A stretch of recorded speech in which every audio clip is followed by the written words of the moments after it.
Annika. In my head, I sang the Kadirian anthem 17 times, and then all the anthems I knew for other countries. Then every dancing song, every ballad, and even every drinking song I'd learned behind my father's back. The hours stretched on, and the steady rain was starting to make me sleepy. To stay awake, I tortured myself with questions. How much time had passed since the battle? Did Aeschylus survive that hit? Did someone get him back to a ship? The tears filled my eyes as I asked the question that scared me the most. Was I an only child now? Was I the heir? When you were a child and your parents told you to go to bed, but you didn't want to, how did you fight it? Lennox wondered aloud. So we're in the same predicament, I said, a tired smile gracing my face. Good to know. Eventually, we'll have to sleep. This storm isn't moving. He looked over his shoulder to check again. He was right. The storm outside was a torrent the likes of which had never graced Kadir. With so much rain, I bet the rivers were overflowing and roots were coming loose. I've never seen anything like this. It's so violent. He scoffed. You've never known violence in your life. Lucky you. I've dealt with little else. He turned, burning his eyes into mine. It certainly shows, I replied. You hand it out as if it were candy. I can't help it if everyone around me has a sweet tooth. I glared at him. Fighting with you will work to keep me awake. Give me an argument and I'll be up for hours. Hate arguments, do you? Despise them. Can't imagine why. You seem to excel at confrontation. I finally looked away.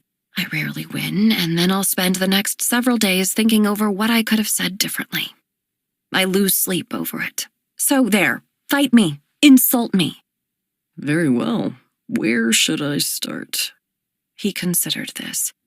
You are nothing next to your brother. How about that? I flicked my eyes over to him and watched as he smiled, thinking this would get under my skin. I know, I admitted. His shoulders slumped. That's not how arguments work. You're not supposed to concede the point. You're supposed to insult me back. Tell me I'm haunted or something. If I've riddled out some of your secrets, you must have found some of mine. Maybe I have, I lied, looking up at him through the fire. And I'm sure I'll find words for you later. But on this point, you're right. I'll never be Aeschylus. I know it, my father knows it, the kingdom knows it. If he's dead, I could hardly think it, let alone speak it. I was prepared to assist him, prepared to marry Nicholas even. But this, I was saying far too much. Ah, yes, that pathetic stump of a man who deserted you in the forest. That's the one, I admitted with a sigh. He laughed. And are you still marrying him after that? I didn't think someone with your level of dignity would allow it. He's expressed deep regret over his decision, I told him with a shrug. And I have to take him at his word. No, you don't, he said emphatically. You don't ever have to take a man at his word. Take him at his action. If he abandoned you once, he'll do it again. A man like that is selfish through and through. If you were smart enough to get out of my grasp twice, don't be stupid enough to marry someone like him. I narrowed my eyes. I hardly think you are in any position to comment on my private life. Especially since you... I shook my head, turning away. I could feel my lips trembling, but I refused to give him the satisfaction of making me cry. I turned to strike. If I'm to take a man at his action, then it's easy to label you, isn't it? Murderer, monster, coward. He made no attempt to deny the first two offenses I laid at his feet, but then, so quietly I nearly missed it, he said, I'm no coward. For a moment, I felt a strange sense of embarrassment, like I'd broken an unspoken rule. I couldn't look at him. Tell me, he finally said, the pomp back in his voice. What will dear Nicholas say when he learns you've spent a night alone with me? I found the courage to meet Lennox's eyes, and he was smiling, amused again by my circumstances. I smirked right back. He won't, One of us will be dead before we leave this cave. I don't intend for it to be me." Unflustered by my proclamation, Lennox continued to stare at me, the fire reflecting in his eyes and his face, saying this was the most fun he'd had in ages, teasing me. "Was that argument sufficient to keep you awake?" he asked. "Yes, thank you." Lennox stood and stretched, gazing up at the ceiling, the carvings in the wall, the rain outside. Then, shaking his head, he walked around and slid down the wall of the cave, settling in a few feet away from me. I looked at him warily. "I'm just resting. Take it easy." After a long sigh, he leaned his head back. "Do you need to argue some more?" I shook my head. I don't think I could if I tried. I'm exhausted. And you know what else? I really don't feel like dying tonight. I'm not in the mood. I could see he was suppressing a smile. "Neither am I, to be honest." "Then can we please call a proper truce? When the rain stops, you can attack me and avenge your kingdom, whatever you like," I said, gesturing my hand gracefully through the air like this was all nothing. "But please let me rest." He looked down at me with those startlingly blue eyes. I hated to admit that he was rather handsome. His windswept hair, his two pink lips. There was something about him that grabbed my gaze and held it. "Whatever you might think of me, I was raised a gentleman, and my word is my bond." He took off his glove and extended his hand. "You have my word that no harm shall come to you while you sleep." His tone was different, as if it would offend him on the deepest level if I didn't believe him. I wasn't sure how much he could be trusted, but this promise I didn't doubt. Cautiously, I reached my hand out too. It was swallowed up in his. I could feel every callus he'd ever collected as it wrapped around the entirety of my hand. "And you have mine, as a princess and a lady." Lennox. When I woke, the first thing I noticed was the uncomfortable pain in my back. That's right. I'd slept up against a wall. A stone wall, at that. Then I noticed the rain. It had actually been soothing when I was trying to sleep. But now, alert, it was just a reminder that I was trapped. The sky had managed to get even darker, so it was night. I hadn't been here that long. And then, a whisper of an afterthought. I noticed the pressure of Annika's foot against my leg. At some point, she'd curled up on her side, holding herself against the cold. The fire was low, but not dead. Still, it wasn't offering much heat at the moment. I watched her breathe. In sleep, she had the same peaceful look across her face that her mother carried. It haunted me. She let out a tiny sigh, so blissfully lost to the world. I could admit, I thought she was beautiful. Annika was beautiful in the same way a sunset was. So heartbreakingly sweet, your soul could only stand taking in one glimpse a day. But she wasn't all sweet. I could admit that, too. She was also angry and determined and sad in ways that confused me. It would take too long to understand her, and it was better for both of us if I never did. It would only take a second. I could snap her neck so quickly, she wouldn't even feel a thing.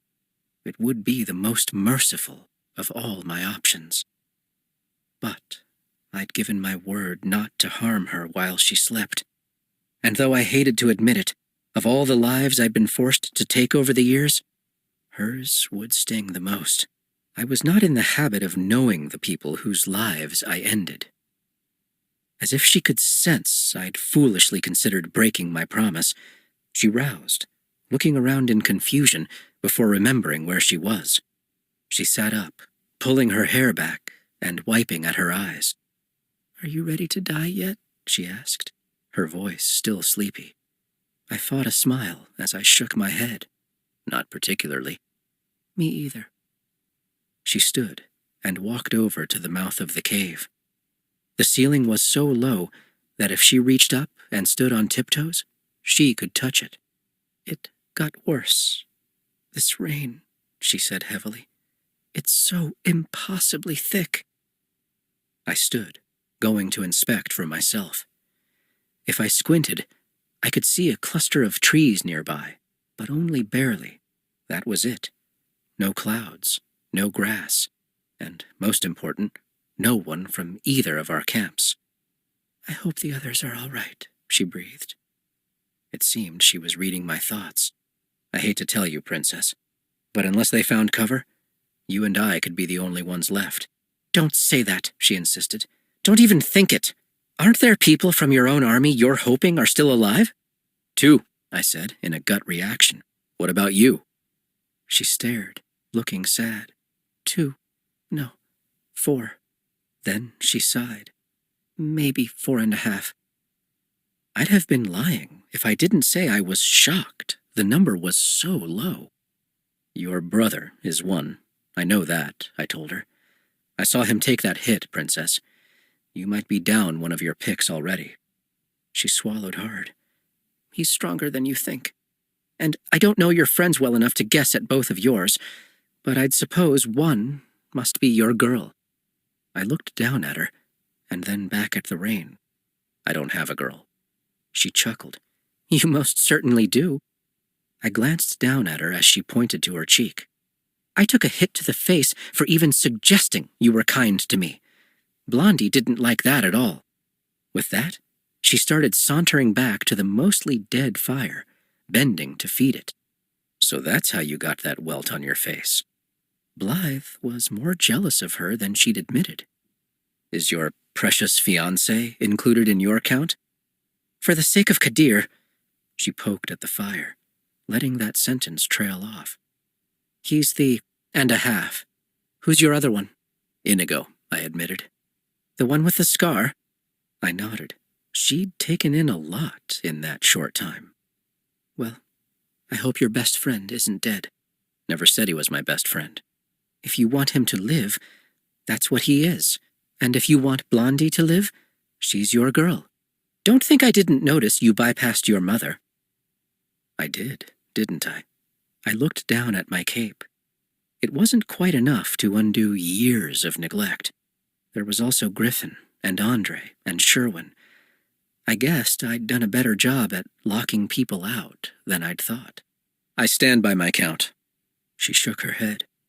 I can't enumerate the things I would do if it meant I got another hour in my mother's arms. And yet, you don't even want yours. I don't understand. Maybe you shouldn't speak about my mother. What? Do you suddenly care about the woman you wished dead 30 seconds ago? I didn't wish her dead, I insisted. You all but did. Is that any way to talk about the person who brought you into this world? Even if you think she's awful or... Do not speak about my mother, I yelled, the sound echoing in the little cave. For a moment, she was silent, but she didn't stay that way. I didn't say anything worse than you did, and considering you took mine, if I hated your mother with my last breath, don't you think it'd be a fair trade? I stormed to my side of the cave, picking up my sword and coming at her so quickly she had no time to prepare.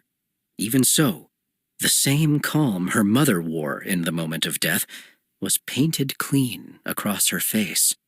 I hated her all the more for it. You would stab an unarmed woman? She shook her head. You are the coward I always assumed. I hurled my sword back to my corner, putting my face in hers. I am not a coward. You have no idea what I've done to have every drop of cowardice removed from my body. And you... I stepped away slowly, laughing. I probably looked like I'd lost my mind. I felt like I had. I just realized something, I said, my eyes wild. I can tell you everything, because you're right. One of us will die. Either it will be you, and you will never have the opportunity to share my secrets, or it will be me, and I won't be here to care if you shame me in my death. So there, you want to know everything, Your Highness? Here you go. I felt like all the tightly tied strings I'd been using to hold myself together had completely come undone, and now Annika was going to get the wrath of it. My nose isn't this shape by accident, I said, pointing to it. I've lost count how many times it was broken. My mother, who I have tried repeatedly to love, has been present for several of them and never intervened. I've probably broken more bones than I could count. I've been kicked in the gut, stabbed, cut, slapped across the face so many times I hardly feel it when it happens now. Like this, I said, pointing up to my eye. That was a gift from Kawan only this morning. He's the only one who will dare risk it now, because people will always come for you when they think you're the weakest. But do you know how to make people stop making you feel small? Any idea? Annika shook her head, looking scared, and rightly so. Make them fear you, I said, the words dripping from my lips. Kill off a handful of people. Kill some more. When the opportunity comes to kill someone important, don't flinch.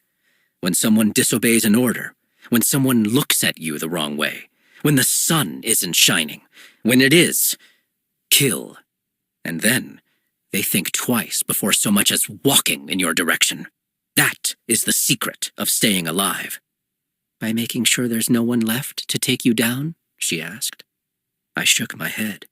By making sure people know you don't care about them, about anything. You want to know when my life turned a corner? When it got better? A lone wolf from our army who was determined to take vengeance for my father's death decided to kidnap a woman and put her in our dungeons. But, I went on, no one wanted this woman's blood on their hands. I had been beaten down so many times by that point. So many times. So why not prove to them I wasn't the weakling they thought I was? I didn't know who she was, so what did it matter to me? They were too afraid to do what must be done, and so I did it. Annika didn't flinch or look away. My mother. I nodded, speaking calmly now, but still forcefully. I took her life to save my own. I talked to her for maybe 20 minutes, trying to get anything useful out of her. I failed at that, so I took my sword and removed her head so quickly and cleanly, she felt nothing, and I was praised for it, I informed her, pointing to my chest with pride. I'm still living off the prestige of that moment. So I actually owe your mother a huge debt of gratitude. She made my life a fraction easier than it was the day before. And if I had to do it a second time to save myself from the hell I was trapped in, I would. She got me out, and I'm thankful.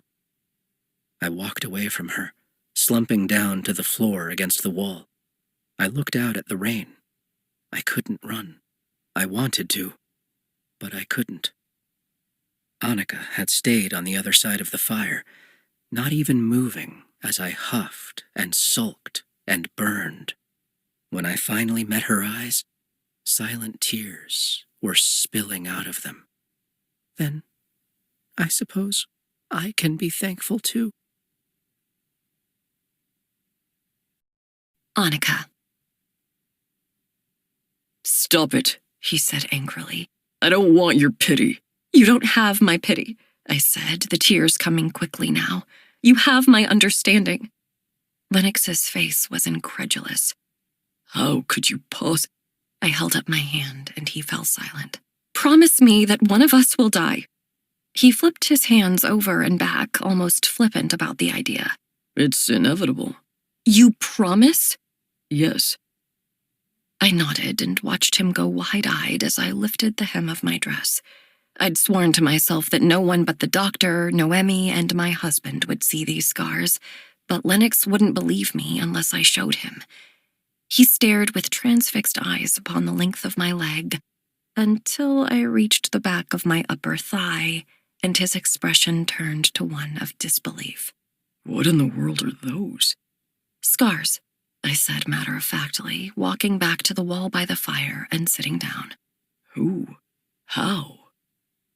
I straightened my dress over my knees, telling myself not to cry again. Not just yet. My father has been different since my mother went missing. Sometimes he's the firm but tender man I knew as a child. Sometimes he's another creature altogether. He goes into fits of anger, driven by fear. He's kept me under lock and key for years now, planning out my life. I sighed. I know he means well, but when my father told me I was to marry Nicholas, I didn't agree with the decision. In fact, I outright objected. It was the one time in my life I'd taken a stand on something, so I suppose he had no idea what to make of it. To his credit, he didn't get angry right away. He came to me with multiple arguments. He came to me with bribes. He came to me with promises. I refused them all. It's not as if I didn't know we were supposed to end up together. It's been talked about since I was a child. Marrying Nicholas is advantageous for everyone else, so I was supposed to accept it. But I couldn't. We got into an argument, and he pushed me. I fell onto a glass table, and I swallowed hard. He looked sorry, but he never apologized. I was left sleeping on my stomach for 2 weeks to heal, and I emerged from hiding to all the plans being arranged on my behalf. That very night, I was engaged. I looked away to wipe the tears. I know it was an accident, and I know he's made his rules because he's afraid of losing me. I remind myself of that when I think I can't forgive him. Sometimes I'm more sad than angry. Even though he's still here, it's like they're both gone. I finally risked looking at Lennox. I thought I saw sorrow in his eyes. When the doctor was pulling out the glass, he told me that if I'd simply been obedient, it wouldn't have happened. I had to pause to shake my head. I was so enraged at that doctor, I wanted to kill him in that moment. Not that I would have, but I thought it. I wanted to hurt someone else to make my pain a little easier to bear. So, I'm afraid I can't judge you. I wiped away the moisture above my lips and on my cheeks. I can't tell you how I've been dreading my wedding night. How am I supposed to explain those marks? I'm a princess. I can't. I shook my head. I hope you won't mind too much, but if I get out of here alive, I intend to say you tortured me. There was undeniable pain in his eyes, and he sounded so disappointed when he spoke. No one will doubt you, that's for sure. True. For a moment, there was nothing but the rush of rain and the crackle of fire.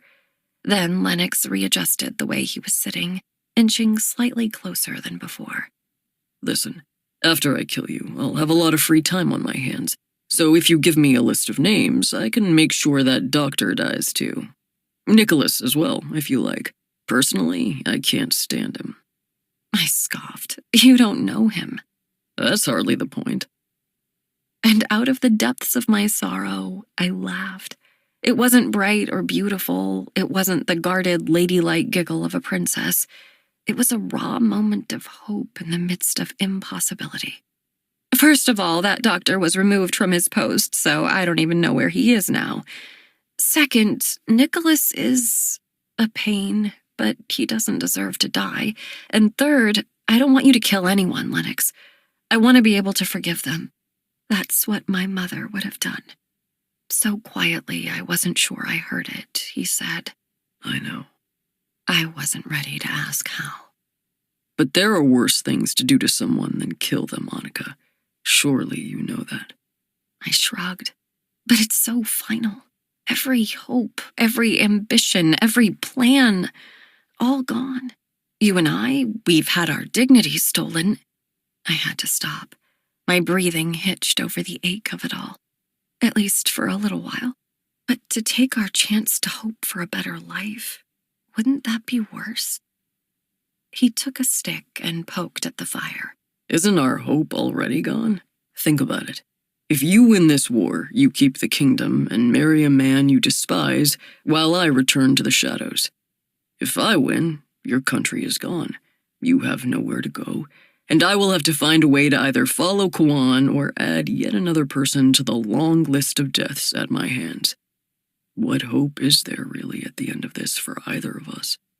You must be so much fun at banquets, I said, my voice dripping with irritation. He laughed. We don't have a lot of banquets. Then what's the point? I exclaimed. Why go through all the trouble of getting back something you think is yours if you have no idea how to celebrate? 1, it absolutely is ours. 2, I have my own way of commemorating things, good or bad. I crossed my arms. Fine. Tell me, how do you celebrate? He rolled his shoulders back. If we both survive this, I'll show you someday. No, one of us has to die. That's the only reason you get to hear the truth, remember? So, death or nothing. He smiled. Fine. Death or nothing. I sighed, frustrated. Lennox was too human for me to hate. In fact, this conversation that should have been uncomfortable, painful even, was so reassuring that I hoped the rain lasted a few more hours. It doesn't look like I can kill you yet. Do you have any more secrets you want to tell me? Actually, I have a question. He huffed, still smiling. Here we go. Tell me about your girl. His smile faltered. I told you she's not my girl. Even so, what's she like? Besides being really good at making people's faces feel like they might explode. He missed my joke completely, shoulders slumping as he searched the cave, like perhaps the words he was looking for were carved into the walls along with these unreadable lines. Blythe is smart and determined, and I appreciate that she cares about me. She literally might be the only person in the world who does. So it's not that there's anything wrong with her exactly. She's all flint and no kindling? He looked at me, wide-eyed. Yes. He collapsed back into the wall, looking as if a great weight had been tossed off his shoulders. I've never known how to say it. Happy to help, but you'll go back to her if she's still alive? He sighed. I think so. I chuckled. I kind of liked this girl. I wondered what the world would look like if she and I could be friends. That world didn't exist, though. What about you? Tell me about Nicholas. I stuck my tongue out like a child, and he laughed. I'm convinced now that he cares for me, on some level at least, I said begrudgingly. But I look at him and I feel nothing. Felt nothing, heard nothing. He doesn't seem to realize how inconsiderate he is. And he's so serious. Well, I'm serious, he countered. It's not the same. Nicholas is like, well, if Blythe is all flint and no kindling, he's the water coming to kill whatever spark you might build. How does he keep up with you, then? He asked. You're all fire. All fire. He doesn't keep up. He's either in front of me setting up a wall to hem me in, or far behind trying to catch up. We've never quite been on the same page at the same time. And it devastates me. There, I said it. Well, that settles it, I'm afraid, Lennox said, very officially. I shall move him to the top of my kill list. I glared at him. No kill lists. But it's all I have, he replied, clearly playing with me now. Nonsense. You need something much more calming in your life. My brother does embroidery. Maybe that would work for you. He started laughing. It was cautious, but still. Embroidery? You must be joking. Not at all. Embroidery, he chuckled. After that, he went quiet, and we sat side by side, watching the fire. I couldn't help but notice how close he was, and that, perhaps foolishly, I couldn't bring myself to fear him. Lennox. Do you think it's tomorrow yet? I shook my head. You know what I mean. Annika smiled.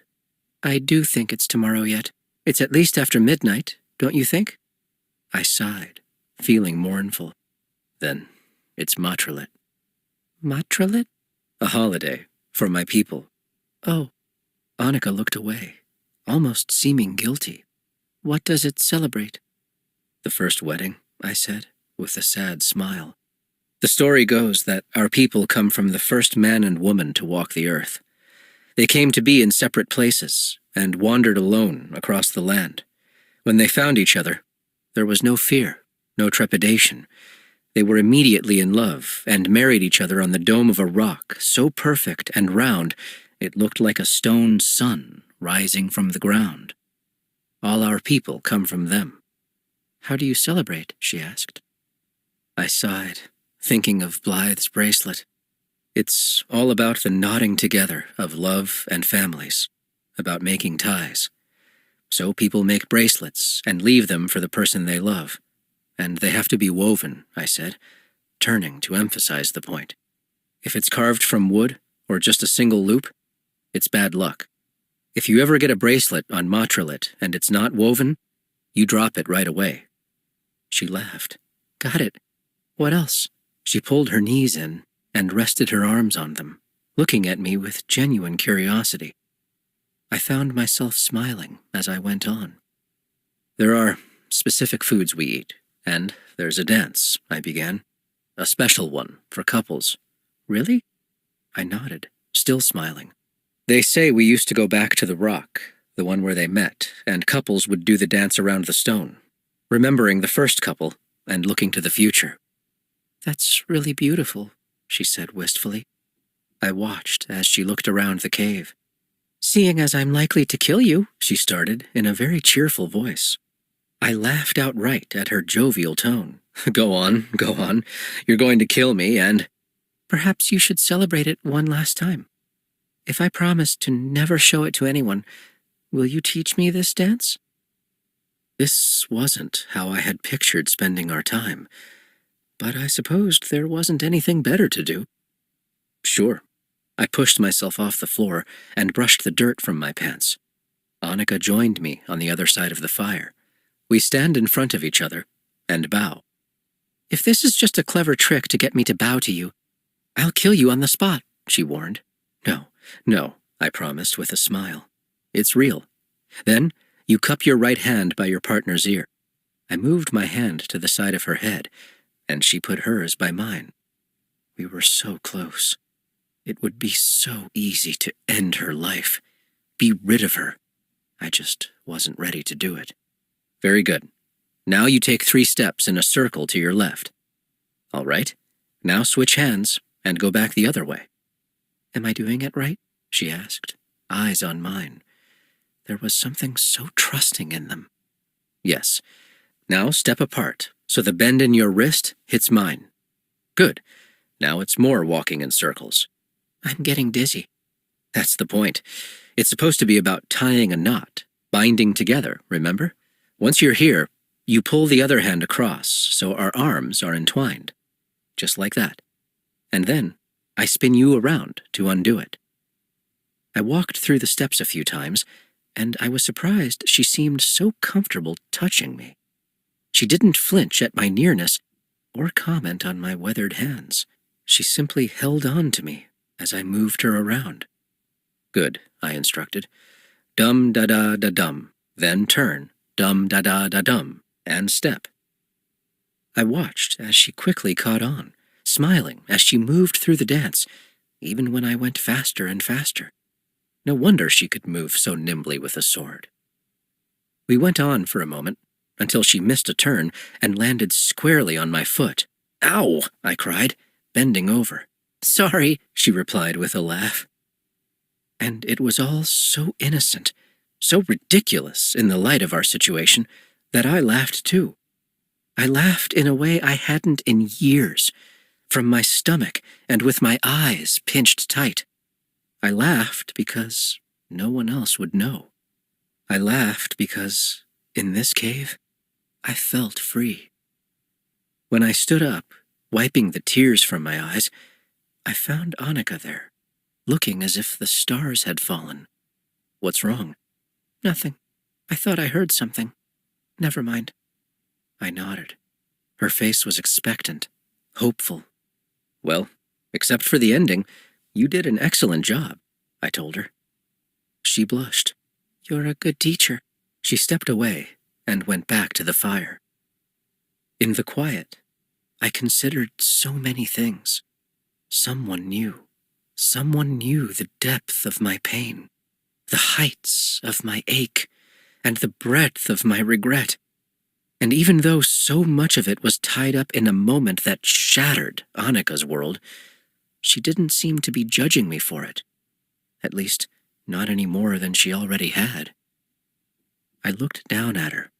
She was serene as she ran a finger through the dirt on the cave floor, as if she were finding a way to make art out of nothing. She didn't seem nervous that I was so close to her. And this was another frightening thing for me, to be close to someone so quietly and not feel completely ill at ease. We settled into a comfortable silence, occasionally stoking the fire. I kept wondering what was going through her head. Eventually, she sighed, reaching down into the bag on her belt. "I give up," she said, pulling out something that looked like a round, hard piece of bread. Very carefully, she pushed on it with her fingers until it snapped in half. She held one of the pieces out for me. "I had one back in Kadir, so let me warn you, it's terrible. Enjoy." I chuckled, flipping the biscuit over in my hand, and took a bite. "Ugh, it's so dry," I mumbled around a bite. She laughed. "I know. I assume they're made to last a while, but I think dirt might be more appealing." She shook her head. "I tried so hard to be prepared for anything, but I didn't know my father was planning an attack until we were at sea." "He didn't tell you?" Annika gestured to her soiled white gown. "No." How little did the man trust her. I cleared my throat. "Well, growing up as I did, you learned to be ready for everything, so I wasn't surprised by your ships at all." I lied. Annika held my gaze. There were words in this stare, but I didn't know what they were. I tried to guess at what she was saying, tried to decode every syllable of her silence. Something about it was beyond me, past what I could understand. "What?" I finally asked. She shook her head. I cleared my throat. "Who taught you about constellations?" she asked, seeming desperate for a change of direction. She popped the last bite of the hard biscuit into her mouth and wiped her hands together quickly. "My father. He oversaw that and what little I know of philosophy and religion. Mother focused on my handwriting and music." I shrugged. I don't have much use for any of that anymore. "When did you stop?" I thought for a moment. "You promise one of us will die, right?" "Yes," she replied, her eyes more devilishly playful than I'd thought a princess's could be. I chuckled. "Fine." I turned to face her, and she moved to face me too. Our knees were millimeters apart. Everything stopped when Kawan found us. A little line knit together across her forehead. "Found you?" I took my last bite, looked at the fire, and turned back to her. "Your people have never heard of us, right?" She shook her head. "I've always been told that there were 6 clans, that they were united under ours, and that we were the ones who led the war against Kyland. When we won, we gave our new country a new name to unify us all, and we have been prosperous and peaceful ever since." "We truly have been erased." I sighed. The Daranian people were scattered for generations. Kawan had been following rumors and names, trying to unify as many of our descendants as he could. I didn't know it, but my father's surname was one of few notable ones in our history. Kawan was thrilled to find us. Kawan was also the one who discovered Vasano Castle. It had been abandoned for ages. I still remember the smell when we moved in. We started training, planning to one day take back what was ours. My father would tell me when he put me to bed that one day I would rest my head where our people always had. I swallowed, looking at the ground. As it is, I haven't even seen it. I was quiet for a moment, feeling the gravity of that ache. Clearing my throat, I went back to my story. After a year or so, a few people trickled in, looking for somewhere new to settle. Several bad seasons drove even more to test out the unclaimed land, only to find that it had actually been claimed by us. The hungry, uneducated, people no one seemed to miss. We took them in. We fed them, clothed them, taught them. Most of our army is made up of people who were cast off by their own country. She considered this. I like the idea of taking in people who feel like they have no home. If your final goal wasn't to move into my house, I'd admire it. I found I couldn't reply. I changed the subject. What about you? Who taught you about the stars? Oh, I did, she admitted with a smile. I've spent a lot of time in our library, teaching myself the things I really want to know. That's how I learned the names of the stars, and the only reason I knew how to use a flint. And that's how I started using a sword, but Aeschylus found out about it, and took over that instruction. She looked away for a moment, seeming embarrassed. Then, I accidentally cut him one time. My father found out, and he put an end to that. I smiled, except you didn't stop. She shook her head, still smiling. Aeschylus works with me a few times a week, and I keep my sword hidden under my bed, tucked on pegs I placed in the frame myself. Every word from her was like rubbing your eyes after a long night and watching the world come into focus. You are the most bizarre princess I've ever come across. She laughed. Do you have more than one in your acquaintance? No, I admitted. But I've never heard of another who denies direct orders, studies what she wants, and then, just for fun, can also pick locks. I have to credit Rhett for that skill. For reasons I couldn't name, my smile vanished. Who's Rhett? He's the librarian, but I knew him back when he started as a stable hand. My mother wanted me to have a wide range of friends, which is probably why I feel like Noemi is more a sister than a servant. Anyway, Rhett taught me a lot. I feel responsible for him. She made a face as if she'd just realized something. Are you too close? She nodded. In a way, it's like You're in a position where people might not want to be near you because they've made an assumption about you. But for me, everyone wants to be close because of their assumptions. Rhett doesn't really pay attention to any of that. That made sense. If everyone wanted to be close because of a crown, of course she would have feelings for someone who wanted her despite it. Do you think that water's safe? She asked, pointing to the rain. Moving water should be fine to drink. Good. She hopped up, walking over to the edge of the cave. Then she looked over her shoulder, asking a question that had the ring of a command. You coming? She really was a royal, wasn't she? Yes, Your Highness. She stood with her hands cupped, the force of the rain pushing them down as she tried to scoop up the water. I put my own hands out, but the rain was so very heavy it even moved mine. Here, I said, placing mine beneath hers. It was just enough to hold her hands steady and let them fill. She was still for a moment, looking at our hands together. Hers were all but swallowed by mine. She eventually placed her lips to the water and slurped it up in the most wonderfully unladylike manner. When she was done, she let her hands get wet again so she could wipe them down her face. How do I look? She asked. Hopeful, messy, even more beautiful than your mother. About the same. She smirked and shrugged. When she was done, she wordlessly put her hands beneath mine, pushing them out into the rain so I could get a drink for myself.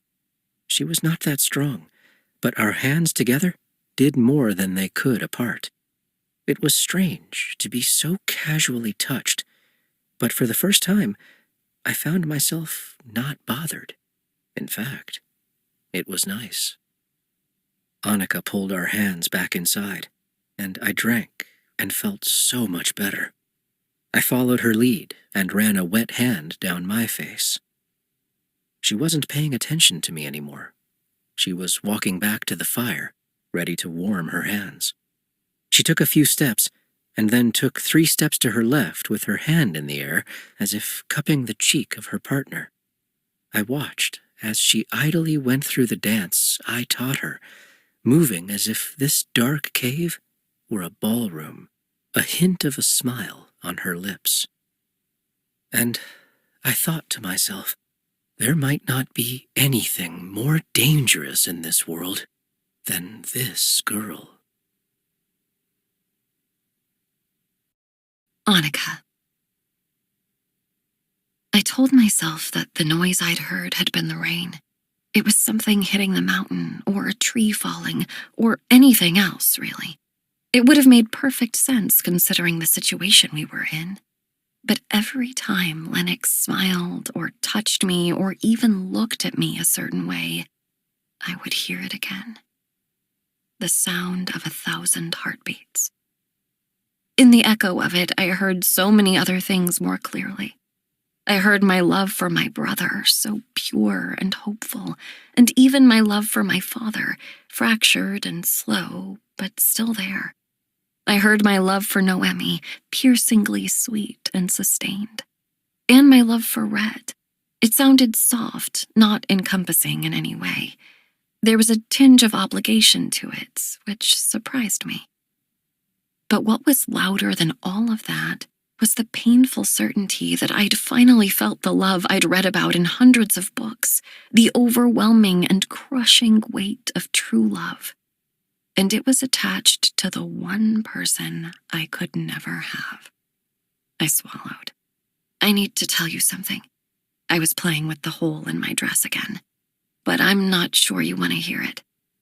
He bent down, coming into my view. At this point, I don't think either of us can keep secrets. Besides, I'm still planning to kill you, so you might as well say it while you can. He smiled hesitantly, and I did too. Look at those eyes. This was not the face of a killer. After we spoke in the dungeon, I was curious, so I went to the library and got the records of your father's trial. What? He took me and turned me to face him. There are records? I nodded. It was very brief. I won't say any more if you'd rather not hear. No, please tell me. What did it say? What happened? I could feel myself trembling, afraid of the aftermath of this confession. The notes suggest he was calm on trial. He didn't give an age or disclose anything about his family. I think he was trying to keep you a secret, to protect you. Lennox looked at the ground. Should I stop? He swallowed. No, I want to hear. He also said we have no last names in the notes, so they called him Jago the Lone. Lennox was toying with the hem of my dress. That's true. We stopped using them in the name of unity. If someone comes to camp and has a name already in use, it's changed. There's only one of anyone in Vasano. Oh, I didn't know what to say to that. He pled guilty to attempting to assassinate my father. The jury wanted him to be hanged, drawn, and quartered. Lennox's hand tightened around the edge of my dress. I could sense this was anguish. He wasn't going to hurt me. The notes say that my father interceded so he would have a swift beheading. A shiver went through him at the thought. I'm sorry, that's all I know. Lennox nodded, breathing heavily for a moment. Kawan likes to send us on commissions to prove our loyalty to the cause. Going to the palace was my father's. I don't know why he went that far. It wasn't like him at all. I have so many questions I can't ask Kawan, and now I can't ask my father. I guess I'll never know. He swallowed again and looked up at me. Your father really changed his sentence? My father pronounced it, but it looks like it came at my mother's suggestion. His lips were trembling. He nearly took her husband, and still... I had hoped to bring Lennox peace. It would be the only gift I could give him. Soon the rain would stop and we would run and everything would collapse back into chaos. Before it was all over, I just wanted him to have this. I lied to you, he whispered. What? I wouldn't do it over again. If I had another chance, I'd get her out. He looked up at me. Your mother? She looked at me and said, "You're just a child. You shouldn't have the weight of this on you for the rest of your life. Make someone else come in." I expected her to plead for her life, but instead she pleaded for mine. She knew what was coming, and I could see she was heartbroken over it. Still, in the end, I was the one she wanted to save. His breaths came quickly now, painful and sharp. I didn't even know her name, and she refused to give us any information that might make it easier to hurt you. She cried and mourned, but she didn't cave. Annika, you are so much like her. I'd heard those words thousands of times. I never believed them as much as I did right now. I stepped. He had to stop and wipe at his tears, his face red. I made her get on her knees because I was about her height then. She did it without fighting. She said, "Oh, Aeschylus. Oh, Annika." Those were her last words. I thought she was praying in a language I didn't know. And then I was crying too. That was all I could ever know, all there was left to tell. Now I would simply cherish that she loved me to her last breath. I need you to know it was fast, he said urgently. She felt nothing, and I handled her so carefully. And I need you to know... He was bawling now, falling apart. I need you to know I'm sorry. I'm so sorry. I have to carry it forever, just like she said. And I deserve it, but even so, you have to know, even if no one else can, that I regret it every single day. I wouldn't do it again, Annika. Even if it meant living the rest of my life in a different kind of hell, I wouldn't, and I need you to know that. I'm so sorry. He buried his head in his hands, and I saw all too clearly this had destroyed him. He'd made a joke before about being haunted, but he really, truly was. And so it was easy then to see the best of my mother in myself, and to give Lennox the one thing he needed more than anything. I put my hand on his cheek, expecting him to recoil. He didn't.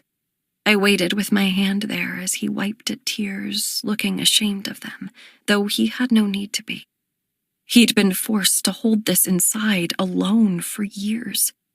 Lennox, look at me, please. He took a moment, catching his breath. Finally, he came up, his brilliant blue eyes rimmed in red. I had to imagine mine looked as rough as his. I forgive you, fully, freely. I forgive you. He sat there, looking into my eyes for a long time. Oh, I was tangled in the worst way, wasn't I? I lied again, he whispered, his gaze open and clear. I'm not going to kill you. I didn't want to in the first place, no matter what your people have done to mine, no matter what happened to my father. I'm so tired of killing Annika. I shook my head. Oh, dear, you've done it now. No more secrets for you. He smiled. A fair price, I suppose. But you needn't worry. I won't tell anyone anything you've said anyway. Thank you, I replied, finally letting my hand drop. He sat up a little taller, shoving his hair back. What about you? Are you still going to kill me? I looked at this boy, who had somehow, against my wishes, taken full possession of my heart, and sighed. Well, it is an awful lot of work. He smiled, turning so he could face the fire. His arm was against mine. I agree. Nothing but work. Princesses don't work. Not like that, anyway. I listened as his breath slowed, finally steadying. I could even feel how his shoulders were slouched in relief next to mine. It had to be a bittersweet feeling, letting all those secrets out. I stared ahead, but I could feel his eyes on me. I wondered what he found when he looked at me. It didn't matter. Just like Lennox, I had questions I could never ask. Lennox. For the first time in years, I could feel my lungs expand to their full capacity. My shoulders felt lighter. Even the colors in the cave had changed. I was a new man. Annika pulled a piece of hair over her shoulder and toyed with the end of it, much the way I did with the lock of her hair I had hidden away in my room. I wondered if it would bother her to know I'd kept it. "So what would you say?" she asked suddenly. 2 in the morning? 3? I nodded. "I think so." "How much longer could this possibly last?" "Honestly, I don't know. Between the rain and that wind, the land isn't safe. If anyone else is out there, I hope they've found shelter." "Under normal circumstances, I would say that Aeschylus could get through this. He's very clever. But injured as he was." I swallowed hard. "I'm sure your brother is alive. If he has half your determination, nothing so trivial as an arrow will take him." "I hope you're right. And I hope your friends are safe." I nodded to myself. "I hope so too." After a moment, I added, "Should I hope dear Nicholas is safe? Does it save you heartache if he's not?" She sighed. "He needs to live. Our marriage strengthens the family line, consolidates the power, and keeps the monarchy going. Maybe I shouldn't tell you that," she said with a sad smile. "But it's true." "So you'll marry him, even though you don't love him?" "I have to." Something in her tone was bitter. It was then that I realized I was on the edge of wanting something I could not have. I wanted Annika. I wanted her as my own. I wanted her to look at me, and even with all the horrible things I'd done, find someone she wanted to be with too. My vague disdain for Nicholas was instantly clear. He didn't want to stand next to her with his head high, deserving her, but I did. "Can I ask you something that might be incredibly rude?" I ventured. "I'm not sure. Seeing as we both might walk out of here alive, I'm hesitant to tell you the truth now." But she said it all with the ghost of a smile on her face. "All the same, can I ask?" She nodded. "Have you ever been in love?" She glanced up at me, and then away, and I watched blissfully as her cheeks flushed. "Most of what I know of love, I found in the pages of books. But I think there might have been once," she admitted. I felt all my hopes crash.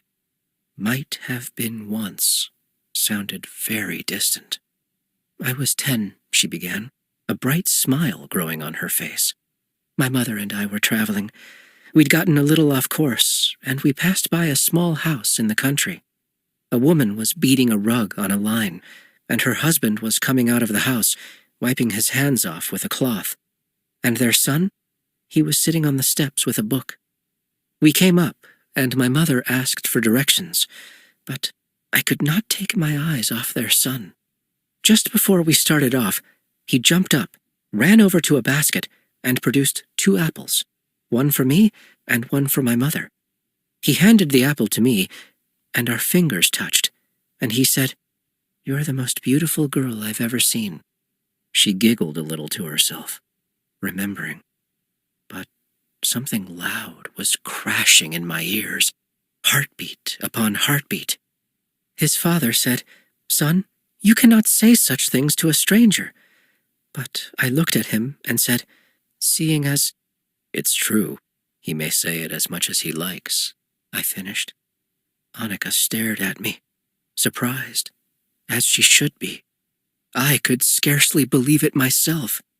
"Lennox, how?" "You know how." Her eyes were welling, watching me in awe. "You're the boy with the apple? I've been telling that story about you ever since." "And you're the girl on the horse. I've been keeping you a secret ever since."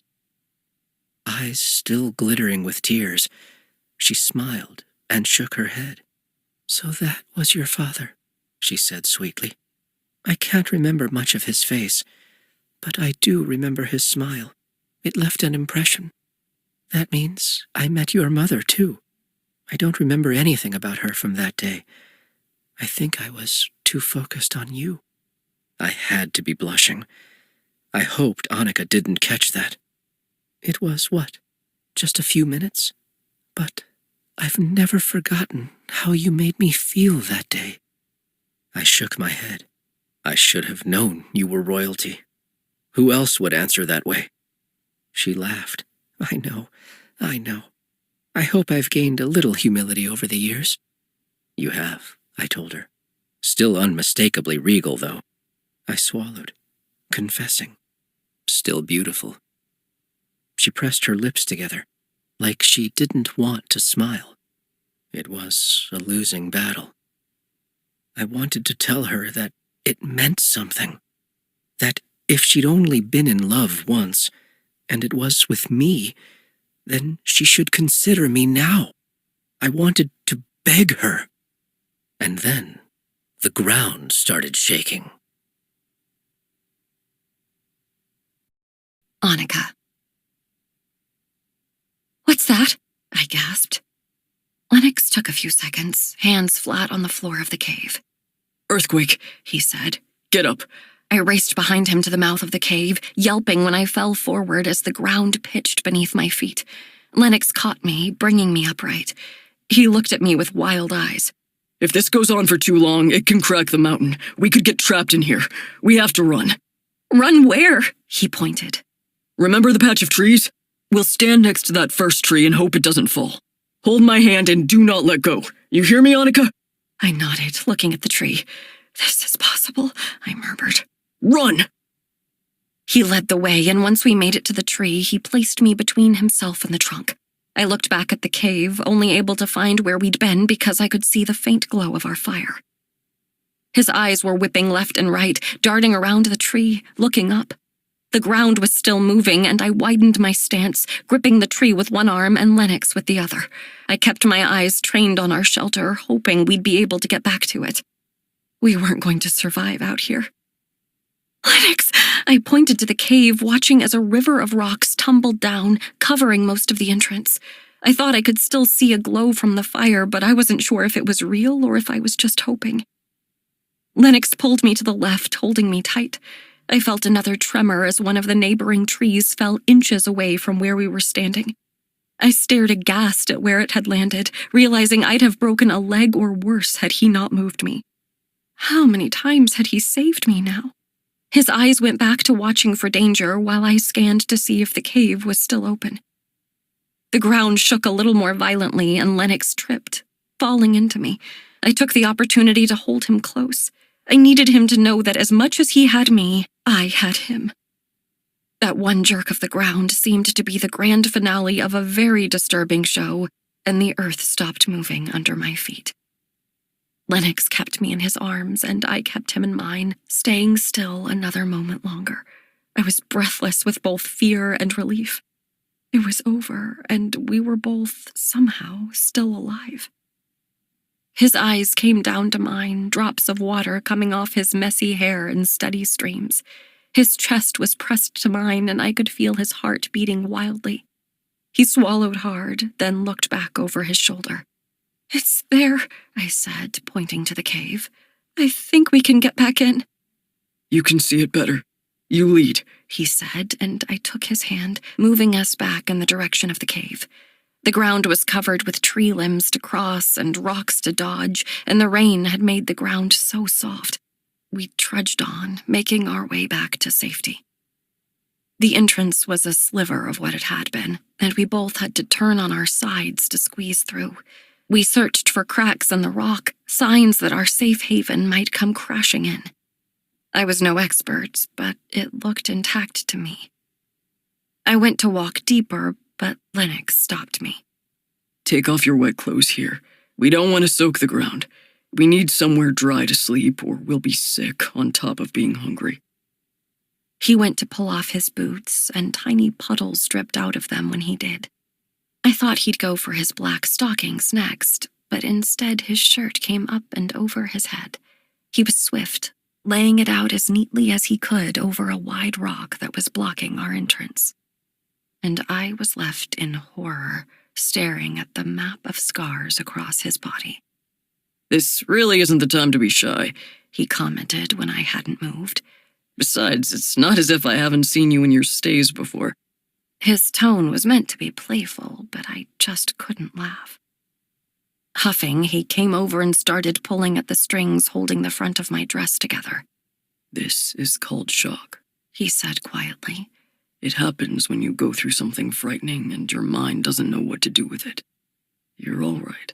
We'll rest and you'll feel better. I shook my head, unable to do much more. It's not that, I whispered. His hands kept moving, loosening the strings and being careful of not touching me otherwise. Then what? He asked. Not annoyed, not bothered, just curious. I pointed to his chest. He looked down. Oh. He pulled his hands back, his expression suddenly self-conscious. I've grown used to them. I suppose it would be jarring for someone else. He stepped back. Finish the rest of your laces. I obeyed, untying my dress. Boots off, he commanded, and I lifted each leg so he could tug them free. He placed a hand around each of my calves. Your shift is mostly dry, and so are your stockings, so they can stay. I shrugged out of my dress, draping it on one of the big rocks as he did. We need to make the fire bigger so it will last the rest of the night. And we'll have to sit close. You can have my cape. Come on, he insisted, taking me by the arm. You're absolutely in shock right now. Sit down. He planted me by the fire and draped his cape across me as I sat there, stunned. If shock was what happened when too much hit your heart and your head at once, then I most certainly was there. I was in love with Lennox. I knew that now. I sat in a daze as he rushed around the cave, scraping together debris to throw on the fire. Once it looked steady, he piled more twigs and leaves to throw on it beside us and sat down, though not as close as he had been before. If you want me to put my shirt back on, I can. I don't want you to be uncomfortable. It's not that, I eked out, finding the strength to face him. It's just... I lifted a hand and pointed at the long diagonal mark across his chest. The biggest scar is from me. He looked down at it. How do you think I feel? He asked, bringing my attention back to him. He very gently ran a finger across the scar on my left arm, the one left when he'd retaliated. I sighed. I'm not upset about that one. As scary as it was at the time, it reminds me I had at least one adventure in my life. And I don't mind mine at all, he confessed, looking down. It's all that ties me to you. 1,000 heartbeats. What did he mean by that? Well, he added shyly, it's not the only thing I have. I kept that lock of your hair that I cut. Sometimes, when I'm low, I wrap it around my finger, like this. He pulled out a piece of my hair, still dripping wet, and showed how he laced it through his fingers. 10,000 heartbeats. I kept your cape, I confessed in a whisper. He looked up, astonished. I use it like a blanket at night. It smells like the ocean. Like you. Your hair smells like rose water, he said softly. I watched as those eyes, blue as the clear sky, looked down at my lips, then back up, asking without a word. He leaned in closer. Are you afraid of me? I shook my head and our noses brushed. No. I've never kissed anyone, he whispered. I'm a little afraid of you. Then it's lucky for us both that you're very brave. His lips touched mine, and the sound was deafening. He reached up, putting his hand on the nape of my neck, holding me so very cautiously, and I laid a hand on his chest, no doubt touching the very scar I'd left on him. His skin was so cold, matching mine, but I felt the warmth of that kiss. When we parted and I looked into his eyes, I saw someone new. And for the first time since we'd entered the cave, I felt true fear. It was one thing for me to be silently in love with him, to go home empty, with nothing but the ache of his absence. But it was another thing entirely to force him to do the same. And I was terrified of the second that moment came. Lennox. The earth readjusted, centering itself on a brand new axis. Annika was at the heart of my world. Apparently, she always had been. Without hesitating, she moved, settling herself between my legs and pulling the cape across the both of us. She curled into me, pulling her hair away so I'd stay dry, and I wrapped my arms around her. It was so easy. I understood now why anyone dared to let someone else have control over their heart. She could do whatever she wanted. She could throw my heart back into that hurricane, and I would thank her for it. I was hers. I was Annika's. And there was nothing to be done about it. She stayed there, keeping her head tucked just below my chin. She seemed to be listening to my heartbeats, and I realized I was absent-mindedly moving my thumb up and down her arm. Lennox? Yes. I know you said you don't use your surname anymore, but do you remember what it was? I smiled. In one brilliant moment, I found myself positively thrilled at the idea of her contemplating my surname. Ossecrite. Lennox Ossecrite. Do you have a middle name? She looked up at me expectantly, hopefully. I hated to disappoint her. No. Do you? Several. I'll spare you. I chuckled, keeping my hands on her. Had I ever known such peace? If this... She fidgeted a little, unable to look up at me. If it's just me, you can say so, she posed. I supposed that this could have meant a dozen things, but I knew it only meant one. I'm tougher than I look. I can take it. I already know how tough you are, and I know you're trying to offer me a path out. But I don't need it, Annika. It's not just you. I held her a little closer. It feels like fate. That's what scares me. In the books, fate is rarely kind. I felt her let out a long breath. Tell me there's a way. Give me hope. You're the one who gets out of chains and dungeons. Maybe you should be giving the hope out here. She laughed, looking up at me. You're really going to make me do all the work? Fine. And then she grabbed me by my neck and kissed me. She kissed me as if she'd done it 1,000 times before, as if she knew I belonged to her and no one else. And I welcomed it. I welcomed my ruin. I kissed her over and over, toppling over as she giggled, lacing myself in her arms. If the ground was cold, I didn't feel it. We moved as close as we could, folding ourselves up under the cape. What's this? She asked, noticing the stitching on the inside of the collar. The emblem was circular, with a flowering branch filling up the center. I didn't recognize the shape of the leaves, so I assumed it was merely decorative. I wondered that myself. This cape was my father's, and I only just received it. Maybe he dabbled in embroidery as well. That brought a smile to her face, and I was thrilled. I found a new game to play, a competition with myself. How many times could I make Annika smile in a minute, in an hour? Could I make a record? Could I top it? I'd happily play that game for the rest of my life. We lay there, holding each other for a long time, not speaking. She traced a finger across the stubble on my chin, and I played with a long piece of her hair. I was starting to warm up, and I looked over her shoulder to make sure the rain wasn't letting up. I wasn't sure what would happen when it did. I have another question, I told her. Can you tell me about Dahrain? Or Kadir? Whatever you prefer to call it. Tell me what it's like there. Her smile was sad. It's beautiful. Around the palace, it's mostly well-trimmed lawns with strategically planted trees to create paths. But past that, there are rolling plains with lots of farms.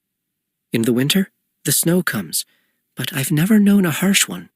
It looks like the world has been dipped in glass, and when it gives way to spring, the hillsides are decked with color, flowers announcing the ground is reborn. There's space, plenty of it, and if I wasn't obligated to live at the palace, I might go make a home for myself in the country. She was quiet for a moment. I don't know what your stories and legends say, but if they're good, then they're probably all true. Tears stung at my eyes. I wanted to see it for myself. I wanted to breathe in the air. Annika's hand was on my cheek, trying to offer what comfort she could. "I'm so sorry," she said. "I don't know how to fix this." "I'm not sure there's an easy answer," I said. There is. There is something obvious, and we're missing it." "Are you always this optimistic?" She smiled up at me. "Usually." "I like it. It's a marvelous change of pace for me." Her tone was playful. "So you think we're doomed?" "Obviously," I replied, trying not to smile, and failing. "Let's check my record, shall we? I set out to simply fetch something from my homeland. Came back with you. I tried to question you. You escaped. I went into battle. Ended up cornered. I vowed to kill you, and, well, you can see how good that's going." She laughed, and I wished I could wake up and fall asleep to that sound. "If it's any comfort, I think you're failing in the right direction." I nodded, brushing my hand along the edge of her chin. "You may be right." Her eyes were growing heavy. It had been a long and impossible night. We'd started with a fight and ended it in each other's arms. "You can rest," I told her. "You're safe." "I know," she whispered. "I just don't want to miss anything." I moved over, kissing the skin just by her ear, breathing my words. "But if you sleep, maybe you'll dream up all our answers. You're a very clever girl." "I really am," she mumbled. I chuckled, coming back to face her. She traced lines on me with her hands. Collarbone, battle scar, jawline. I held on to the piece of her hair that kept falling forward, flipping it through my fingers, over and over. She fell asleep first, and I watched her, finding comfort in her slow and steady breaths. "Are you awake?" I whispered. "Nothing." "Good, because I am brave, but even I have my limits." I put my lips close to her ear. "I love you, in spite of all that's happened, and regardless of what comes next. I am hopelessly yours." And there, that was it.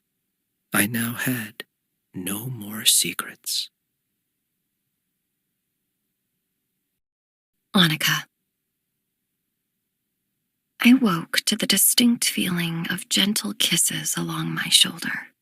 I had moved in the night and was facing the dying fire, and Lennox was holding me.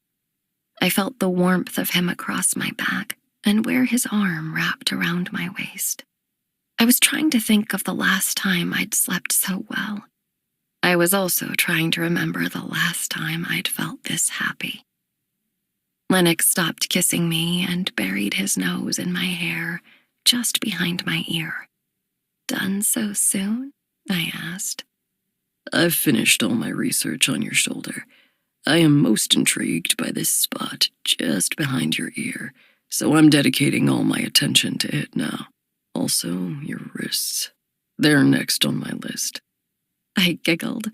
"While you're back there, please feel free to whisper sweet nothings into my ear." I felt his lips move ever so slightly forward, his breath tickling my skin. "I have breakfast." I bolted upright, turning on him, watching as he moved to lie on his back, hands cradling his head. He seemed so easy, so unguarded, and goodness, he was handsome. "Please tell me you have one of those oat things that you threw to me in the woods, please." He hopped up and walked over to where his shirt was. I hadn't noticed him taking off his belt as well, but it was sitting there too. He reached inside the pouch, and there, wrapped in some paper and twine, were the same bars he'd given me in the woods. I bounded over. "I've been dreaming about these things." He smiled. They're my favorite. He had two and went to hand me both. "Stop, you need one too." I bit into it, noting it wasn't quite as crunchy as the last time, probably because of the rain. It was still positively delicious. "Is this molasses?" Honey. "Honey, that makes sense." I was thinking about asking our cook to attempt to remake these, but I didn't even know where to start. I can show you, he said. But only if you show me how to hold my stance to do that spin block you do with your sword. Or am I too tall for it? "No, you're not," I insisted. "Just let me enjoy this first, and I'll show you." He walked around with his bars sticking out of his mouth, which was hitched up into a perfect little smile. He put his hand down on his shirt, touching it in a few places. He did the same to my dress. He started shrugging back into his shirt, taking a bite and talking around it. Your dress is still wet on the bottom, but not much. Do you want it? I shook my head. "Not yet. Swords first." He smiled. If you insist, Your Highness. I licked my fingers, enjoying the last of the food. Unless something fell into our laps, that was all we had left. I stuck my fingers out into the rain to rinse them, and I realized I could see more than I'd been able to last night. I could make out the entirety of the cluster of trees we'd run to when the earthquake hit. I could make out trees and rocks farther away, even. The storm wasn't done yet, but it was weakening. I ignored it and went to find where I'd left my sword. "I'm not sure we'll be able to raise these, but I'll try for demonstration purposes." He stood there, arms crossed, smirk across his face. If this was your plan all along, I have to applaud you. It's worked so well. "Ha ha, idiot. Go get yours, too." He pushed off the rock, still smiling. Even the way he walked looked good. "All right, you stand like this," I showed him. "Keep your weight on the ball of your foot and then push this way. You let the momentum pull the sword around." I did it very slowly because it was just too tight a space to really move. Lennox tried, but it clearly wasn't going to be possible in the cave. I think I understand the mechanics, he said, leaning his sword up against the rock near the opening. I'll practice with Inigo when I get back. As soon as he said it, he froze. It was like a spell had been broken. We both were going to have to make plans for what came next. I put my sword against the wall as well and walked over to my dress. I pulled it on like a coat, searching the ground. "Where's my ribbon?" Lennox started looking with me, eventually finding it behind the boulder my dress had been sitting on. He handed it to me, looking sad. I started the lacing process, and he stood a few feet back, watching the ground in front of me. I'm thankful for Vasano, but I don't want to go back to Kawan, he said. I'd almost rather be alone and build a house in some of the unclaimed land on the outskirts where I could forget all about him and he could forget all about me. Would he forget about you? Lennox shook his head. Not if he's alive. I tugged the ribbon tight and tucked it into the neckline of my dress. What if you came back with me? He smiled. Your forgiveness means more to me than I can ever say. But in Kadir, I'm a criminal. If I go there, I'll be tried.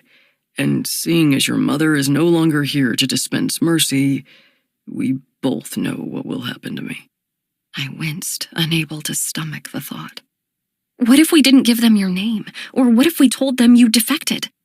If I was cleaned up, it's possible dear Nicholas wouldn't recognize me, but it'd be risky. And even if he didn't, how could I do that? Live in your comfortable palace while the rest of my people are left in hiding. Live under your father's reign when I should be free in it. He shook his head. Annika, believe me when I say I want to be wherever you are more than anything. But I'm no coward.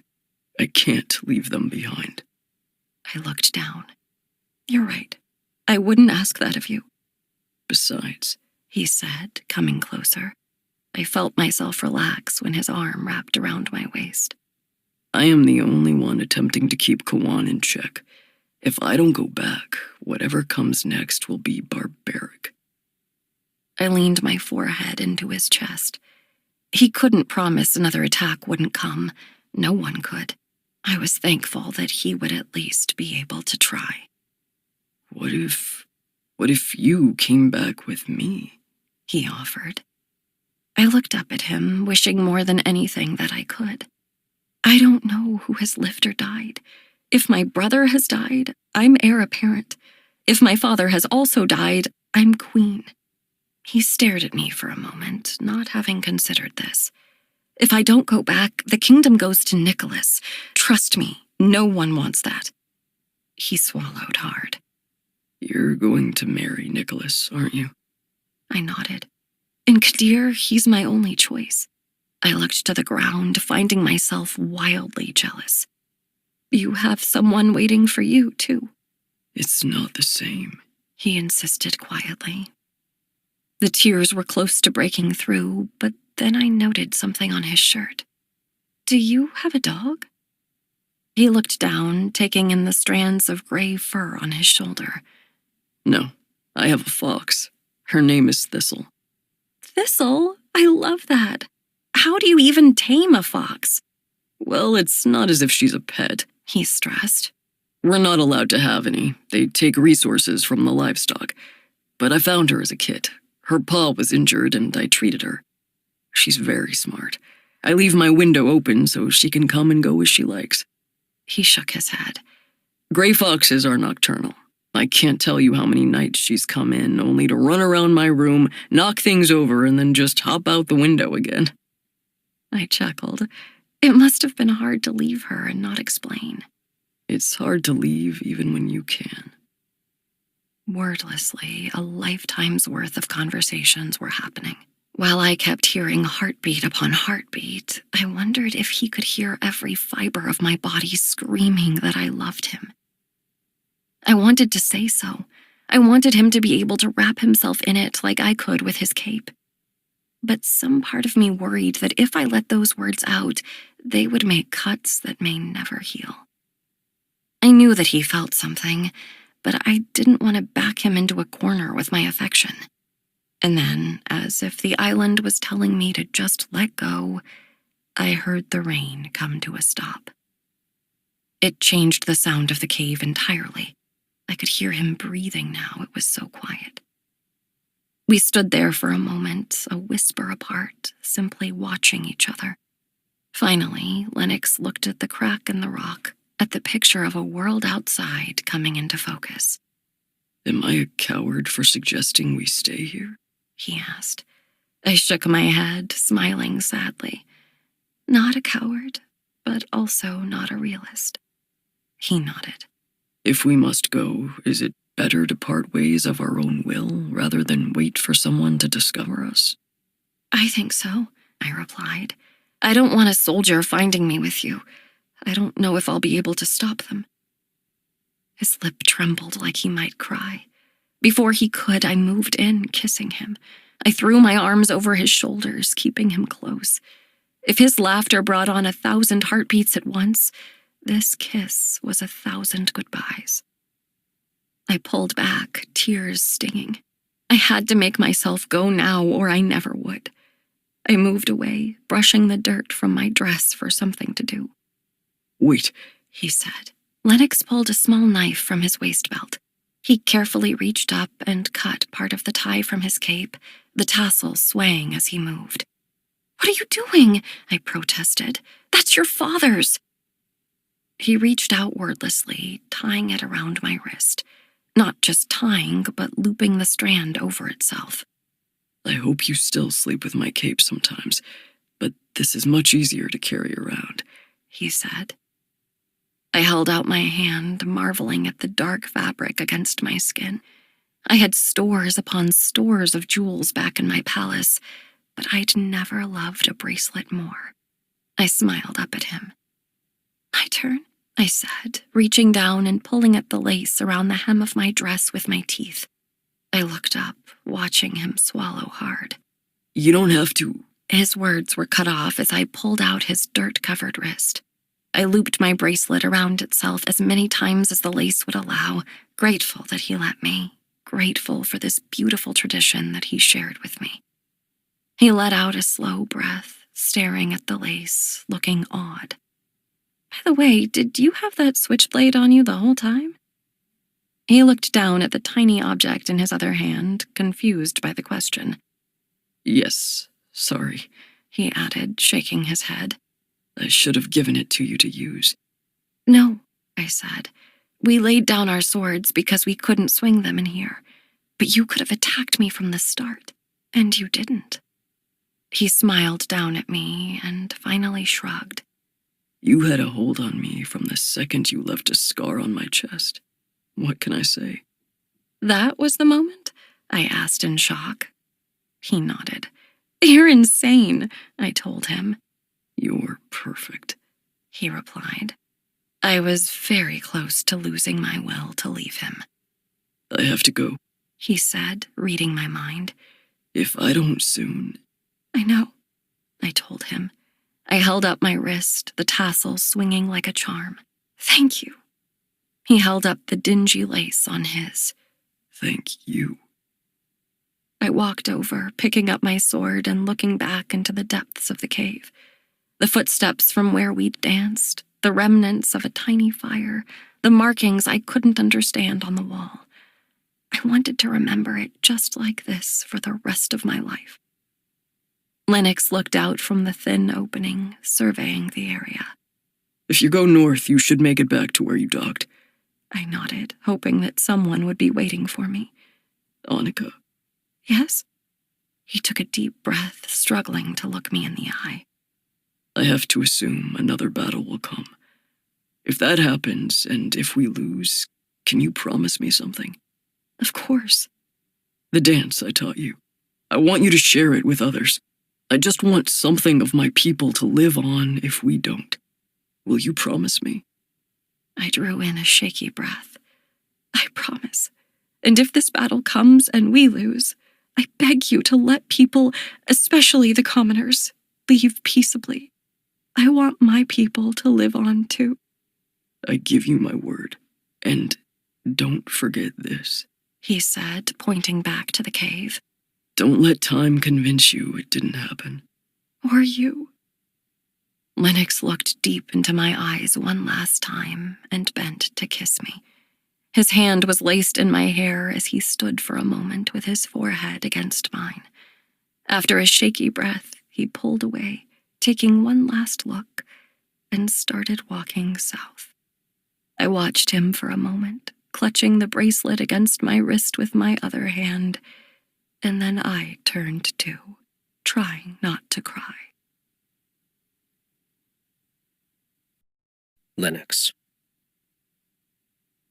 I had rules. I'd ingrained them into myself until they were second nature. Never look away, never walk away, never explain away. This was how I survived. But looking away from Annika, walking away from Annika, that felt more like dying than living. I paused when I was far enough away that I knew the mouth of the cave would be blocked by the roll of the hill. I could see the mountain, jagged and foreboding. If I looked close enough, I could even see the place where the rocks that had nearly blocked off the entrance had come from. It left a strange, hollow feeling in my chest.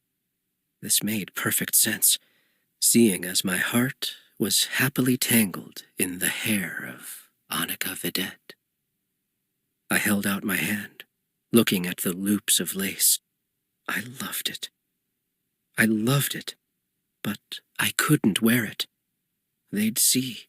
They'd know I was with someone, and if they figured out it was her, they'd expect her to be dead.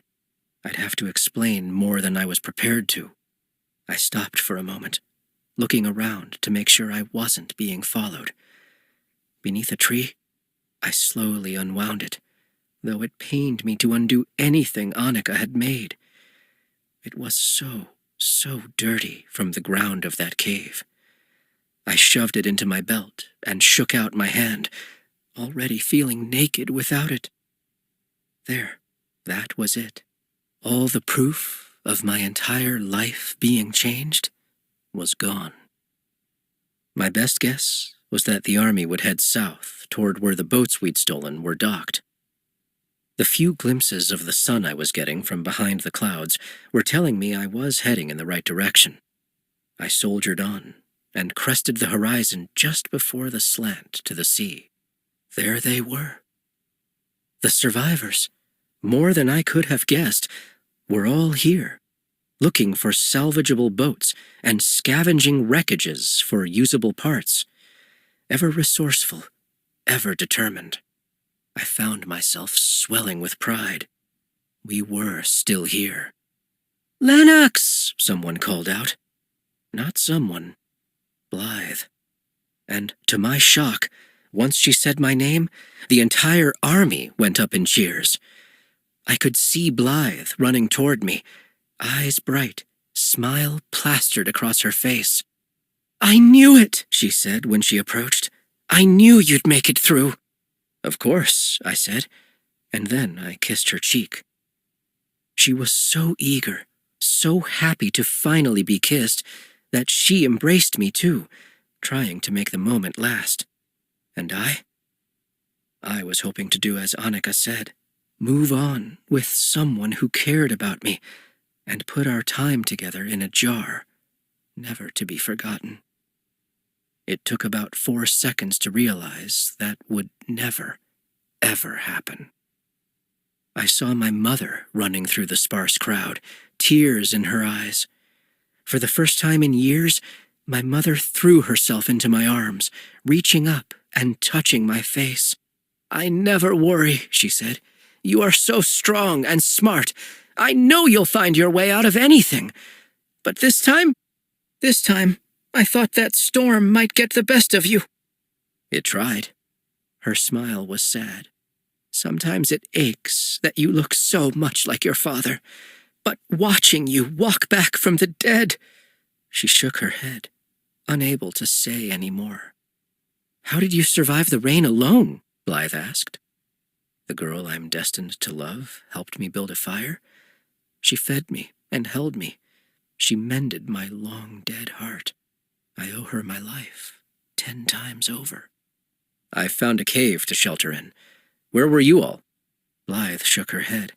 "We were able to build a crude sort of covering. It was starting to fail at the end, so it's good the rain stopped when it did." I turned to my mother. "You?" "Hid in a thicket of trees, with really tight branches, with 3 others. "Inigo did that too," Blythe said. "Inigo made it. Oh, thank goodness." Blythe laughed. "Don't let him hear you talking like that, or he'll say you've gone soft." I shrugged. "Maybe I have. Come on, let's find a boat."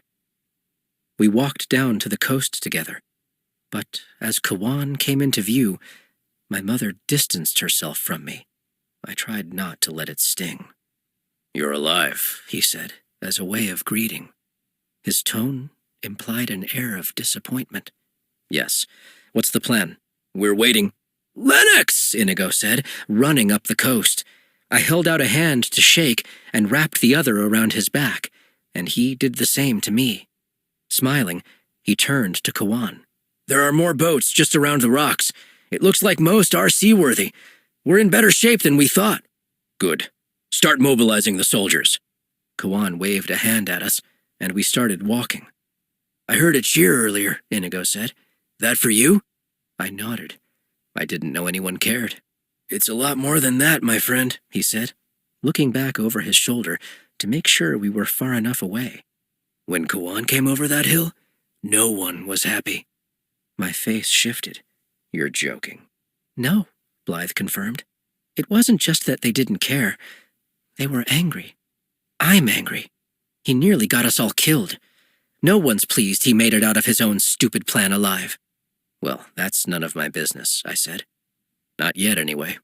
"Let me know when it is," Inigo said. I looked to Blythe, who nodded. "I will." Annika. I trudged over hills, heading north and holding Lennox's bracelet against my wrist. I had watched until he crested the hill, thankful that he hadn't looked back. I might have lost my resolve. He'd said I was strong, but I wouldn't have made it without him. Not only did he take care of me, he listened to the hardest secrets I'd ever kept and held them without judgment. I owed him more than my life. I looked up from my thoughts and saw a pale green flag fluttering in the distance. I raised my hands, waving them while I ran, and I called out. I suddenly realized with a flood of disappointment that I would not be able to explain away my bracelet. I quickly unwove it and shoved it down my stays. For now, I had to tuck him and my love safely away. The boy with the apple would have to be my most closely guarded secret. After a few minutes, 2 soldiers came running my way, meeting me halfway. Your Highness, one greeted me. The Duke has been most worried about you. Nicholas was alive. I am well, so do not concern yourself with me. I looked back. How long ago did the ship carrying my brother leave for Kadir? They exchanged a look. We couldn't leave, Highness. The waves were too high. One of the ships sank. I stopped in my tracks. I took a deep breath, bracing myself. Is my brother alive? Yes. I nearly burst into tears. I was so relieved. And my father? He is alive, but unstable. He's somewhat incoherent. I nodded. Take me to Aeschylus at once. They moved ahead of me, clearing a path once we reached the remaining troops. I rushed up the gangplank, following them to the captain's quarters. Just outside, Nicholas was pacing. He had his hand over his mouth, staring at the planks as he crossed them, looking as if the weight of a country was on his shoulders. I imagined he was guessing it very well might be. Nicholas? His head jerked up, eyes wide. He let out a ragged breath and rushed over to me. You're alive! Annika! He stepped back, looking into my eyes, his face painted in wonder. I thought we'd lost you.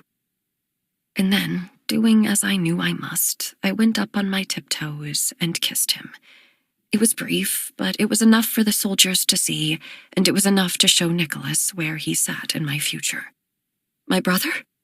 This way, he said, placing a hand on my back and leading me into the captain's quarters. He lowered his voice. His Majesty is below decks. I know. His Highness is in charge. I tried to get him to set sail, but he refused to budge until you returned. I shook my head, walking over. Noemi was crouched beside my brother, wiping sweat from his brow with a cloth, her touch as gentle as a whisper. I let out a ragged breath, seeing her alive and well. She covered her mouth and had to look away for a moment, composing herself. But neither of us could bring ourselves to smile. Aeschylus opened his eyes, but only just.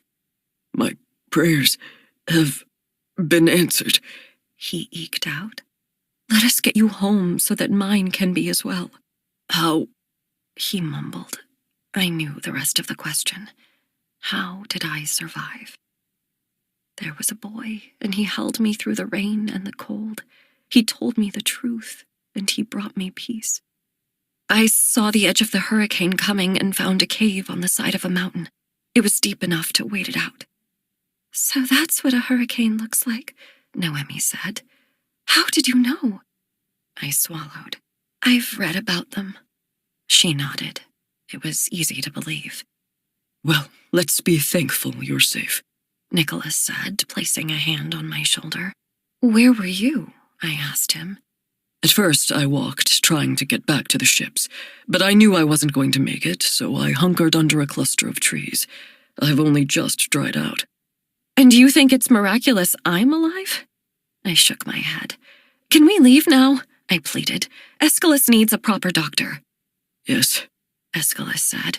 Noemi, Nicholas. He looked wearily at the 2 soldiers by the door. Jatson, Mamoon. They saluted in return. You 4 stand, witness. I am making Annika regent. My father must heal. Follow her command. I stood there, stunned by his words. Regent? It made me all but queen. I was in no way prepared for such a role. Aeschylus, are you sure? I asked. He nodded. I need time. I am still here, he assured me. Time. I looked at him, knowing he was doing his best to reassure me. So I would reassure him. Very well, I accept. I leaned over and whispered, I'm still here. And somehow that felt so much bigger than, I love you. Your Highness, Nicholas whispered, pulling my attention to him. Take a deep breath, then go to the captain and order him to set sail. I will go with you as witness to your regency. All will be well, but we must go. I nodded. Yes. I moved from the room, finding the captain waiting just outside. Captain, I am now in command. We must sail at once so my brother and father might be restored. We must ensure the safety of Kadir. His eyes widened, but he quickly saluted me. Yes, Your Highness. He immediately went to calling orders, and men scurried up from the coast and across the decks, getting ropes and sails into place. I was impressed with their speed, but I wouldn't be at ease until Aeschylus was deemed safe. You did well, Nicholas said quietly beside me. Thank you. I hope I won't let them down. He shook his head. It's possible that no one in Kadirian history will ever be loved as much as you. You can do no wrong. We'll see. When we were finally out at sea, I watched the horizon, looking for home. What I saw instead was a smattering of shapes in the distance. Is that them? I asked. It is, Nicholas replied. If we didn't need to get Aeschylus to safety, I'd say we should go ahead and chase them now while they're weak. I can't recommend that in good faith right now. Nor could I. Aeschylus and my father are the priority now. The rest we'll figure out tomorrow. Of course. He bowed to me and started walking, calling to the captain to ask a question. I watched the cluster of little boats in the distance. In the books, they always spoke of pain when being parted from the one you loved. They did not do the sensation justice. Piercing was too small a word, as was crushing. I pressed my hand to my chest, and I could feel my unraveled bracelet there, the tassel tickling my skin. I locked Lennox away in the quietest part of my heart and willed myself to be satisfied with whatever may come. Part 3. As she had for the last several days, Annika worked until well past sunset. So it was only now, in the latest hours of the night, that she was able to review the final petition placed in her lap today, the request by the lords for her to marry almost immediately. Annika had no idea when an army might head her way, and she had very little left in her pocket to help her people feel secure. A wedding, a promise of an ongoing line, this she could give them. She stood, moving away from the endless lists of things she had suddenly become responsible for, and walked to the window. She scanned the sky for Orion. There he was, hanging above her, the guardian of the heavens. As she pulled the black cord with its tassel from her pocket and wrapped it around her wrist, it felt as if she were being guarded as well. In a bedroom far less grand, Lennox bent, almost as if in prayer. He knelt with a scrap of lace between his hands, looking out the window above his bed, searching for Cassiopeia. When he found her, all he could think of was Annika. But as he watched the stars twinkling like hope in the distance, he remembered that he could never see Annika again, never go to her side, for one day he intended to claim everything that was his. He felt a stab of pain, knowing that taking back the land might mean that Annika had to die. In their own quietness, their own isolation, each wondered what the other was doing at that very moment. In Annika's mind, Lennox was sharpening his sword. In Lennox's mind, Annika was giving commands. They smiled to themselves. wrong as they were. For how could they have known that they were doing the exact same thing, holding on to the tiny pieces they had of one another and wishing desperately that the other was by their side? Lennox. The morale around the castle was unsurprisingly low. I'd never thought our army vast, or even strong, but now I saw that we'd been on the edge of something great, and it had been broken. The short battle had been disastrous. We'd lost scores of people at sea. Even I came home feeling worse for wear. I headed to the mess hall, which had been partially converted into an infirmary. Inigo met me at the door.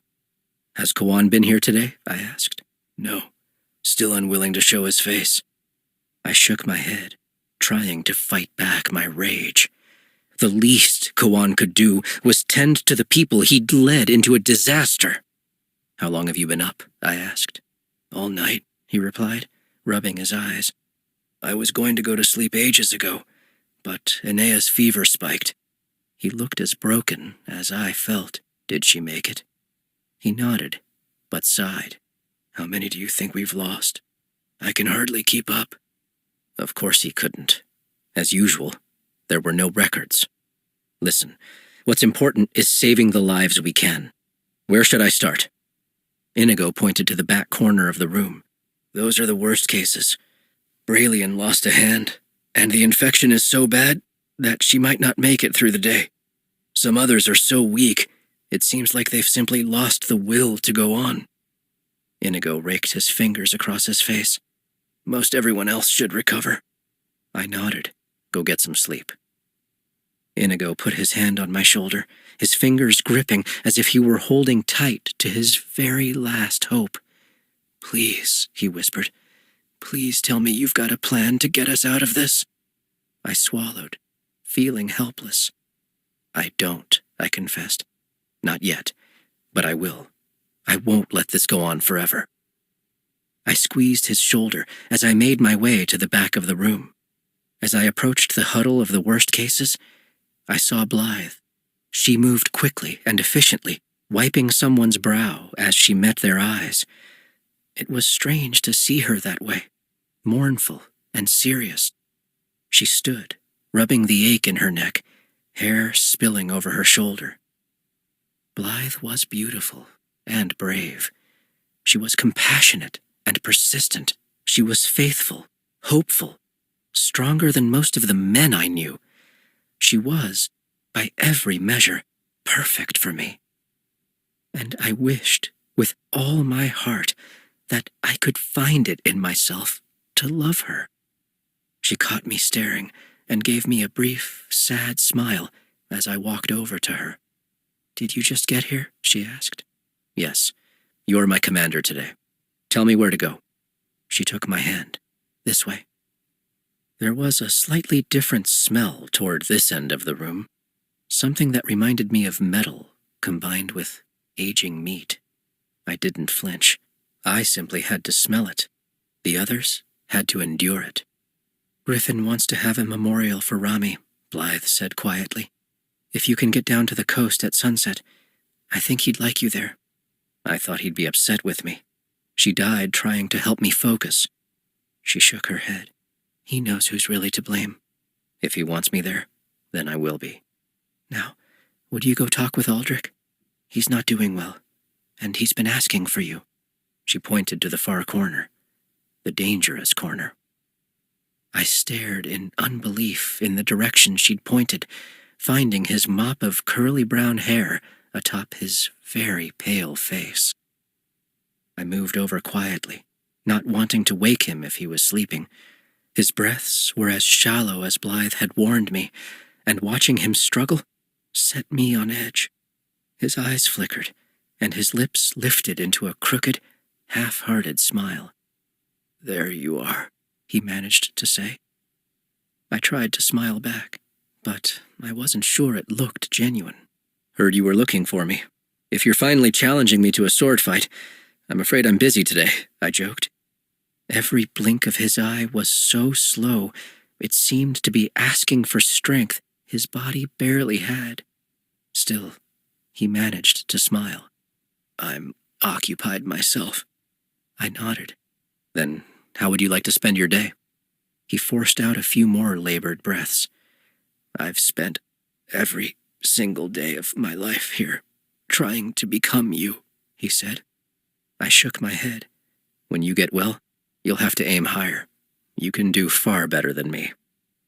The shade of his skin was so unnatural that I had to work hard not to stare too long. "Lennox," he said, turning serious, "I need to tell you something. Kawan, he needs you. No one can touch him." Then he tilted his head a little. "Except for you." I stilled at that, unsure of what to say. "When you went on your commission, he was on edge the whole time, wondering what you'd do to show him up. When you came back with a princess, he lost it. He knows what you're capable of." Aldrich stopped his slow speech to cough a few times. His coloring got worse and worse with the passing seconds. "That's why he won't come see me. Not even after all I've done for him. If you were here, he'd show. If only to make sure it was true that you were gone." Aldrich weakly shook his head. "I should have told you sooner," he gasped. "I should have told you. People would have followed you. Whatever it is that leaders hold, you have it. Why do you think Kawan hates you so?" He turned his head, coughing, and then making an anguished sound, as if the action was piercingly painful.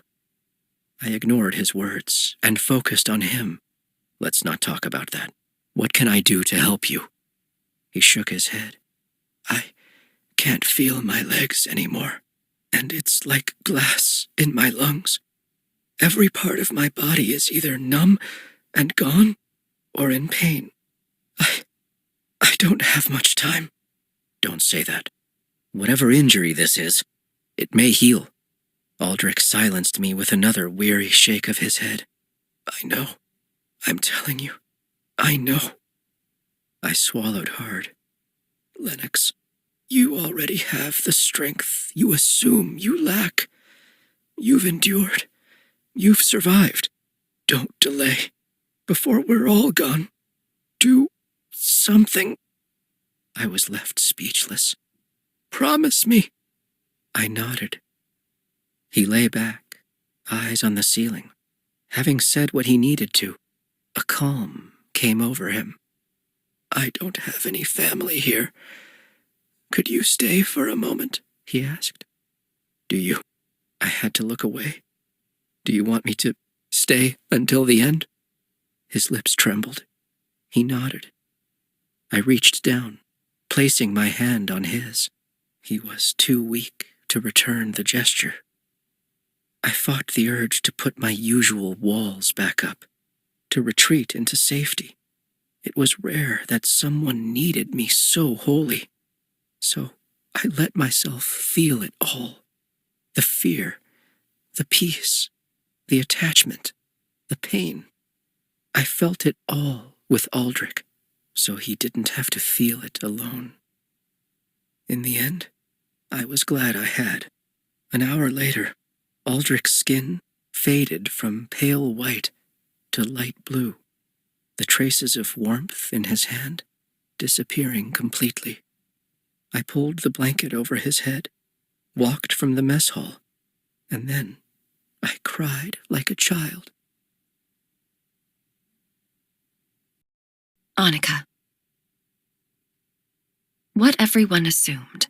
I'd survived the island using only my wits and resources to carry through the long night of rain. What everyone knew. Aeschylus had been severely wounded on the battlefield. After speaking with me briefly on the ship, a fever got the best of him, and he'd been incapacitated for days. What no one knew. My father had received a wound of his own on the island. His fever had taken him over much faster, making him talk in circles once he'd been taken to the ship and causing him to slip into a coma before we made it home. It was one thing for a prince to be injured or sick. It was another thing entirely for the king to be debilitated. So the extent of his condition had been kept secret from the masses, all of us hoping that he'd recover, or at least that Aeschylus would wake up soon. When Aeschylus had named me regent, I thought that order might last for all of a day or two. But neither my father nor brother were waking up. What if they never did? I was honored to help. What a privilege to lead our people, if only for a moment. But I hadn't been trained for this as Aeschylus had. What was I supposed to do? There was only one person in the world I wanted to ask that question to. One person who I knew would tell me the absolute truth. And he'd hold my hand as he did it, giving me the strength to follow through, no matter how painful the course ahead might be. But I could never ask for his help again. Never ask him anything again. It was one more brick on my shoulders, another thing making it harder to stand upright. I covered my nose with my handkerchief as the doctor pierced the wound, draining fluid into a bowl. Despite how much it must have burned, my father didn't stir. "I'm sorry, Your Highness. We're not seeing any improvement," a second doctor said. "It has simply come down to His Majesty's ability to fight." I nodded, forcing a smile. Then we have nothing to fear. His Majesty has never backed down from a battle. He returned my smile, bowing a little as he stepped away. I twisted my handkerchief in my hands and walked to the side of my father's bed, leaning over, close to his ear. "Can you hear me? It's Annika." He didn't stir. "Father, I need you to wake up. I have so many things I need to say to you, to ask you. Please come back." Like a child, I shook his shoulder, expecting a reaction. I was ready to cry. I felt so lost. I swallowed and stood tall, hoping to present a facade of calm to the doctors and staff. I might be unraveling inside, but no one could know. "You've already seen my brother today?" I asked, turning to the head doctor. "Yes, Your Highness. His condition, too, is unchanged, but he is more stable than His Majesty." "I know you have been rotating physicians through, but I want someone stationed here at all times. The moment my father wakes, I want to be told, regardless of the hour." "Yes, Highness, but if His Majesty does not survive, the protocol—" "It is treason to mention the king's death, sir," I reminded him firmly. "You will say nothing more on the subject, and you will come to me when he wakes." "Yes, Highness," he repeated seriously, sinking into a respectable bow. It was a strange thing to feel like my every request was law. But what was truly worrying was that a time might come very soon when my words would be law. What would I do if something important happened and I had no idea how to address it? "I'm off to see my brother. Thank you so much, doctor." I moved quickly, hoping that somehow, if I moved fast enough, I'd catch him waking up. Turning the corner to Aeschylus's room, I caught Nicholas on his way out. He paused, shifting his weight to one leg, looking a little weathered from the worry. "Any change?" I asked as I came to a stop. "None," he replied, shaking his head. "The maid said he's murmured something a time or two, but nothing intelligible. Though if he were to speak, she'd be the one to know. She hasn't left this room for more than a few moments." I put a hand on his shoulder, sensing that he was holding his opinions back. "Good. Noemi is faithful and trustworthy, and I think it would comfort Aeschylus if he woke to a familiar face." "But who is tending to your needs? You have no proper maid these days. It's unfitting. You're practically queen." He had no way of knowing how repulsive that word, queen, was at the moment. To even think the word felt like wishing for the death of what little family I had left. Regent, I could accept. Regent meant they would wake up. "You needn't worry," I said. "I have several maids coming in to help, and as you can see, I'm still all in one piece. Now, I want to go in and see my brother with my own eyes. if you could, please go to the kitchens for me and approve the menus for the week." He gave me a quick, shallow bow. But what were such ceremonies now? "Your Highness, any job you want to pass to me, I will happily take." He moved on his way, and I quietly opened the door to Aeschylus's room. As predicted, Noemi was there, just by his bed. She wasn't fast enough, and I caught the tail end of the movement as she pulled her hand away from his. When she turned and saw it was me, she hopped to her feet to curtsy. "Your Highness!" "None of that," I said as I crossed the room and embraced her. "Have you eaten? Slept?" She let out a long sigh. "Yes, but I want to be able to report the moment he wakes. I've been so afraid someone would force me to leave." She looked over her shoulder at him as if he might rouse at her saying so. "Look at me," I said.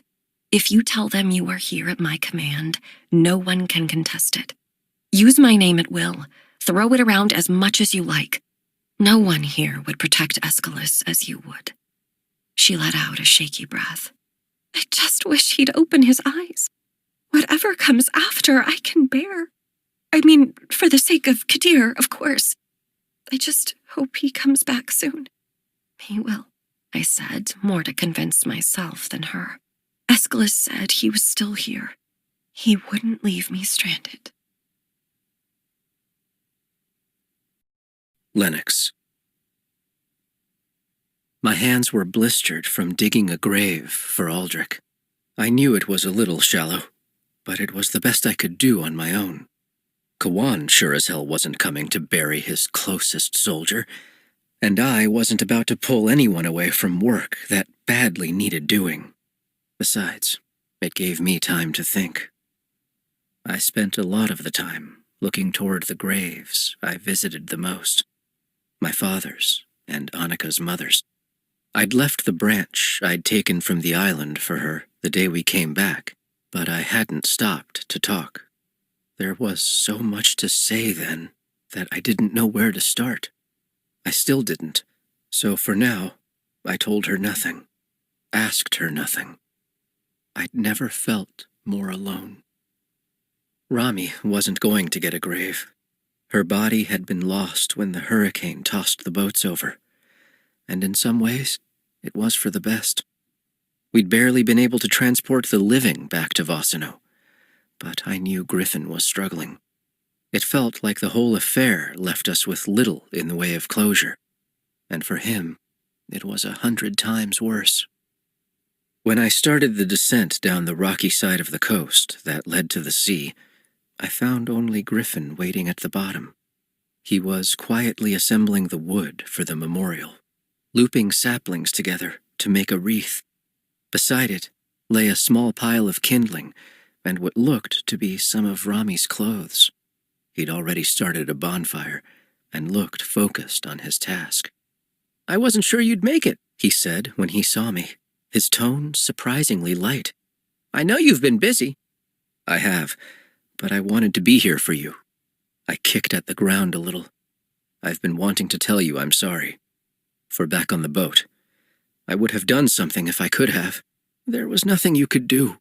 He waved his hand. "Besides, if it wasn't for you, she might never have talked to me." I squinted, coming closer. "What?" His smile was genuine now. "I was sitting in the mess hall, listening to a group of girls talking at the table behind me, and one particularly melodic voice was complaining, saying that the tall soldier with the black hair was too mean." He chuckled. "She said you flung a stick at someone and left him with a cut over his eye. With your reputation, she was terrified it might get worse. I knew immediately who she was talking about, so I jumped in and told her you were the absolute worst and that she shouldn't bother giving you a single thought more than she already had," he admitted, looking up at me. And then she smiled, and something in me just... He was lost, trying to find the words. "Yeah, I know." He nodded. "So anyway, thanks for being a giant, irrational oaf. I got to be in love because of it." I'd seen him go through the range of emotions in the short time since he'd lost Rami. Despair, rage, and even a dark kind of humor. seeing him also almost peaceful was strange. Strange, but welcome. I turned at the sound of footsteps and saw Blythe, Inigo, Sherwin, and Andre coming toward us with a handful of others who must have been close to Rami as well. Together, we formed a semicircle around the place where Griffin was building his floating memorial. "Thank you all for coming," he said. "I thought it might be nice if we shared some memories of Rami. We all knew her in different ways, and I'd love to hear what all of you have to say. And then we can send off her memory." Blythe raised her hand. "Can I go first?" Griffin nodded, and Blythe smiled. "What I loved about Rami was how gentle she was. It seems impossible with our way of life, but Rami still had softness in spades. Seeing how she lived inspires me to do the same. Thank you for that, Rami." "She was always so generous," one of the girls said. "Rami and I came here at the same time, and while we were both grateful for warm meals, we were still hungry. So she took it upon herself to go wading into the water, and she caught a bunch of tiny crabs." She laughed to herself. "They were so small. Even if she'd eaten all of them, it wouldn't have filled her up. But she brought them to the room I share with 5 other girls, helped start a fire, and cooked them right there to share with us." She shook her head. "To this day, that's the best meal I ever had. It was bland, and it was small, but it was made with loving hands and eaten in happy company. I owe that to her." As each story, each memory went on, I saw Rami's life through the prism of a dozen different windows. Each of these people experienced her in a different way, but the common thread of her kind heart was woven through every anecdote. Before I'd realized it, everyone had spoken but Griffin and me, and it dawned on me that I was going to have to say something about a girl I barely even knew. When all the eyes fell on me, I panicked, and all I could say was the truth. I cleared my throat, studying the ground. Honestly, I hardly knew Rami at all. But what I do know is, in the middle of battle, when I got lost for a moment, she brought me back to reality. She encouraged me to fight, to keep going. The sniffles that had started a while ago were growing thicker, some turning into sobs. If that was all I knew of her, it would be enough for me to mourn her. Like so many of you said, she was brave. Braver than me, that's for sure. But now, because of you all, I know so much more. And I'm sorry to not have had the chance to know her better." I met Griffin's eyes, and they were full of tears. But something in his face spoke of gratitude. He swallowed a few times and looked out to the sea. "Rami," he eked out, inhaling sharply. "There were so many things I wanted to say, and I'm sorry I'll never get to. But for now, let me tell you goodbye with the one thing I hope you always knew. You are my heart." He was quiet for a moment after that. He carefully placed her uniform on the wreath, pulled a torch from the bonfire, and walked the whole thing into the ocean until he was about waist deep. He lit the kindling and pushed it off into the surf. Griffin slowly trudged back to land, standing with us as we watched the flames drift into the distance. He looked at me, and the unspoken question in his eyes was the one everyone had been asking since we'd come back. "Lennox, what are you going to do about this?" For years, all I'd wanted was my kingdom. I wanted my freedom. I didn't want to be under Kawan's thumb or at my mother's mercy. I didn't want anyone to care about me or for me to have to care about them. But then I got a taste of what it felt like when you were brave enough to lower the drawbridge between your heart and another's. The fear came accompanied by an unmatched peace. It allowed you to find more space in your lungs for air, sight for new colors. A life without it was hardly worth living. I'd spent my life full of hate for the Kadirians, but now I saw how much I loved my people, and that was worth moving mountains for. We all agree that there has to be a better way to reclaim our land than what we've been trained for, I started. Yes, Inigo said immediately. The problem is, I'm not entirely sure what that is. And there's the issue of Kawan. If he knew how deeply we doubted him, he'd kill us all. I gave them time to take in those words, to really consider that they could lose the chance to see Darain. But, I started again, if our lives are already on the line, I'd rather risk it standing up to him than pointlessly fighting the Kadirians. And if you feel the same way, then when I have a plan, I will lead you. Annika. For the sake of my people, I showed up at dinner with a smile on my face. While the details of my family members' health weren't public, it was clear that some lords and ladies had guessed the situation was serious. Serious enough that I was regent, at least. My hope was to be able to stabilize things before anyone could discover the truth of what had happened. So, as I sat in my father's chair, surveying the people in front of me, I finally spoke aloud the one thing I knew must be done.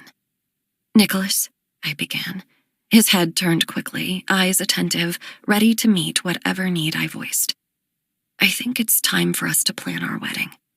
He stared at me, confused but not displeased. Now? With everything that's happening? That's exactly why we should plan. In fact, I think we should make a big fuss about it.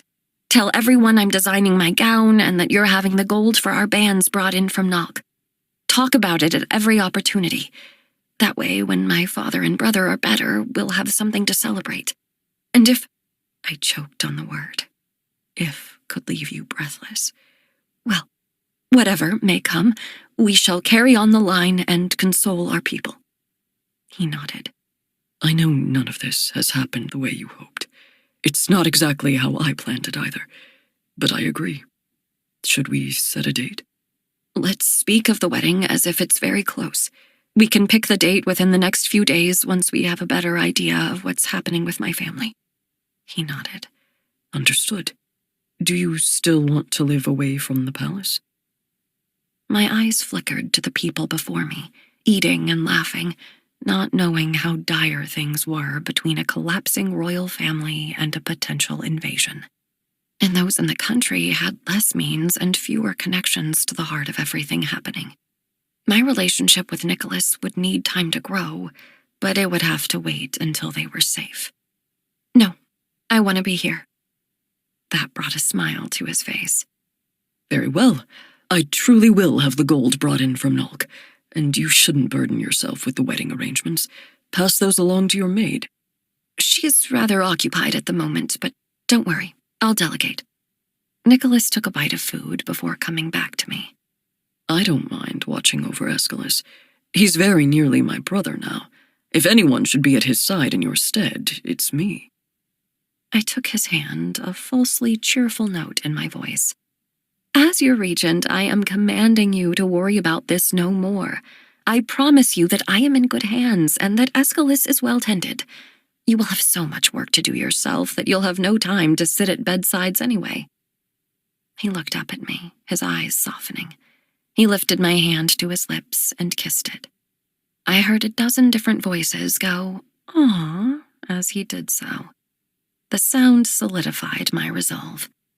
I had to marry someone. If it couldn't be the man I loved, Nicholas would do. If you command it, then I shall happily bend to your will.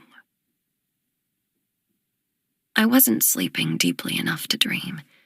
I wished I could. I knew now that was the only way I could see Lennox. As it was, my sleep was thin and broken, and the only thoughts I had of him were memories. I rubbed my eyes, giving up for the time being, and moving to step into slippers. I flung my robe on and marched across the palace. Perhaps I should have felt uncomfortable in the silence or wished for more servants and guards to line every wall. Instead, I found the isolation soothing. I laced my bracelet around my wrist as I made my way to my mother's painting and sighed as I settled down in front of her. I've been named regent, Mama, and I've been ruling Kadir all on my own. I spread my arms out wide. I wish you could see.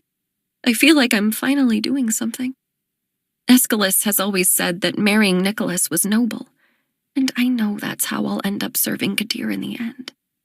I could feel the sob rising in my throat, but I shoved it back down. There was no time for tears. Not now. I wish I could tell you everything, I confessed.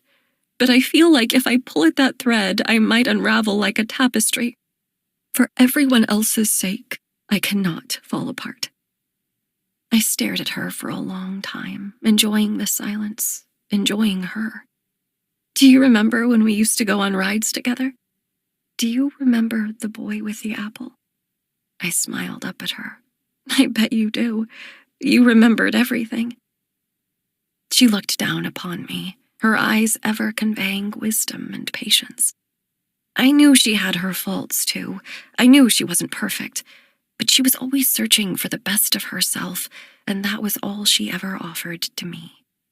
And I so badly wanted to take the best of what I had and hand it over in spades. Don't worry, I told her. What is death to you and me? Your memory is still breathing. I'm keeping it alive. Lennox.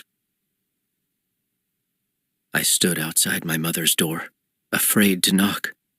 There was a good chance that she'd choose Kawan over me.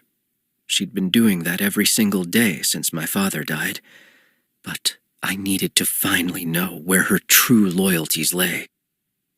After my 100th deep breath, I knocked. I heard her scuffling around, coming to the door. I didn't know if I just tricked myself into thinking her eyes lit up when she saw me, but I wasn't seeing things clearly anyway. It took me a moment to see that her hair wasn't done, and her dress was wrinkled. "Lennox," she breathed. "Could I come in for a minute?" She nodded her head jerkily and opened the door wide. Her bed was unmade, but it was otherwise pretty tidy. It looked much like it did when I snuck in to steal a dress for Blythe, though her presence somehow made the whole place feel a little less hollow. "Is there something in particular you wanted to talk about?" she asked.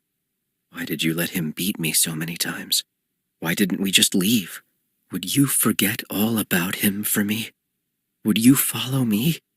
Did you love me? Are you happy?" I finally asked. She stared at me.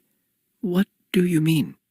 "It's just, before we came here, when it was just you and Father and me, we were happy, right?"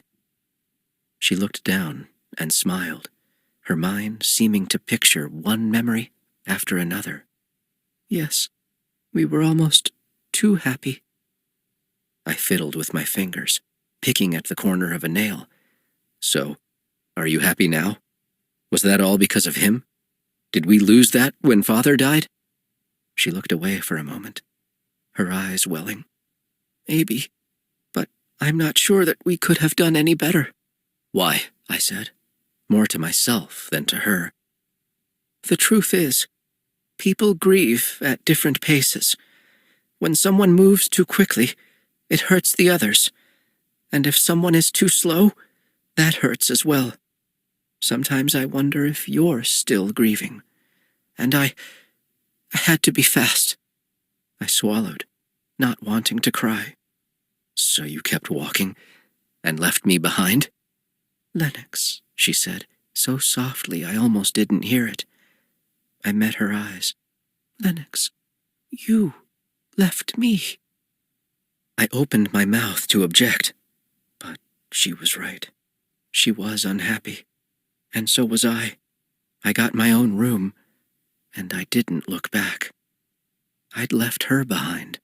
I sat there, staring at the floor as she spoke. "I always hoped you'd come back, but you didn't.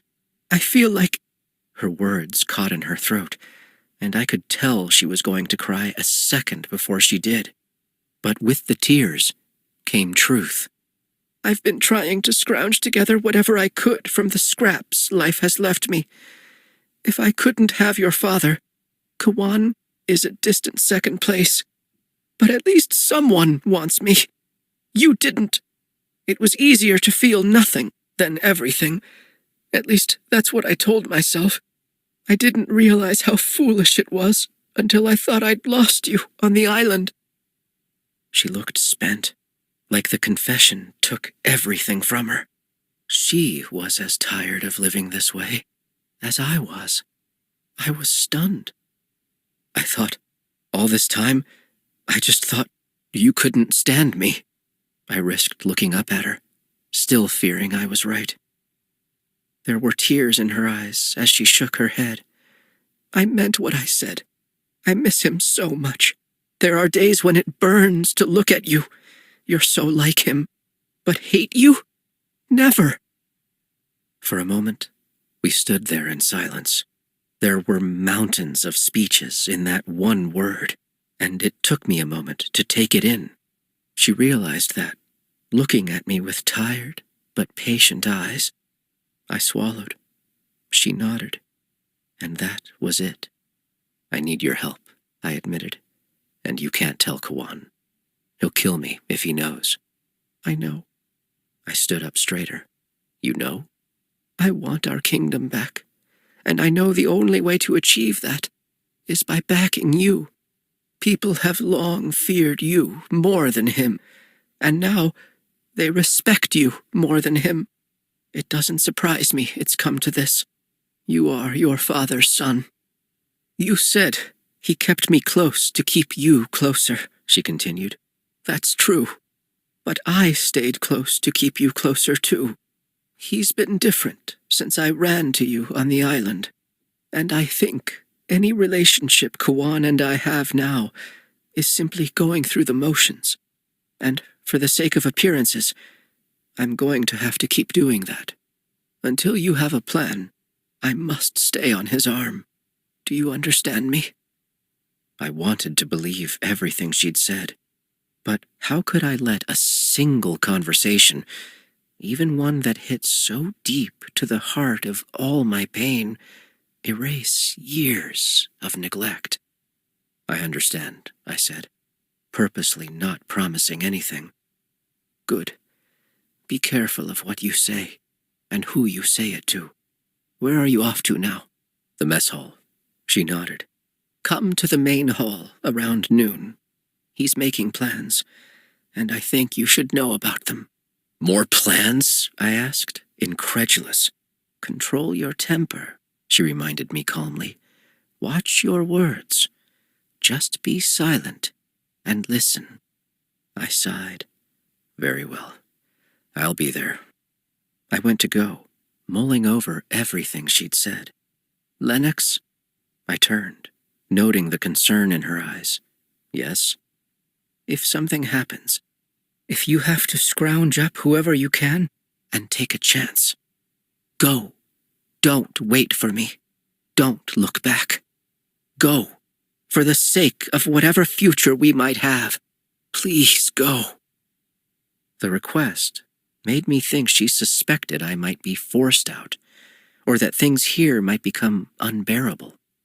But then I considered that she was a mother, and mothers tended to just know. I nodded. If it comes to that, I will. And if I must go, once it settles, I will come for you. I promise. Annika. I sat in my chair, surveying the desk before me.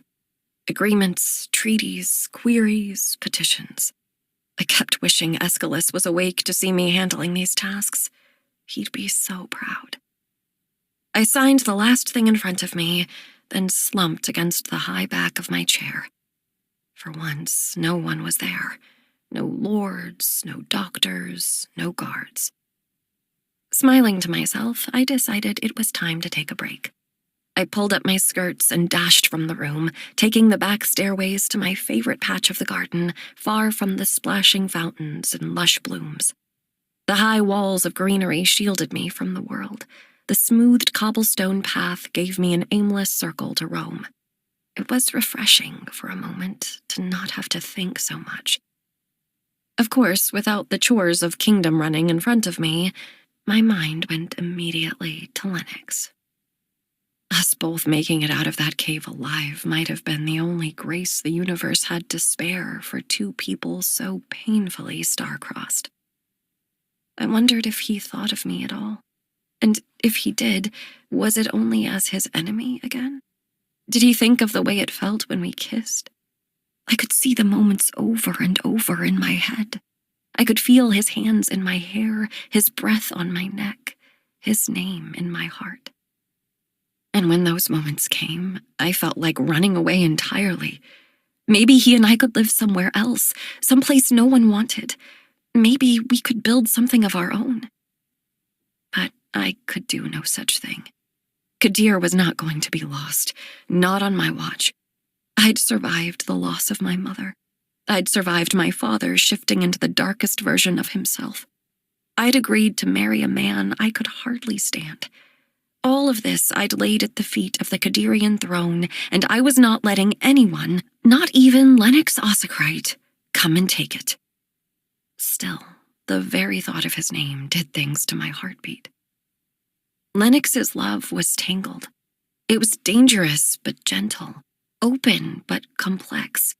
It was more than the books prepared me for, and I wanted it with everything I had in me. I looked around my oasis, realizing what a strange little place it was. Typically, our gardens were much more deliberately arranged, designed almost like a maze. But this was just a path centered around a stone. So simple, so... I froze. "What are you?" I asked, squinting at the rock. Now that I studied it, the thing seemed unnaturally smooth. A chill went through me, and I bolted, looking for the groundskeepers. I twisted through the stone lanes and grass alleys, passing people as they curtsied my way. "You there!" I called, finally coming upon a gardener. He bowed deeply in respect. "Sir, I need your help. Please fetch at least 2 other men and some shovels. Bring one for me as well." There was only one place for me to start now, but I felt I'd already exhausted all my resources. If there was truth to be found, I was determined to find it. Annika? I turned to the sound of my name being called out in a tone of disbelief. Nicholas, of course, was on the other end of the word. "Do you need something?" I asked, still moving in the direction of the library. What in the world happened to your gown? Have you been rolling in dirt? You look an absolute mess. I told you, you need a dedicated maid again. What will people say? It's not proper to... I rounded on him, holding up a finger. "Nicholas, I appreciate all that you've been doing for me, but you have got to stop trying to bend me into whatever version of a wife you've built in your head. Either take me as I am or find someone else." I took a few quick breaths, brushing my hair off my face. No doubt he had feelings on that as well. "I am princess here. I am regent. If I walk around in my stays, then it is proper and no one can say otherwise. If you want to be of help, then help."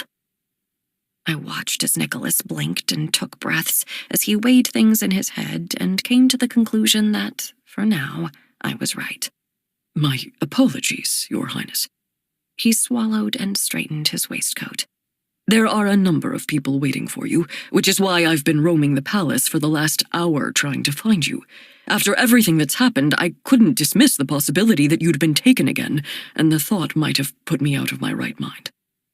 I didn't miss that he'd turned this back on me, but if he'd truly been worried, I wasn't going to poke him more. "I am sorry to have worried you, but there is something pressing at hand. Please go tell those waiting that I apologize for any inconvenience, and I will see them tomorrow." I pressed on toward the library, pushing through the doors in a rush. Your Highness, Rhett greeted me. So nice to see. Are you all right? What happened to your gown? "I was digging," I explained quickly, moving to the history section. Ah, he replied with a laugh. Not judgment, not reproval, but laughter. And what did you find? "A half sphere, a stone so round it looks like the sun rising from the ground. I said, a chill going down both my arms again as I remembered Lennox's words. I stopped before the vast wall of books. Rhett, I need the oldest records of the forming of our country. I need to know everything about how we came to be here. He looked like he had a dozen questions. But instead of asking a single one, he pointed toward one end of the shelves. Start here. Lennox. I showed up at Kawan's door about the same time his 3 lead soldiers arrived. They all gave me quick nods of their heads as a means of greeting, and I followed silently behind them. "Heard you buried Aldrich," Elio whispered. I nodded. He looked at the stone wall for a second before turning back to me. "Glad he wasn't completely alone." There was a bitterness in his tone that showed me Kawan was losing support on his own faster than I could move to take it. The only thing that might save him would be a foolproof, brilliant plan. For all I knew, he had one in his pocket. So I stayed quiet, as my mother had instructed, filing in behind the others. "Why is he here?" Kawan asked, and I knew without looking that he meant me. I glanced up to see my mother leaning into his arm, looking so comfortable, it was hard to believe she'd called that coward a distant second, only this morning. "He's the only one who's interacted with their princess, and he talked to those soldiers who defected as well. If anyone could offer insight, it's him," she said lazily. "I don't need insight," Kawan retorted, a smirk slowly spreading across his face. "I have everything that I require already." Ice raced down my spine, pinning me to the floor. I knew, in that moment, in his state of complete calm, that he'd actually unlocked the gates to the kingdom. "What do you mean?" Elio asked. Kawan's smile was still plastered across his face as he spoke. "We received 2 new recruits this morning, both from Kyland." He was delaying, stringing us out. Finally, Sloane encouraged him to continue. "I assume they brought news with them?" Kawan nodded. "The Kadirian prince is dead." A part of my heart shattered. Annika was out there, alone, without her brother. "Are you sure?" Mother asked, surprised. "Yes, and it's possible the king is dead too," Kawan added, almost giddy. "What?" I asked, shocked. "It's been nearly a week since he's been seen, and rumors are spreading that the girl was named regent, meaning she is standing in for her father and brother. That the prince is dead, but the crown is hiding it, and it seems their so-called king is not far off. So all that's between us and our kingdom is a little girl." No. "I wouldn't underestimate her," I warned. "Just because she escaped you doesn't mean she can outrun an army," he insisted, his mood growing dark. But then, just as quickly, it turned back to light. "Even so, we won't need an army. All we need to do is wait." The soldiers in the room exchanged looks. But as they did their thinking, I did my own. I realized then that I was holding on to the hope that I'd see her again. Not on a battlefield, or in the negotiations of surrender, but I'd thought I'd embrace her again, kiss her. I thought I'd rest my head in the hollow of her neck and just be still. She flitted in and out of my head so many times a day, I had to stop counting. She clouded every other desire, even the ones I knew I had to pursue to the end. I had my path, and she had hers. I shook my head, coming back to the moment. "Sir," I ventured, "how can you be so sure of this?" "Because, while you were stuck in the side of a mountain, I was camped beneath a cluster of trees, in a forced truce." All our eyes snapped to him. I wanted to say it was impossible, but I knew from my own experience it most certainly was not. With whom? Mother asked. Someone who wants the royal family to disappear as much as we do. And he is going to take care of everything for us, he replied. The answer so vague, it was maddening. Take care of it how? I needed clarity here. Perfect clarity. Kawan's smile was dark, delighted. She should be dead within the next week, he replied calmly. And once that's done, our little informant will be removed. In 2 weeks, we'll be living in the palace. Annika. Thank you, I said to the maid whose name I didn't know as she placed food on the table beside me. You're welcome, Your Majesty, she replied. No, I said so loudly she jumped. Her doe eyes were wide and fearful. I pinched my lips together, upset with myself. I'm so sorry. I didn't mean to yell. It's just that I am still Your Highness. My father and brother will be back to service soon. I'm simply filling in the gap. She nodded. Very sorry, Your Highness. She curtsied and made her way quickly from the room. I really am... She was gone before I could say sorry. I sighed, turning back to the tomes before me. I'd scoured 7 history books looking for some mention of the Dalranian people. There was nothing. But that stone in the garden, it was exactly like the one Lennox described to me in the cave. Perfectly round, perfectly smooth. It had been all but buried in a garden, but it was there. He'd said his people would return to it and dance there. And if that detail was real, if he knew about that without ever having set foot here, then there must be more. I felt it in my bones. The door opened without a knock, and Nicholas walked in with a tray. I was attempting to make a peace offering, but I see someone already brought you food, he said, nodding to the plates left on the table. It had been a few hours since the incident in the hallway, and I still wasn't sure what to say about any of it. Did I need to apologize? If so, what for? In the meantime, I carried on conversation, hoping it would pass. Yes, I don't know who told them to... I trailed off, noticing that Nicholas was sulking and stabbing cheeses with his fork. Can I ask you something? I began again. He peeked up. Of course. Have you ever heard that there was a 7th clan? He squinted at me. That's what you want to know? Yes. He sighed. Annika, our country is in danger of losing the majority of its royal family. You and I are supposedly planning a wedding. An army set on destroying everything we've built is waiting out there for us, and you want a history lesson? He stared at the far wall for a second. I don't understand where your mind is right now. There was something so defeated in his posture that my instinct to put him in his place faltered. Nicholas, I'm in a position I wasn't trained for in a time when we know there are enemies on the horizon. I'm worried about my brother and father. I haven't been sleeping. If I seem distracted, it's because it's a lot. It feels... I put a hand on my heart, thinking it all over.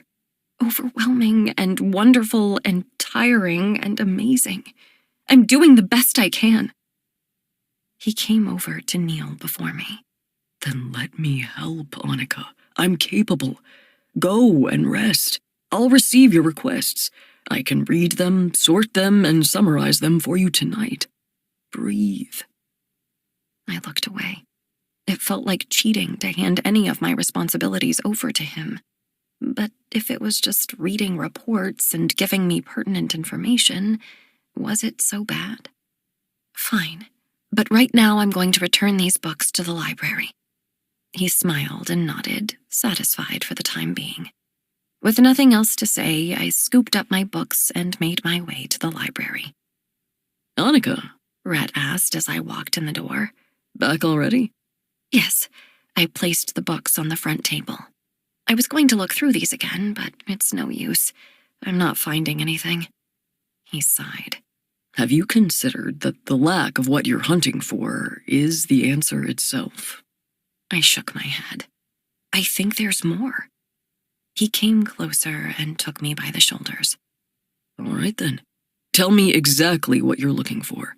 If it's in this library, I'll find it. I huffed. I'm looking for any mention of a seventh clan. The Daranians?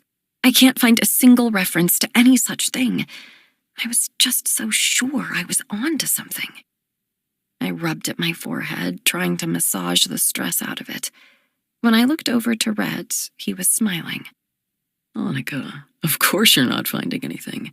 You're looking in the wrong place. What? These people, the Daranians, you called them? I nodded in reply. They aren't in the history books. All the stories about the missing seventh clan are in mythology. He pointed to the section of the library at the center of the room, open so everyone could see what you were looking at, where the books themselves were chained to the shelves. Mythology.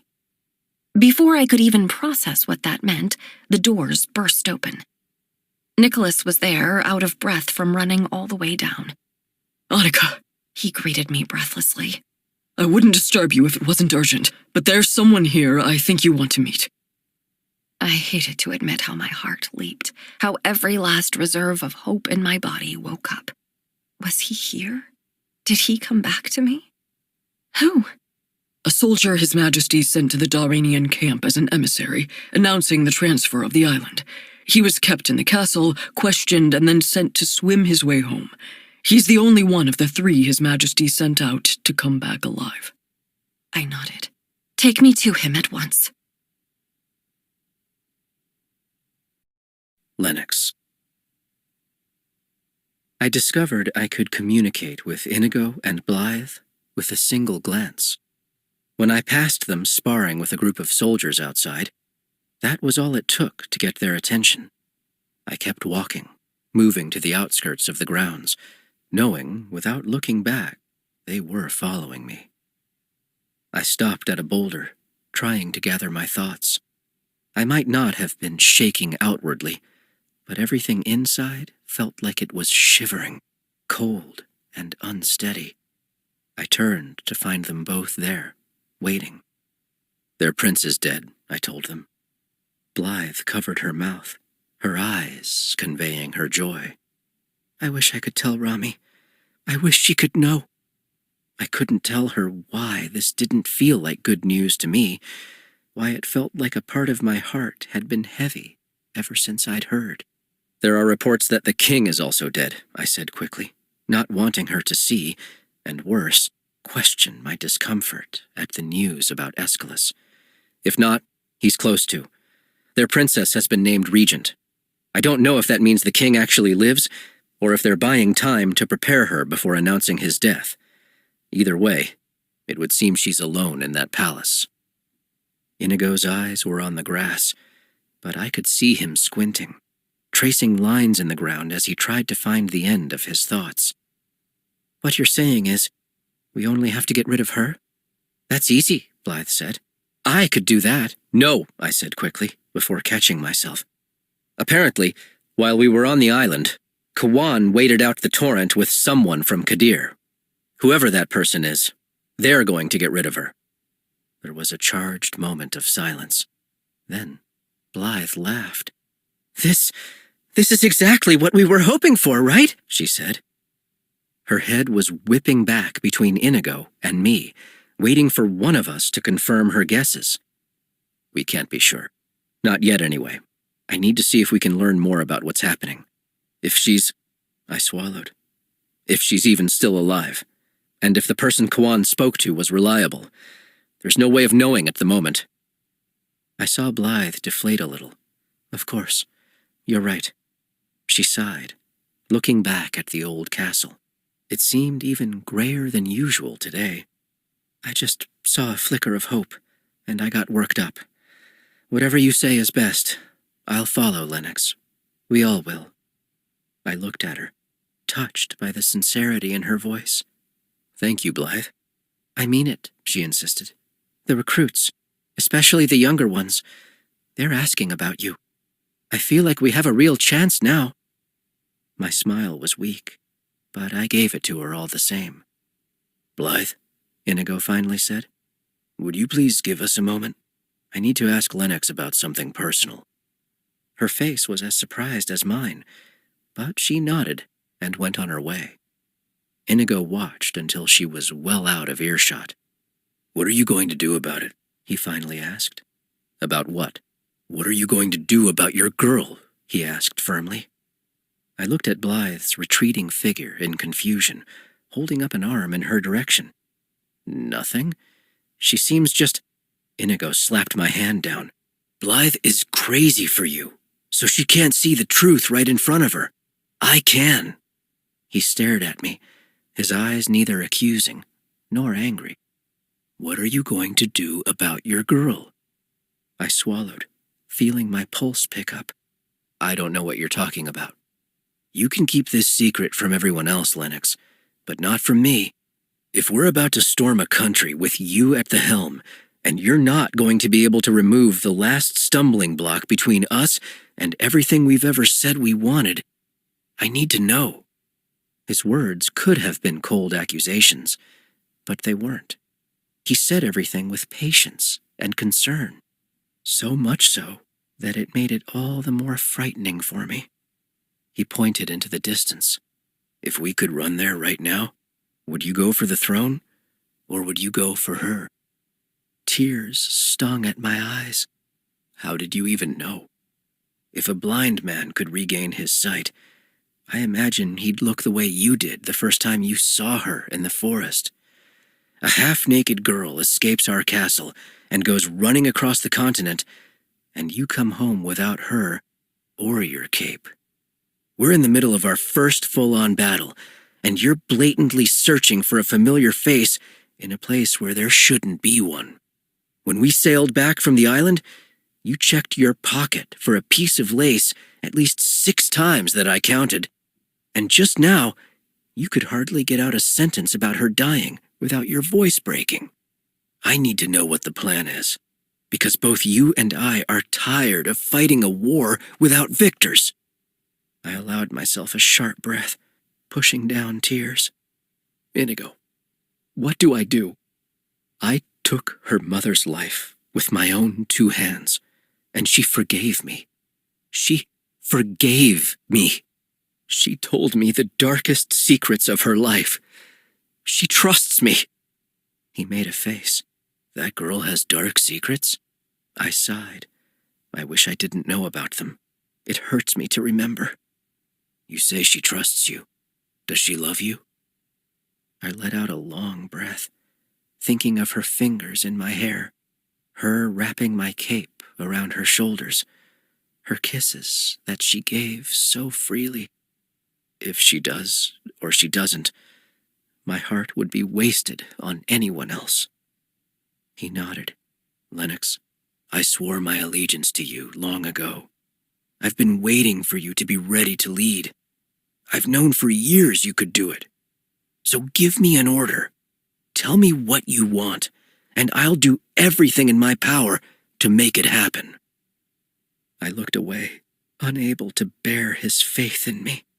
It filled me with indescribable hope and pride, but there would always be a measure of fear right alongside it. We need our home back, Inigo, and I need her to live. If she dies, I die. I can't have her. I understand that, but Annika has to live. Inigo crossed his arms again, back to being a soldier. Understood. He looked down, and then back to me. What about Blythe? I swallowed. I don't. Because if she's fair game, you really ought to say so. And without another word, he marched off, leaving me stunned at how much Inigo might have been sacrificing for my sake all along. Annika. Oh, please don't bow, I insisted, rushing into the room. The man in front of me looked worse than our army did, marching back from the island. His clothes were ripped, and I could see red marks on his wrists where he'd been bound. His lip was split, but healing, and there were bruises on the patches of skin I could see. It wasn't until he lifted his head that I recognized him. When I'd fallen into that glass table, my father had been too stunned to offer assistance, even as the blood poured through my torn dress. A guard had swooped into action, carrying me back to my rooms. It was humiliating, but I was thankful someone had helped me. He helped me.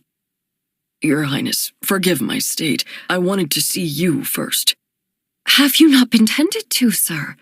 I had to imagine he was in need of food and rest. He shook his head. You must be starving, I said, turning to Nicholas in desperation. His eyes flicked back and forth between the guard and me, clearly reluctant to miss anything. Of course, he finally said. I'll be back as soon as I can. He moved quickly from the room, and the guard and I were left alone. Before anything, I must apologize to you, he started urgently. We tried to stop them from bringing their entire army, but it was fruitless. They gave no hints they were planning to sabotage you until that morning. I failed to protect you. It's unforgivable. His eyes went to the floor, ashamed. Say no more. I didn't know His Majesty intended to use our army to corner them. The whole engagement was a disaster. Just tell me what you can. He nodded, moving his gaze up to me. We were instructed to tell them to meet His Majesty on the island. It was meant to be neutral ground for peace talks. The king would offer them goods and a treaty in hopes of future cooperation. That was all I was told. He shook his head. We allowed ourselves to be captured. They questioned us, mostly about protections on the castle. They wanted to know about fortifications, though there was one soldier with a lot of questions about our history. Coleman told their leader just enough details to get them on the boats. When the leader, Kawan, realized he was being manipulated, he ordered us killed. That same soldier from before, Lennox, walked us down to the shore. He asked a few more questions about the country, about you. He swallowed hard, thinking back. Meanwhile, my ears perked up at his name. Our hands were bound. He could have just run us through.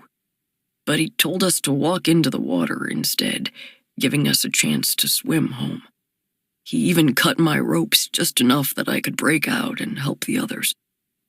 He turned away, lips trembling as he gathered the strength to finish his story. We did get our arms free, but the currents were very strong, so we couldn't get back to shore. By the time we managed to beat the pull out to sea, we were so tired. We just wanted to get out of the water, so I started making my way to the first land I could see. It was too rocky. We kept getting slammed into them, and I think that was when we lost Coleman. I can't be sure. I put my hand to my mouth, so moved by his brokenness that I felt I might cry myself any moment. I was finally able to climb out and hosted Victus behind me. We both passed out from exhaustion on the edge of a forest somewhere. When I came to, he was sweating and thrashing in his sleep. I ventured out trying to find food and water, but it was impossible. I gave him what little I could gather, but it wasn't enough. And I tried to keep him out of the sun, but I had no way to keep the fever at bay. He died while I was asleep. He had to pause again. This torture I understood. Even with all our doctors and medicines at my disposal, I couldn't heal my brother or father, and the powerlessness was devastating. A few people were kind enough to let me ride on the back of their carts, but being injured slowed me more than I liked. I've been told that the campaign went ahead and that there was a storm. I sighed. There was a brief battle at sea. They attempted to burn our boats, but with our muskets, they had to keep a distance. We both continued to the island, and once we came across one another, someone from their side shot an arrow directly into Aeschylus's chest. It was pure chaos after that. But a hurricane came in, and we were all forced into hiding. My brother and father are fortunate to even be alive. It was then that Nicholas returned, a tray of food and drink in hand. He rushed in, setting them on the table beside the guard. "I'm sorry, I've only just realized I don't actually know your name," I said. He wiped at his eyes. "Palmer, Your Highness." "Please eat something." I gestured to the food, and he half-heartedly picked up a piece of bread. "So, are you currently regent, Highness?" "Yes," I confirmed, appointed by my brother before we left the island. Since then, both he and my father have been unconscious, but I am confident they will both recover. I watched as Nicholas's eyes danced between us, questioning if I should be saying as much as I was. "How bad are your injuries?" I asked.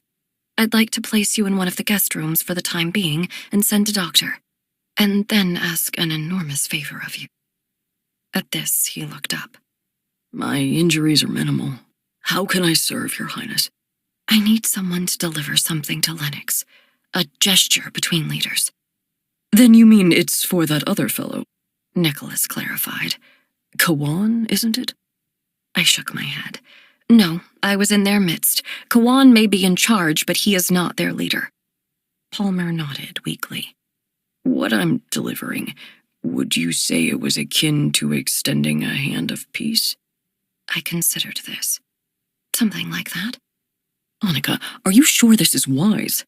Nicholas interjected. "Your father and brother are on their deathbeds. These people killed your mother, and I have no doubt they're biding their time to get to you.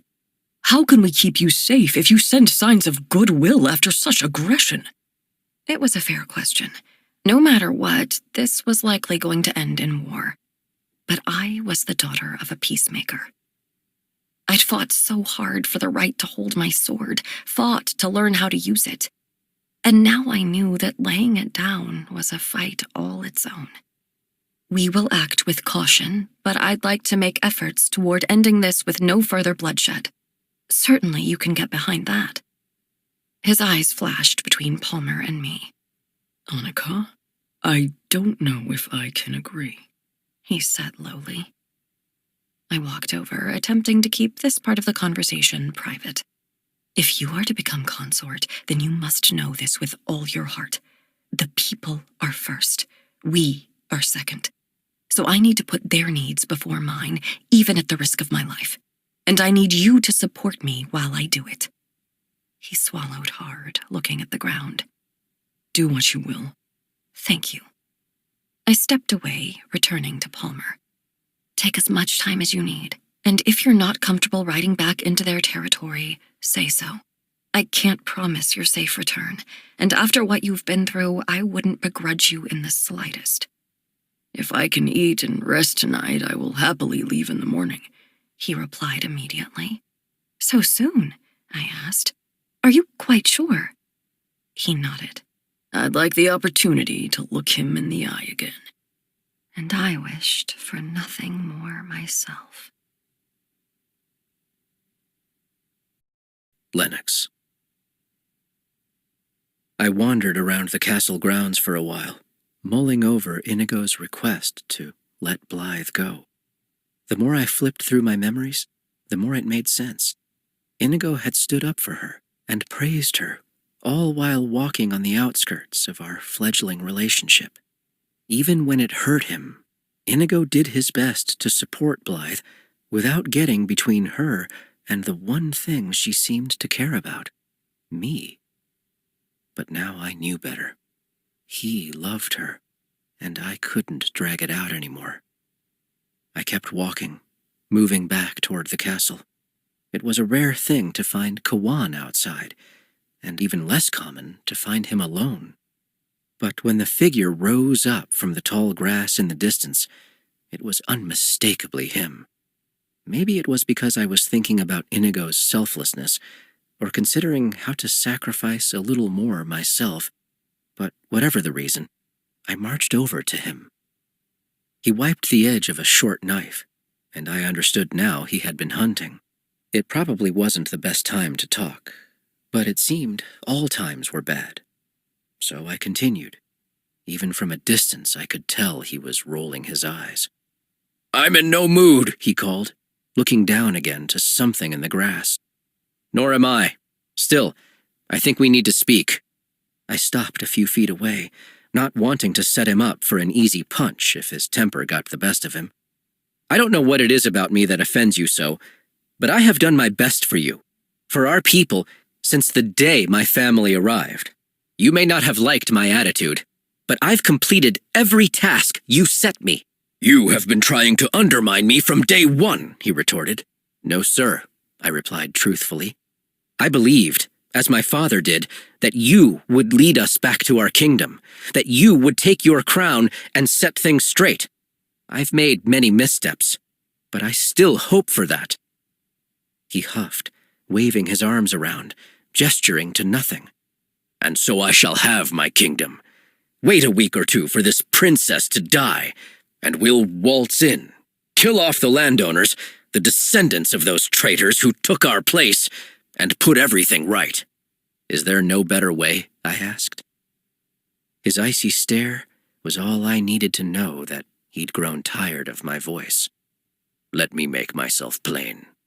If you say another word against me, or my plans, or my methods, I will rid you of your tongue. I'd love to see people follow you if you can't give an order. I'm not speaking against you. I'm begging you for help.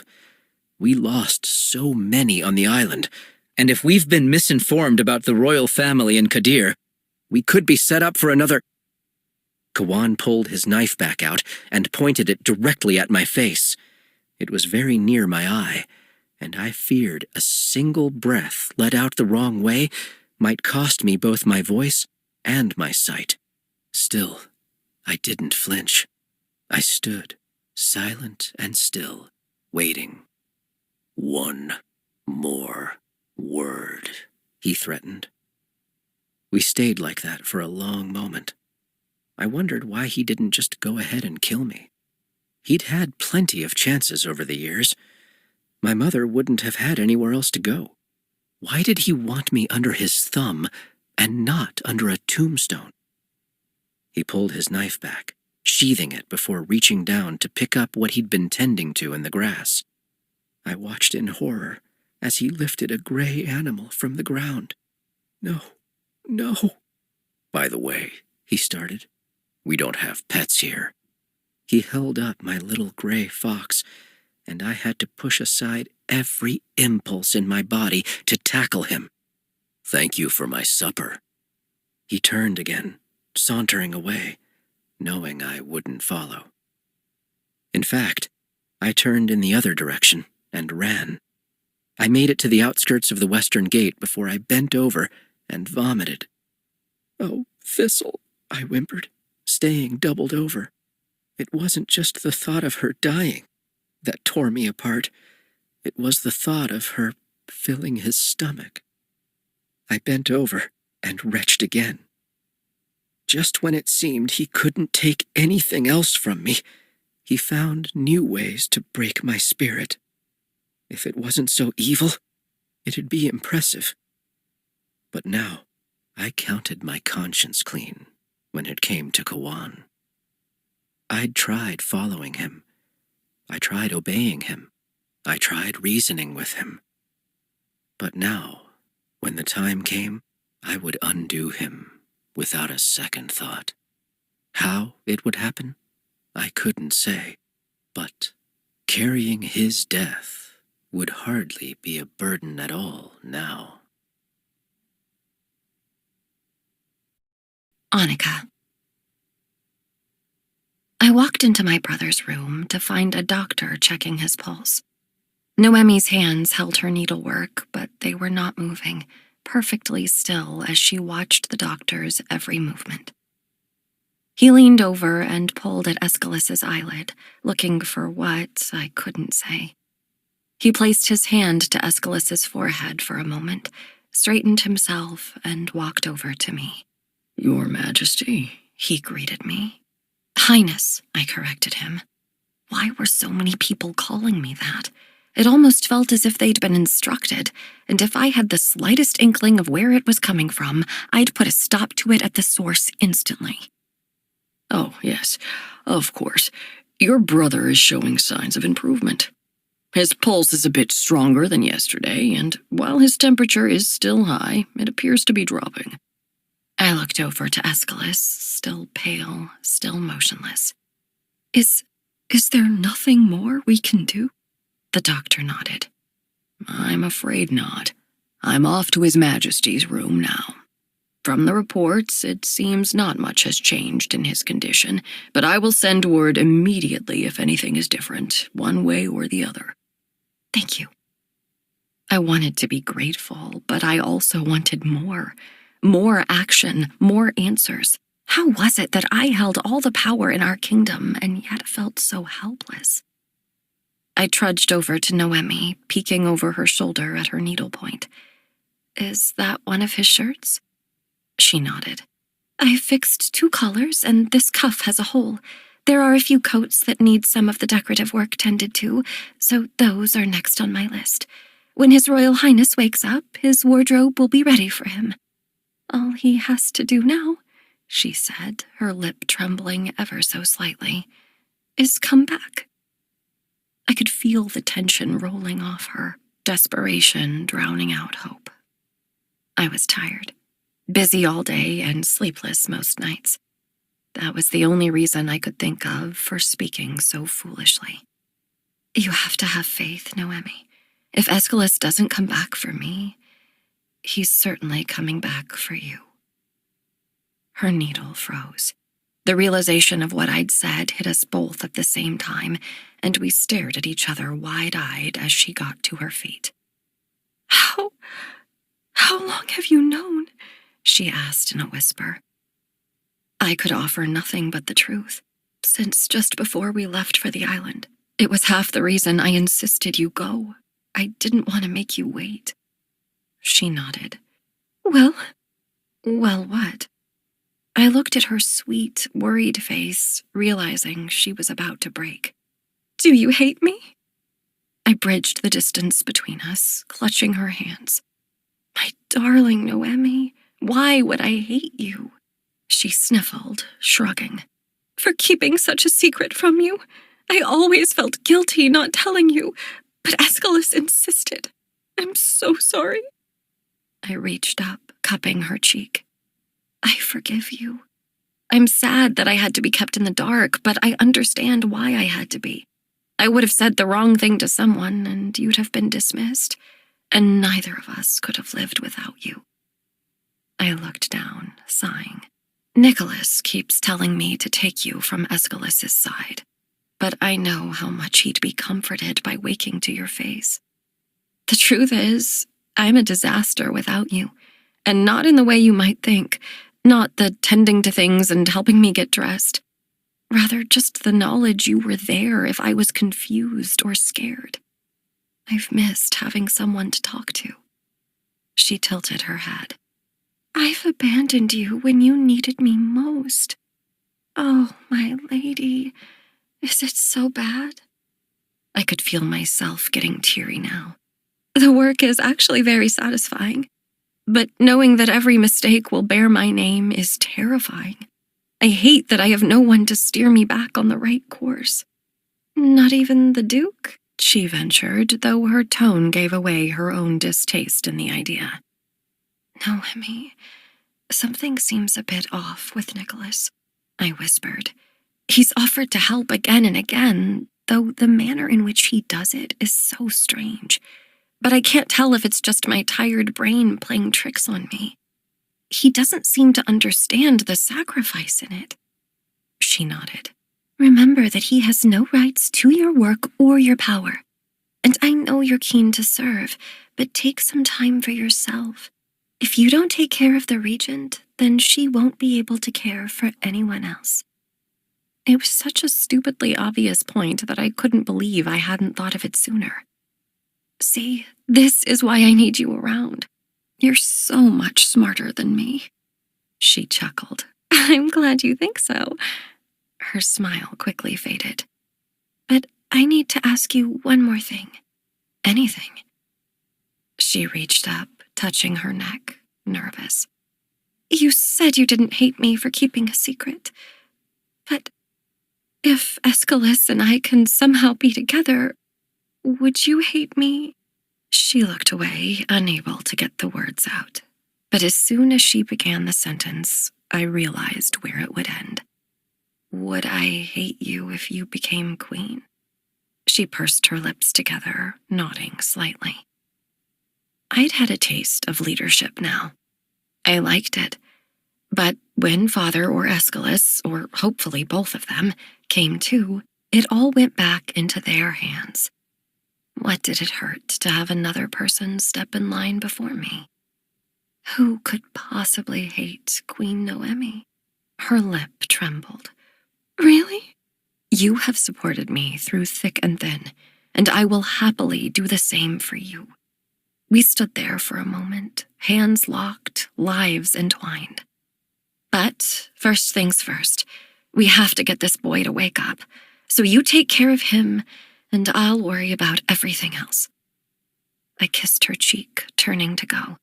Let me know if anything changes. I'll be at my desk the rest of the day.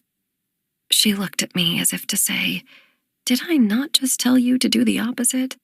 But then smiled as if she realized I wouldn't have listened to her anyway. If that wasn't true sisterhood, then I didn't know what was. When I was around the corner, I allowed myself to slow. I put a hand to my heart, trying to rub away the ache. I wanted Noemi to have every happiness. I wanted her to have a life that wasn't lost in service to mine. But it did hurt that she might get to rule in ways I never would. There, I wasn't perfect. And now that I'd allowed myself the thought, I shoved it away. I would never permit myself to think of it again. If she and Aeschylus were going to have a chance, then I couldn't waver where she was concerned. If they ever got that far, the people would have their issues with a maid being elevated, so I would set the example of support. And that meant being better than I had been. Better than I was now. Lennox. Walking patrol used to feel like a chore. Now, out of the castle, away from death and arguments and exploitation, it felt like a sort of freedom. How many times had I attempted to imagine life in my new land, finally having everything I wanted at my fingertips? I was realizing now that if I brought all the manipulation of Vossino with me to a new palace, it would be another prison. What are you thinking about? Blythe asked. Inigo was a few steps behind her, followed by Griffin. We all had our eyes on the horizon. The future, I replied honestly. She smiled, blissful. I can't wait to see it. I looked back to Inigo and flicked my chin at him, asking without words to give Blythe and me some space. He nodded, slowing his pace and keeping Griffin by his side. How was I supposed to explain to Blythe that she'd done nothing wrong? How was I to convince her that cutting ties now was different from when I'd attempted to before? How could I explain that this was the only way I could really show her love? Once we got far enough away from the others, I turned back and looked at her. Her eyes were on me almost all the time, and today was no different. I need to tell you something, I began seriously. She still wore her smile, but I could tell it was a delicate thing. All right. First, I wanted to thank you. You've only ever seen the best in me. I've never understood why, I admitted. I still don't. But that's meant more than I can say.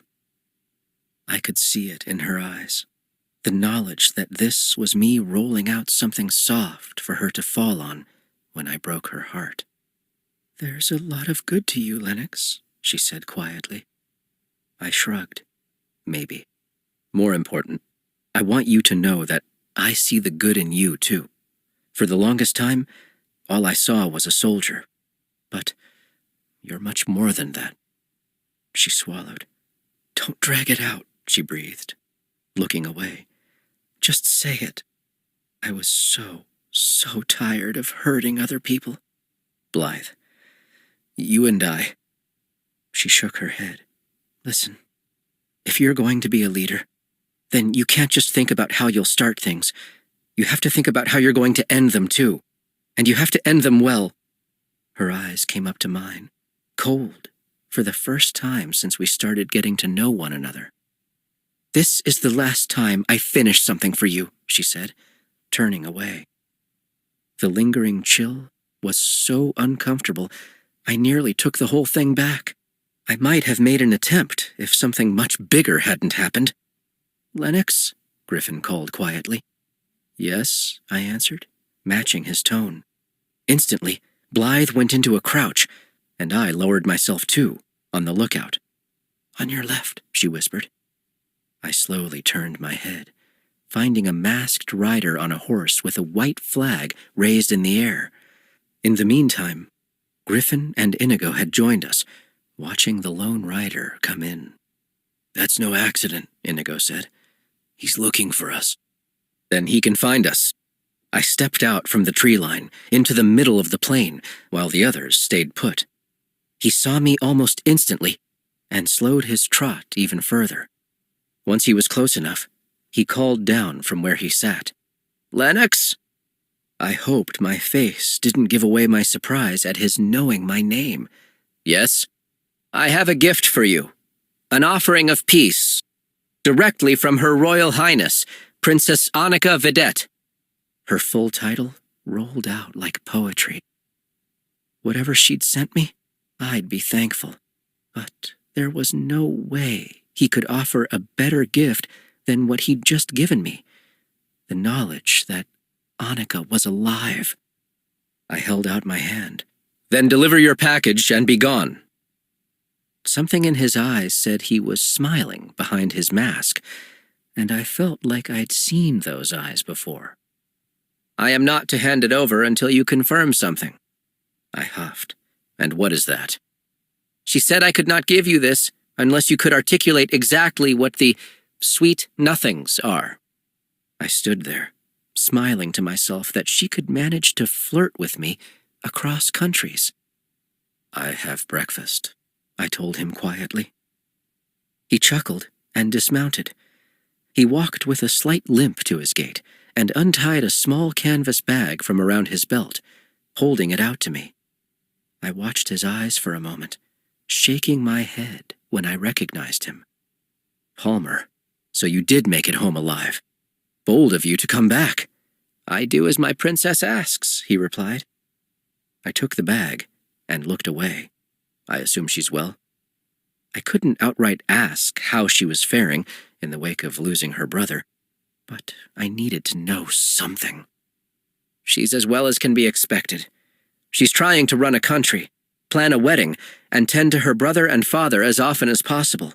I'm sure she's exhausted, but she'll never admit it. Each word of the sentence was like a punch to the gut in different ways. First, she truly was leading. I knew full well she was capable, but it pleased me nonetheless. Second, her brother was not dead. He might be sick, close to death even, but he was alive, as was their king. And third, a wedding.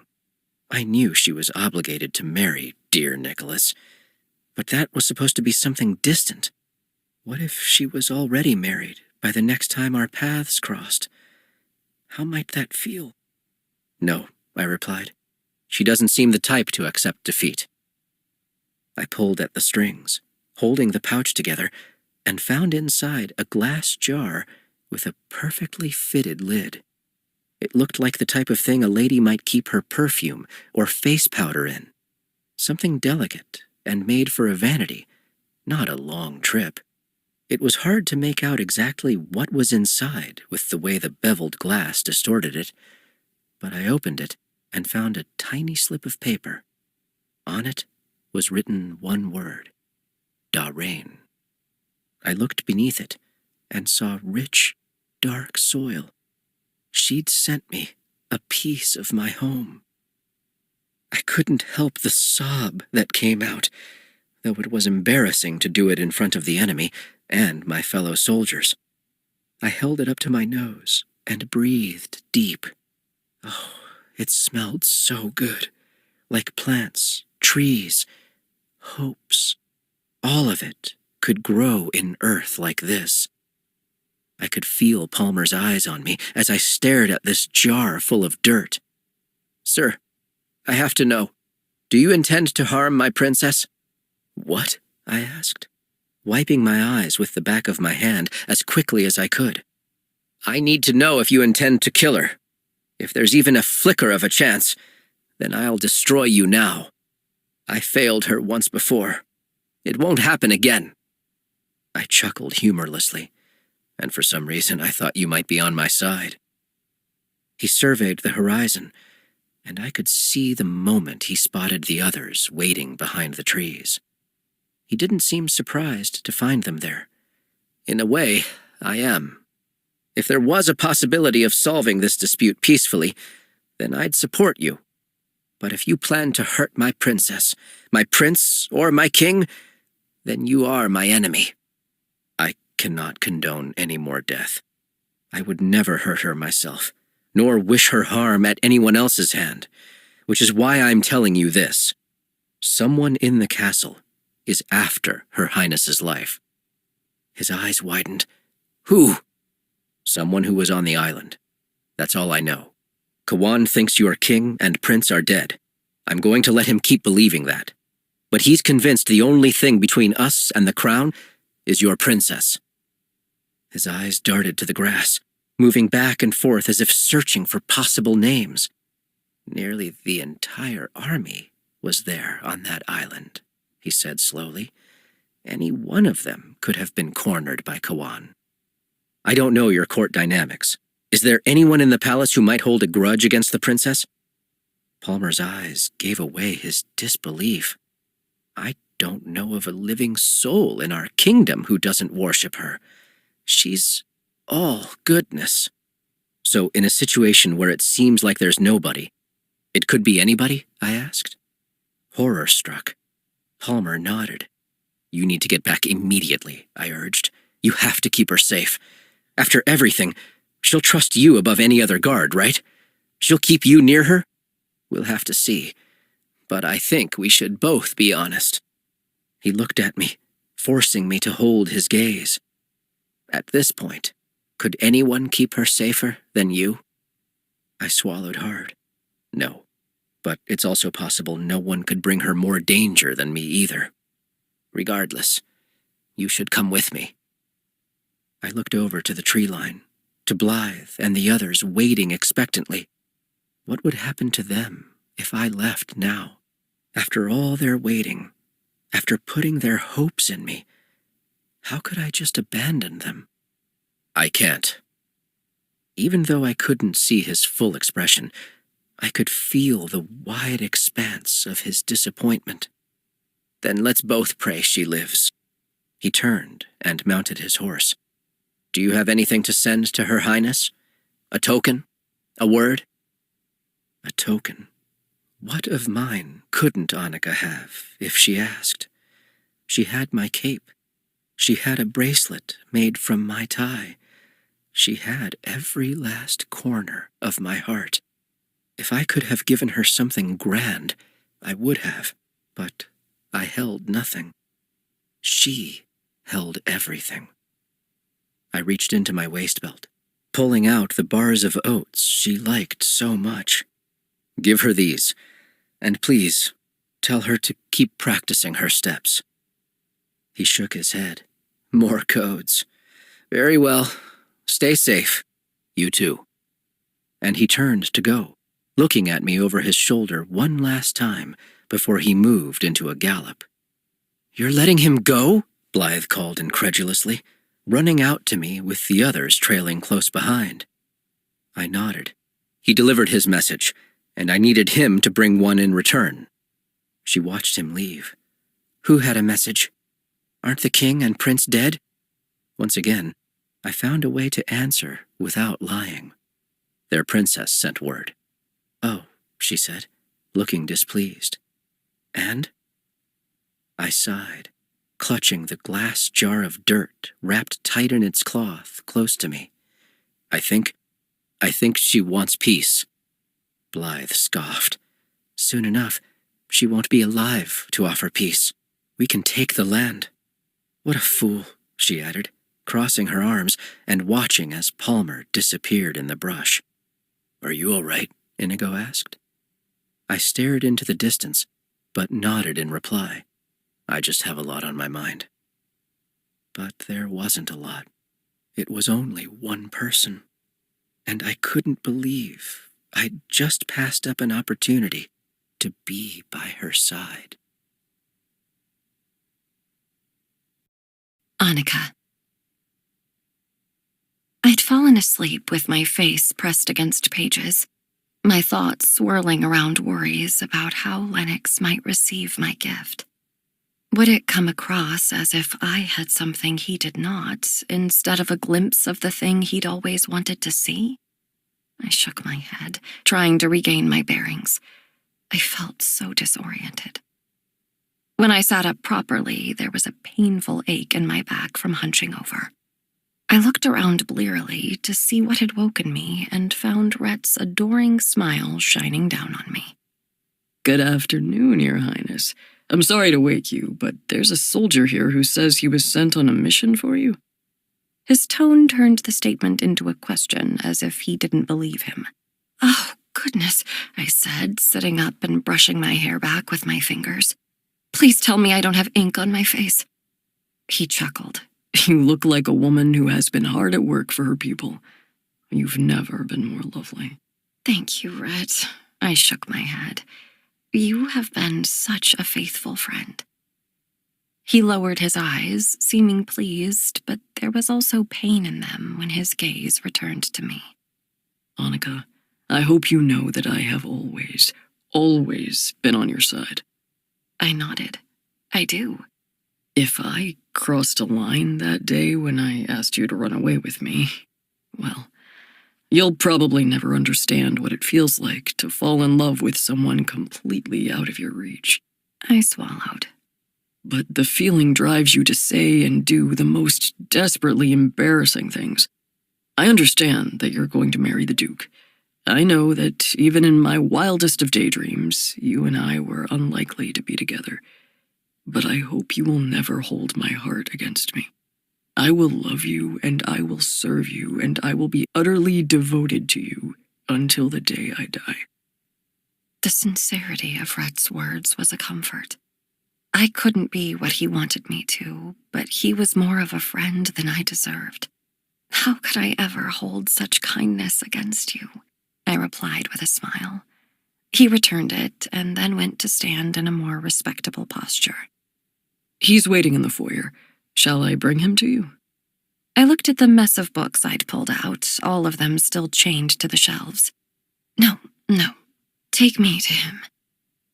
I followed Rhett to the front of the library, finding Palmer leaning against a desk. He straightened up when he saw me and moved into a deep bow. I could see that despite what he'd said, he was still in pain. I'm sorry to disturb your work, Your Highness, but I thought you'd like to know. His eyes darted to Rhett, hesitant to share his news in front of others. You may proceed. Rhett is a friend. His unsure eyes looked over Rhett again, but hesitant to disobey my orders, he proceeded. Their leader believes the king and your brother are dead, and we have reason to believe you could be in danger from someone inside the palace. Rhett stood up taller. Who? We don't know. For now, you need to be kept under constant watch. Might I ask to be made your personal guard? I'd like to pull a few guards I think we could trust to be in rotation, but I must be by your side. Of course, I replied. Palmer turned to Rhett. Keep Her Highness safe until I return. I won't let her out of my sight, Rhett vowed. Palmer nodded. He turned to go, but quickly stopped himself. Ah, he said, coming back to me, a small smile on his face. He said the code without hesitation. He was moved by your token, and he sends this in return. Palmer reached in his bag and pulled out a small rectangle wrapped in paper and twine. I could smell the cinnamon as soon as it hit the open air, and I felt my heart begin to race at the thrill of touching something Lennox's hands had been on. He also said to practice your steps. I smiled to myself. All I could think was that he'd fed me again. Thank you. That was a dangerous trek, and I know you've been pushed to your physical limits for me. I won't forget this. Palmer bowed, heading off to his work. Rhett watched as I pulled the parcel to my chest, looking at me with growing levels of confusion. I cleared my throat and wiped away my smile before walking to the seat I'd been in only moments ago. I sat back down, moving on to the next book in the row, hoping I was getting closer. Rhett reached down and picked up the bar, inhaling deeply through the paper. Their leader sent you food? Something like that. You can't possibly eat this, he said in outrage. That guard just said someone's trying to kill you. He said someone here was trying to kill me. As the words came out, I realized there wasn't much comfort in that. I changed the subject. I'm sure this is safe, but it doesn't matter. I'm not hungry anyway. I'm hunting for an answer. Rhett stayed beside me, his mood souring quickly. All his words about devotion and love seemed very distant now as he studied me and the gift on the table.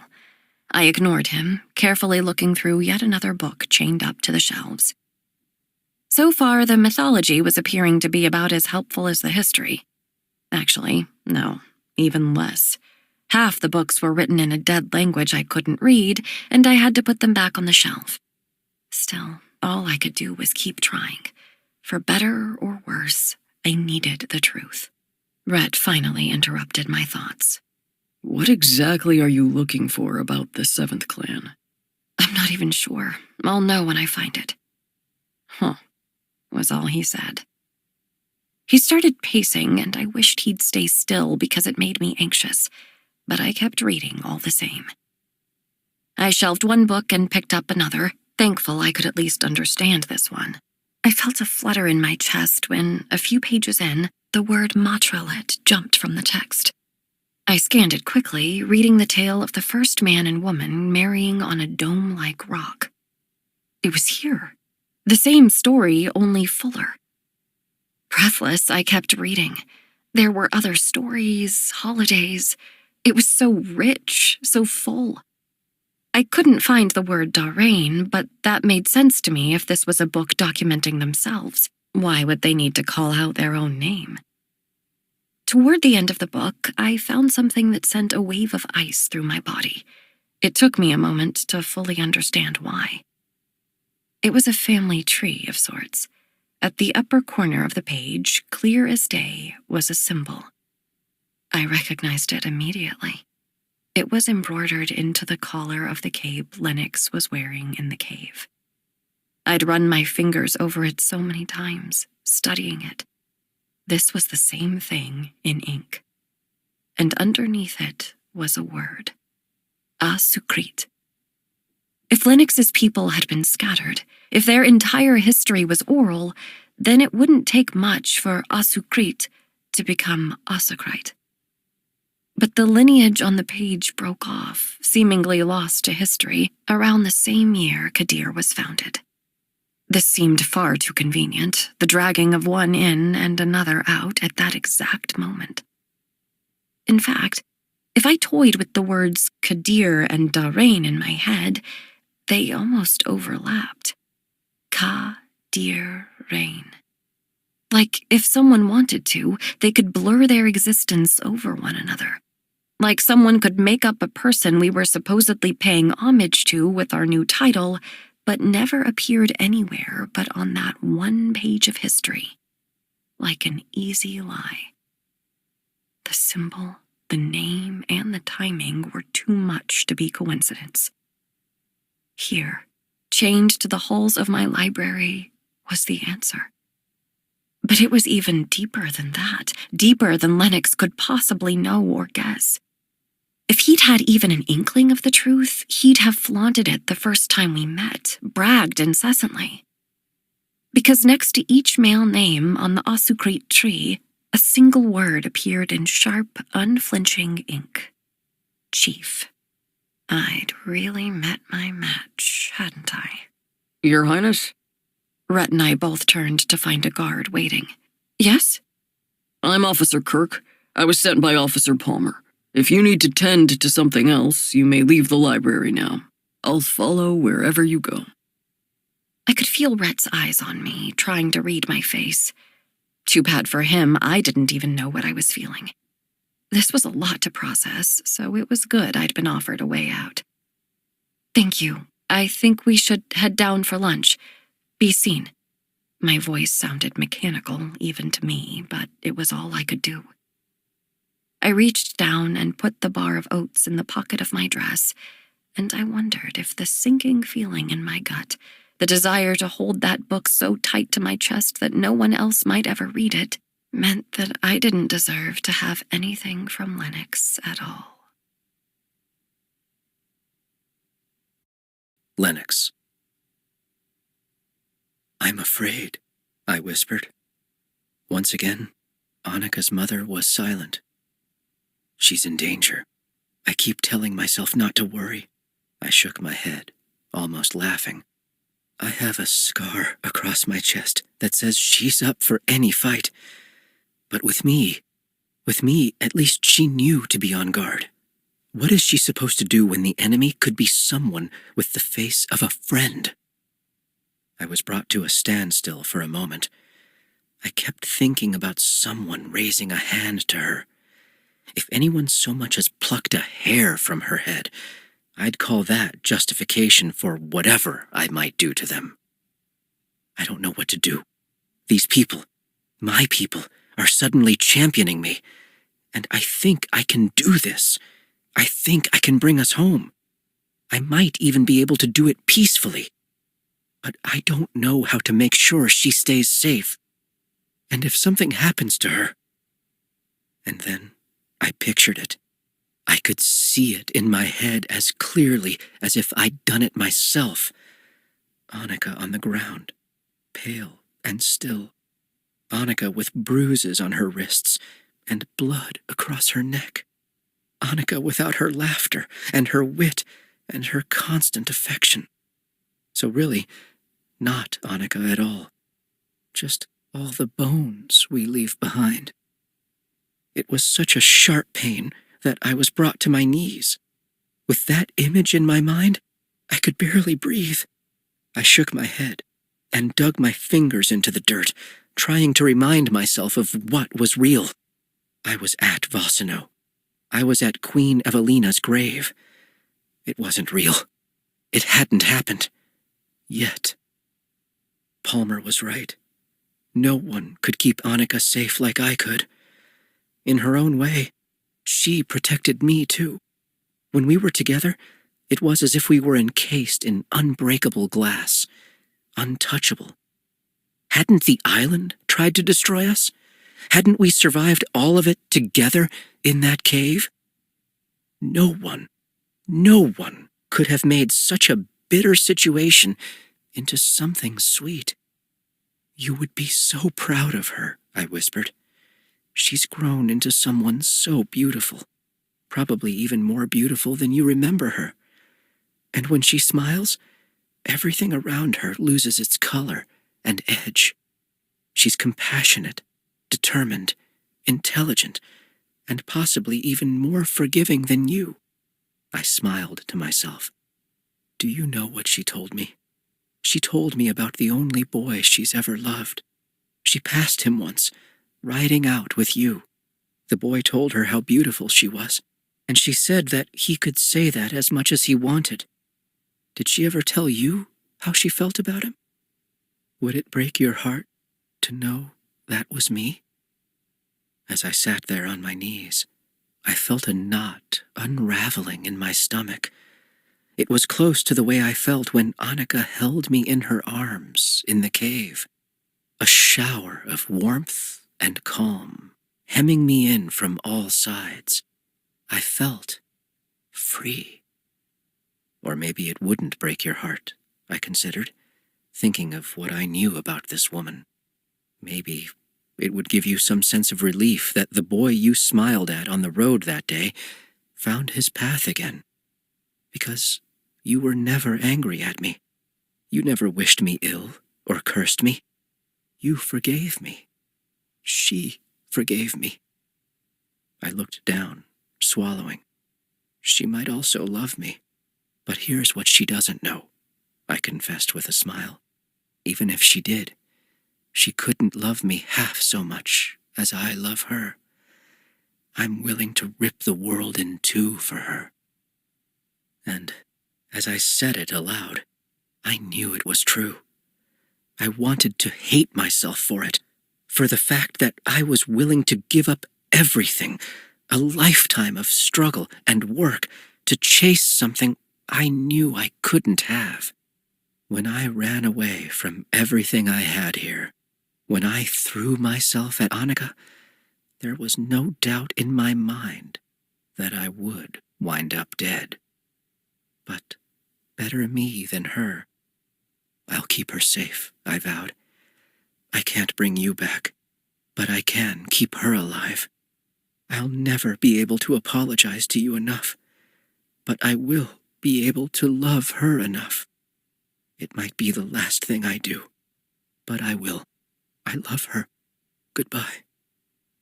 I took to my feet and turned my gaze from her grave to my father's.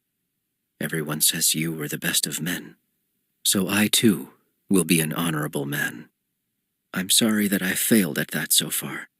I hope you can forgive me, and I hope you know that I am so proud to be your son. I bowed my head, honoring his memory for the last time. My thoughts went immediately to planning, but I had no time to think. I heard a twig snap. There was no chance it was Thistle, so I whipped my head back to see who'd found me. Blythe's accusing eyes dug into me. Her lips were trembling as she stood there, both heartbreak and rage painted across her face. How long have you been there? I asked. Long enough, she replied bitterly. So this is why I'm not enough for you? Because your eyes are set on her? You were never not enough, Blythe. You are still more than... She cut me off, coming closer. Do you know how long I've thought of you? She swallowed hard, looking away for a moment. Almost from the day I came to Vossino. I saw you work so hard, and do so much. I saw you quietly sacrifice for others, though you would never admit to doing such a thing. But you were distant, always on the side, and I wasn't brave enough. And then, we finally had a reason to talk when you got your commission. I thought that was the beginning of everything. Are you telling me that's how I lost you? I sighed, feeling worse by the second, but knowing the truth was the only way through. Blythe, there was nothing to lose. Until recently, I didn't even know I was capable of feeling anything that wasn't fury. Her expression moved from hurt to betrayed. You said she was the embodiment of everything you hate. She was. And then she wasn't. I've never left your side, she raged. I always believed in you and supported you. I saw the worst of you and didn't flinch. And now, when we are on the edge of getting everything you worked for, you're abandoning it for a girl who will destroy your life? I shook my head, steadying my tone. That's the thing, Blythe. If I stay, Kawan will keep me as his dog. And if I kill him and try to lead our people, I will have to fight my whole life to hold on to that power. I can't. That part of me is dead, and I want to live. Even if it's short, even if it's painful, I want to live freely. She stared at me, still angry, still unbelieving. You're a traitor, Lennox. Worse than a thief. Worse than a coward. You're a traitor to your people. She went to leave, disgusted. Because I have... She shook her head. Because I had such a great respect for you, I'll give you a head start. You get 6 hours. And then, Kawan will know. Your mother, Inigo, everyone. they'll know you threw us off for nothing. And when we come," she looked me dead in the eye, "you will be counted as our enemy. And allow me to remind you one last time, I don't fail." She walked past me, leaving me chilled to the bone. In an instant, Blythe showed me she was as formidable as I'd always believed. And because I knew how capable she was, I ran back to my quarters, unable to waste even a second. I surveyed everything I owned. What was worth taking? I took the oblique pens and threw them in my bag, as well as my father's cape. I strapped my sword to my waist, and I grabbed my empty water skin, wishing I had time to fill it. My waist belt was full and strapped to my side. I pulled my piece of lace out, wrapping it around my wrist. No point in hiding it now. Beyond that, everything else would just have to be a memory. I couldn't risk being seen in the hallway. Who knew who I might run into? So I slung the bag over my shoulder and escaped the same way Annika had, through the window. Annika. Officer Mamoon was reliable but obnoxious to have over my shoulder. He didn't know how to stand still, so he frequently sniffled or scuffed his feet on the ground. I reminded myself that while he was not the most dignified member of the guard, he had been specifically chosen by Palmer for some reason or another. As such, I had to believe he had skills others did not. Though I hardly needed a guard, as if any intruder would have a chance at getting past Nicholas. While I sat at the table, reviewing documents, my fiancé circled like a vulture, his eyes darting every which way. At least his footsteps were steady, rhythmic, and therefore almost easy to ignore. But even if I'd had complete silence, it'd be a lie to say my thoughts weren't miles away. I had a sinking sensation in my stomach, worried that something was going wrong in worse ways than it already was. I couldn't stop thinking of everything I'd seen in that book. The rock, the symbol, the surname. It all added up, and the fact that someone felt compelled to hide this history made it that much more convincing. I felt so painfully torn, both my duty and my desire at war in my chest. How would it feel to hand over the kingdom? How would it feel to hand over that book to Lennox? I wanted to see his face when he found out. Scratch that. I wanted to see his face. I wanted to stare into those staggeringly blue eyes. I wanted to feel his lips by my ear. I wanted to get my fingers trapped in the hair along the back of his head. I wanted all of him, so badly it almost ached. What are you smiling about? What? I looked up to find Nicholas's inquisitive eyes on me. You're smiling. Oh, I said, looking away to cover my burning cheeks. I was thinking about my mother. I lied, praying that she wouldn't mind me using her as an excuse. You might find this silly, but I sometimes talk to one of her portraits. There's a large one in the far wing. Even in her absence, she's been like a guide to me. He smiled back, endeared by my words. How could I call that silly? It doesn't surprise me at all that you'd want to speak to her in any form. He looked to the floor, crossing his arms. Shall I have the portrait brought to the hallway here? Just temporarily, if you'd prefer. It might make everyone feel more at ease to have a sense of her presence here. I tilted my head. Nicholas, that's so thoughtful. Yes, would you please? He walked over, a grin still on his face, and kissed my forehead. Haven't I been begging you for tasks? I'll take care of it as soon as I can. He came to my ear and lowered his voice. I'd like to wait for Palmer to come back, though. This boy's fidgeting does not inspire confidence. For once, we seemed to have the same thought. But it didn't matter what I thought of Mamoon, because the second the door flew open, he proved his worth. He sprang into action, sword unsheathed, blade balanced on the man's throat before I could blink. But that man was only a doctor who fell backward instantly, covering his head and shouting, Wait! I have news for Her Royal Highness! I jumped from my seat. Oh, doctor, I'm so sorry. I rushed over and offered him my hand. Your Highness, he said breathlessly, looking up at me. Your brother is awake. I ran past him, holding my skirts up to move faster.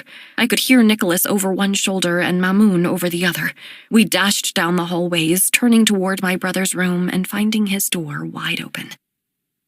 I had to blink back sudden tears to see, but Aeschylus was there, propped up on pillows, looking pale and weak, but very much awake. I yelled, coming into the room and collapsing on my knees by his bed, reaching up to hold one of his hands. I cried for several minutes, and everyone had the good sense not to stop me.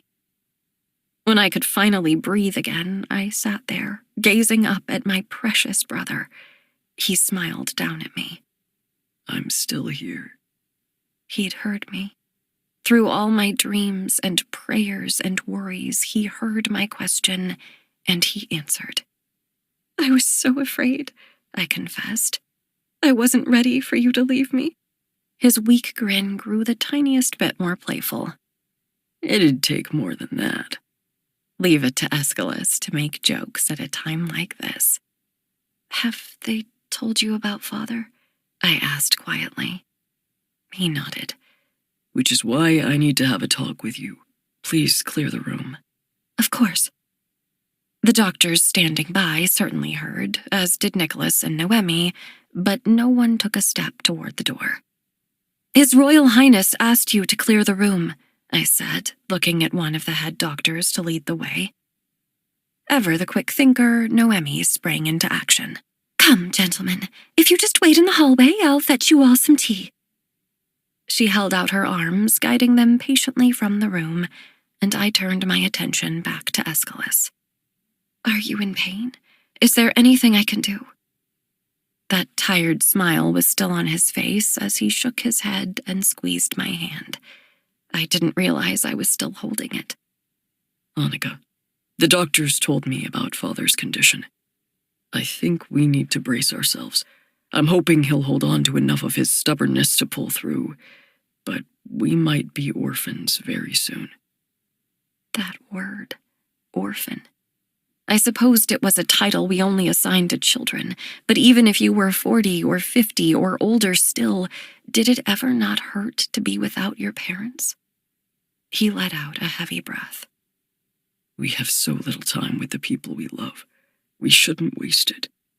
That brings me to the heart of what I need to tell you. I turned to face him better, wanting him to know he had my full attention. I'm marrying Noemi, he said plainly.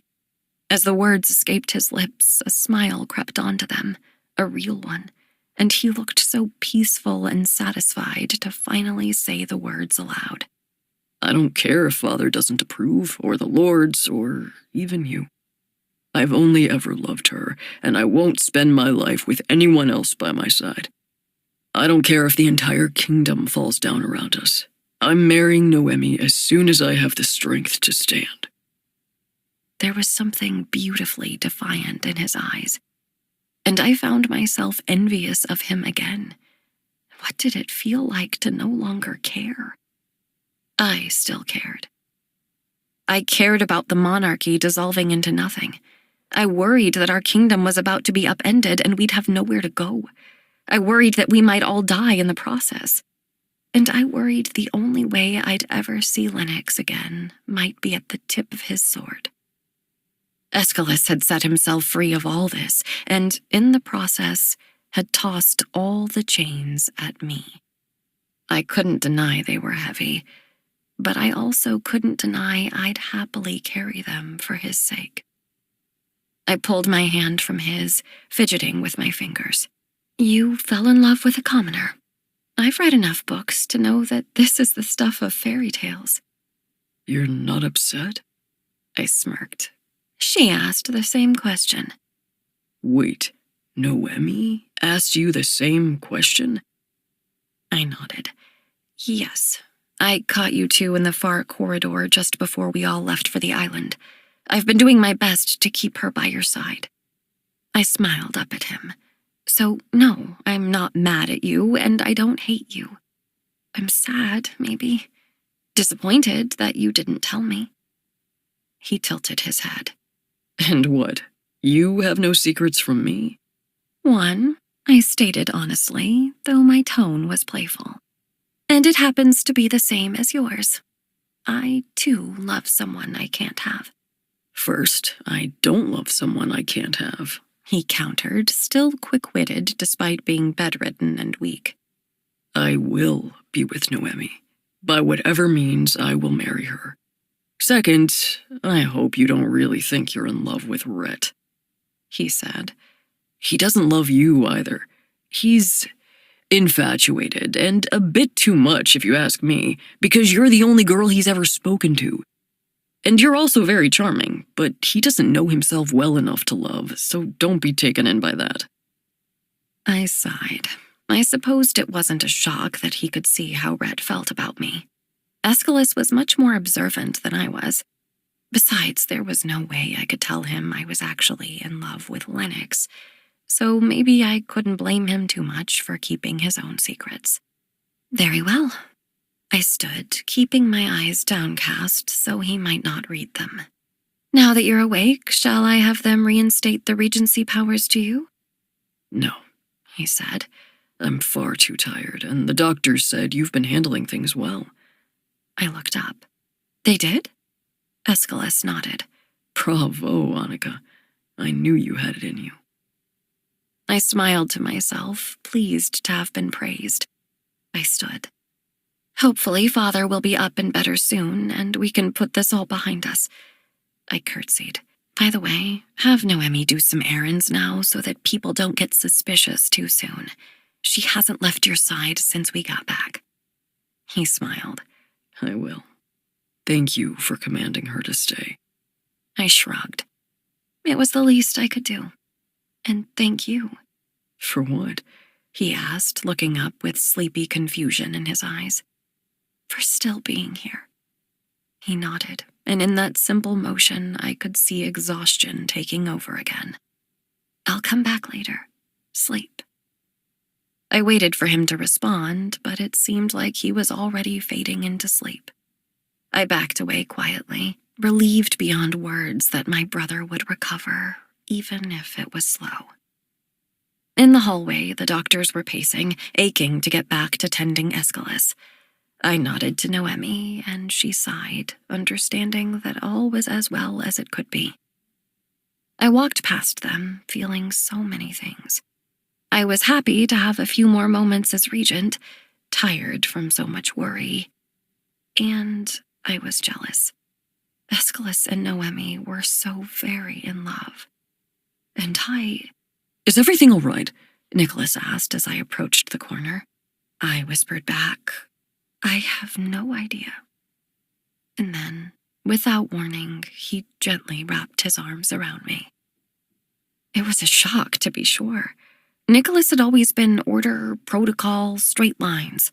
My rank dictated everything, and while he might have pushed against the line I'd drawn between us more frequently than I cared for, he'd never completely crossed it. Except for now. And it was the nicest possible way to do it, so I said nothing and let him hold me. Lennox. I rode without stopping. When the sun set and I lost the light, I navigated by the stars, moving east and slightly south. I would find water when I got to Kadir. I would find rest when I got to Annika. Everything beyond that was superfluous. I moved with little more in my head than the worry that someone might be following me by now. I figured I had at least a day. Kawan wouldn't be able to get that many people moving by night, not as battle-worn and low as they were. It was Blythe I feared now. She might be driven to vengeance, and if she was, it was possible I'd lost Inigo to her already. I crossed the field where the army had camped as a group the night before we stole all the boats from Stratville. I crossed the place where I'd first met Annika and fought with her. And I slowed my horse to a trot when I saw the glittering palace in the distance. This was it. I was in Kadir. I was in Bahrain. After all these years, after all the struggle, all I'd ever had to do was keep riding. I paused for a moment, looking around, wondering if I would notice something, some piece of a long-lost past that had been embedded into my very bones. There was nothing. The air was different, less briny than at Vosseno. There was almost a sweetness to it, and the trees were blossoming with flowers I didn't know. The houses I passed were tidy, if small, and while it was all very beautiful, none of it was familiar. The only thing that told me I was home was this warm feeling in my gut, something that said I was exactly where I was meant to be. While that sensation was a comfort, I still didn't know how to get into the palace. I got off my horse, walking him through the streets until I saw the palace gates. They were stone and sturdy, and the front gate was covered in gold. It was wide open, but there were guards on either side of it, so I doubted I could simply walk in. I stood there and sighed, trying to think of a plan. Of course, I could always try to break in.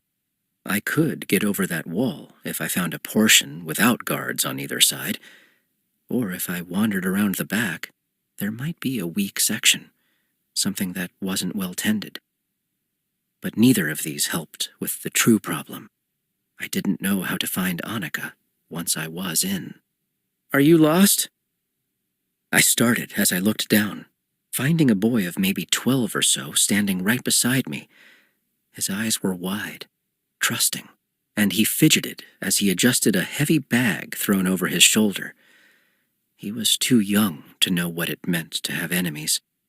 I pitied that my peers might ruin that soon. "In a sense," I replied. "I have a friend in the palace, but I don't have an invitation, so I don't know how to get in." "Oh, what's his name?" "I work in the stables," he told me. "Maybe I know him too." I was about to tell this curious boy that I wasn't looking for a him at all, when an idea came to me. "Actually, his name is Palmer. Officer Palmer." I did a quick mental inventory of what I had on me and reached into my waist belt, pulling out my switchblade. "This is the only thing I have that would be of any value to you. It's yours if you can bring Palmer out to me. Can you do that?" He squinted. "He's the one who was missing, right? He came back all beat up?" I nodded. "Yes. Heard he had quite the adventure. Do you think you could bring him to me?" The boy looked around and then pointed. "Wait under that tree over there." In a flash, he took off, running through the gates without notice from the guards. I pulled my horse over to the tree and waited, gazing at the apples growing in the branches above me. So this was what it was like here? Trees and food grew without anyone really tending it? I shook my head. I reached up and gave an apple to my horse, and I stuffed another in my bag for later. After a few minutes, I started getting restless. What if he couldn't find Palmer? Should I still try to break in? How long should I wait before trying? An older man and his wife walked by. She had a cane, and he was holding her other hand. They walked slowly, coming from who knows where, and in no hurry to reach their destination. They looked as if they felt safe here, content. Whatever the faults of the Kadirians, I had to admit the common people were well tended. Once they passed the gate, I was stunned to see Palmer walking out. When his eyes met mine, he smiled. "I'm so glad you changed your mind," he said by way of greeting. "I fear the monarchy is sinking beneath my feet, and we need all the help we can get." "I'm here for Annika. That is all." He nodded. "That will be enough." "I hope so. I need to warn you now that my departure might have sped up an inevitable invasion. Palmer nodded. Well, as you say, it's inevitable. At least now we have both foreknowledge and you. He took my horse by the reins and pulled him through the gates of the palace. I kept my eyes down and my mouth shut. I had no idea who had been on the island, and I wondered if anyone besides Annika would recognize me. Dear Nicholas might, if our paths crossed. Palmer walked me around the side of the palace, and I could see we were heading straight to the stables. Annika had mentioned something about training out there, and I smiled at how little space she'd had to make herself so competent with a sword. Told you I could get him. I turned and found the boy already back to his work, cleaning a stall. So you did, and as promised, your reward. I handed over my switchblade, a little sad to part with it. Use it well. Grayson, please tend this horse, Palmer requested. If anyone asks, I received a guest from my hometown. That is all. Grayson smiled and gave a tiny salute. Yes, sir. Palmer chuckled as he led me out toward the castle. He's a good one. Her Royal Highness actually helped the last stable hand get a place in library ages ago. Rhett changed his life. I dare say she'll try the same for Grayson at some point. Ah, Rhett. That was another name I knew. Palmer, Rhett, dear Nicholas, and Aeschylus. These were the men in Annika's life. I had to say, I didn't care for half of them. Where is Annika now? I couldn't hold back from asking. Under guard, I assume? Palmer nodded. I've come to trust you, so don't fail me, Lennox. Everything is falling apart right now. If it sinks, I'm trusting you to keep her afloat. Easy, I said. I'd do that at the risk of my life, and yours, and anyone else's, come to think of it. He stared into my eyes, looking, I think, for a lie. He found none. Keep your head down. Follow me. I traced Palmer's steps down the back hallways and staircases of the palace. Every once in a while, I allowed myself the briefest glimpse at a piece of art or furniture, but otherwise, I obeyed.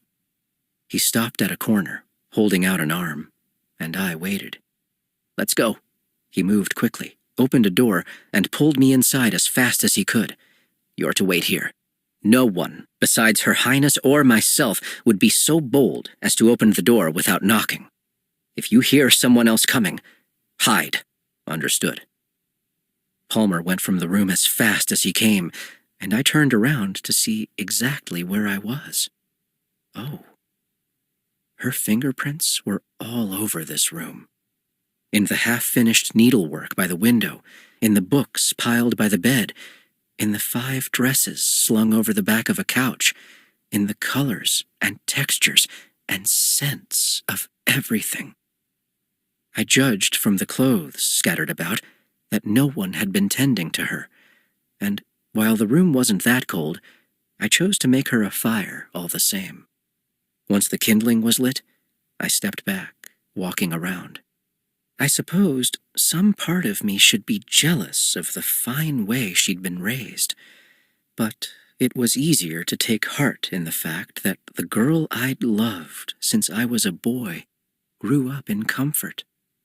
I walked over to the foot of her bed, dropping my bag there and reaching up to touch the gauzy fabric that hung down along the posters. My hands were too dirty for this place. I will be outside this door until dawn. I turned, hearing Palmer's voice outside the door. By then, you will have to give me instructions on what your plans are. Plans for what? My heart started dancing at the sound of Annika's voice. I reached quickly into my bag. You'll see, Palmer replied. He allowed the door to open just wide enough for her to walk in, making sure that no one might accidentally see me. Annika's adorably confused face looked at her hands, at the fire, and then at me. She froze where she was, speechless, and even from across the room, I could see the tears in her eyes. I tossed the apple across the room, and she caught it easily. Will you ever stop surprising me? She asked. I hope not. I have so much to tell you, she whispered. I shook my head. Unless it's to tell me that you love me 1,000 times, it can wait. And she dropped the apple, running across the room and crashing into me, throwing us both back onto the bed. Annika. How in the world did you get in here? I asked as Lennox brushed his hair back lazily, a smile on his face. I ran away. I may have hastened any attack plans by coming here on my own, but I couldn't help it. He turned to look at me, his face inches from mine. I can't be anywhere without you. Then don't, I breathed. He reached over, laced his hand deep into my hair, and pulled me into a kiss. It was as if not a single second had passed between us huddling in a dark cave and us holding each other on the satin blankets across my bed. There were no secrets, no worries, no apologies left unsaid. There was nothing other than the complete and perfect sense of being known. I shifted so that I was half on top of him, my hair falling down around his face. And after a moment, he stopped kissing me just so he could reach up and brush his calloused fingers along my cheekbone, my hairline, my chin. He touched me like he thought I might break, like this moment might end too soon. I can't believe you're truly here. I've wished it 100 times. He swallowed. As have I. There was something sad in his eyes, but it lingered only a moment before his smile returned. I hear you are regent. I propped myself up on my elbow. The rumors are true. He chuckled. I must say, leadership looks good on you. You're glowing. He wrapped a lock of my hair around his finger. It seemed to me that this must be a favorite of his. My Annika, practically queen. Shall I stand and bow? He was flirting, toying with me. I knew that, but it brought me quickly back to the truth. I was going to have to tell him what I'd learned, wasn't I? Because as deeply as I loved my kingdom and as much as I was willing to sacrifice for my family, I couldn't hold on to something when I now knew it didn't belong to me. I needed it tonight. I shook my head. Even if it was proper for you to do so, do you think I'd let you out of my arms now? He smiled at that, looking so incredibly at ease. He must have been scared, though. He'd left everything he knew. He was in an unfriendly land, and he could be caught at any moment. As if reading my thoughts, his tone grew serious. I'm sure by now Palmer has told you what's happening. Only that I'm in danger, and that it seems someone in the palace is in league with Kawan. He nodded. I am determined to find out who's at the bottom of this. I ran my fingers across his face again. He was so beautiful. Come here. I stood up, walking him over to the basin in the corner. I poured water over his tired hands, washing them with my own. I got the cloth beside it wet and reached up to wipe away all traces of his long night of riding through the woods. I could feel his eyes on me as I attempted to focus on my task. It was something I could get used to, being this close to him. Hours, days, lifetimes. It would never be enough. We're in another tricky situation, I told him. What's that? I couldn't meet his eyes, but I was sure he caught my smile. As regent, I don't think I can let you leave my sight, seeing as you're a threat to the safety of my kingdom and all. He pressed his lips together and thought. Quite right. I'm very dangerous. It's probably best that you personally keep me under close observation. It's my duty, really. Can't get out of it. So dedicated. I admire that. I stepped back, finally looking up at him. Those eyes really were dangerous. Lennox unhooked his cape and threw it, along with his coat, over the back of a chair. He walked around, blowing out candles as I climbed into bed, unable to tear my eyes away. He seemed quite at home here in my room, and I would be perfectly content to never see him leave it. I crawled onto the bed, feeling safer than I had since leaving the cave. I heard Lennox adding wood to the fire, stoking it, and moving the grate to guard it. And my heavy eyelids stirred as he settled in behind me. I felt his heartbeat against my back, the security of his arm around my waist. His nose settled into the nape of my neck, taking in long, deep breaths. "Lennox," I whispered. Yes. "Promise me you'll be here when I wake up. Don't disappear." He kissed me just behind my ear. I met you when we were children. I found you when you ran away. I held you through a hurricane. Nothing can separate me from you. He sounded so certain that I believed him, and I finally, truly slept. Lennox. I finally, truly slept. With Annika a heartbeat away, it was easy. She'd rolled over in the night, and I was now staring at the most angelic face in history. Her cheek on my arm. She was warm, and most important, alive. And this gave me rest I hadn't had since we'd fallen asleep together in the cave. To be fair, she also had the most wonderful bed, and I fully intended to keep it when I what? Was I really going to attempt to take her kingdom now? She let out a long breath in her sleep. She'd done this in the cave. I remembered it. I liked how her hair managed to twist up above her head, little ringlets of hazy gold. Looking at Annika made me think I'd wasted all my talent on a sword. I should have picked up a paintbrush instead. I should have known how to take this face and put it on canvas for the world. They had no idea what they were missing.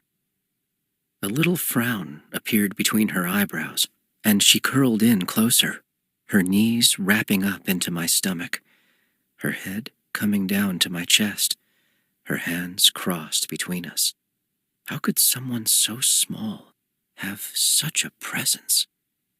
She inhaled deeply, and I knew she was waking up. I smiled, so happy I already knew this about her, and I wondered how many more of her little habits I could learn over a lifetime. "You're here," she said groggily. "I told you I would be. I've done many terrible things, Annika, but I've never lied to you." She looked up, her sweet, sleepy face pleased. "True. I don't know when you need to start your day, but I certainly wasn't going to wake you." She pushed herself up, hair messy, dress wrinkled. "It never really stops, so it never really starts." "Oh," I said, wrapping an arm around her waist. "Then you can stay." I gave a gentle tug, and she came back down with a giggle. If she'd been even the tiniest bit louder, we might not have heard the commotion by the door. "Sir, I'm sorry Her Highness isn't awake yet." Palmer's voice was clear as a bell, and Annika and I both bolted upright. "I will see my bride this moment," someone replied, and seeing as I was already in her arms, I could only assume it was dear Nicholas standing outside. "Under the bed," Annika whispered urgently. I hopped off the bed and rolled beneath it. I couldn't see much due to the copious ruffles hanging down, but I hoped that it would also keep anyone from seeing me. It wasn't the slightest bit dusty under here.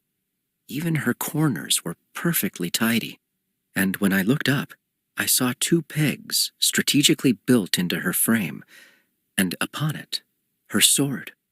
I smiled, feeling almost giddy. Annika was hiding all her secrets in the same place now. I saw Annika's dress hit the floor in a heap and caught the hem of her robe being scooped up. "Ah!" she said suddenly. and a second later, my bag, coat, and cape were hurled at my face. I clutched them, dragging them and myself deeper beneath the frame. A second later, my sword was slid across the ground, and I grabbed it too, removing the very end from the sheath, so I'd be ready if the need arose. "Please, sir, Her Highness has been pushing herself far too hard, in the last few days especially. You of all people ought to be looking out for her welfare," Palmer insisted. I liked that man more and more by the minute. "How dare you? Do you have any idea?" "You may let him in, Officer Palmer," Annika called, effectively ending the argument. I heard the door open and the sound of shoes. "Forgive me, Your Highness. I didn't mean to wake you," Palmer said. "Not at all," she replied. The cool tone in her voice was strange, so different from the girl I knew. But it wasn't completely unfamiliar. I'd heard her speak that way when I marched her into Vossino. "When you're finished giving the Duke an audience, I have a parcel for you. I was instructed to give it to you privately." "Thank you. I will tend to it shortly."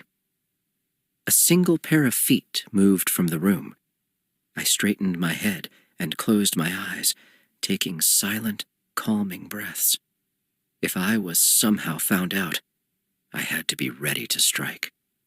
Dear Nicholas huffed. "There's an apple on your floor." I could sense Annika's anger in her silence.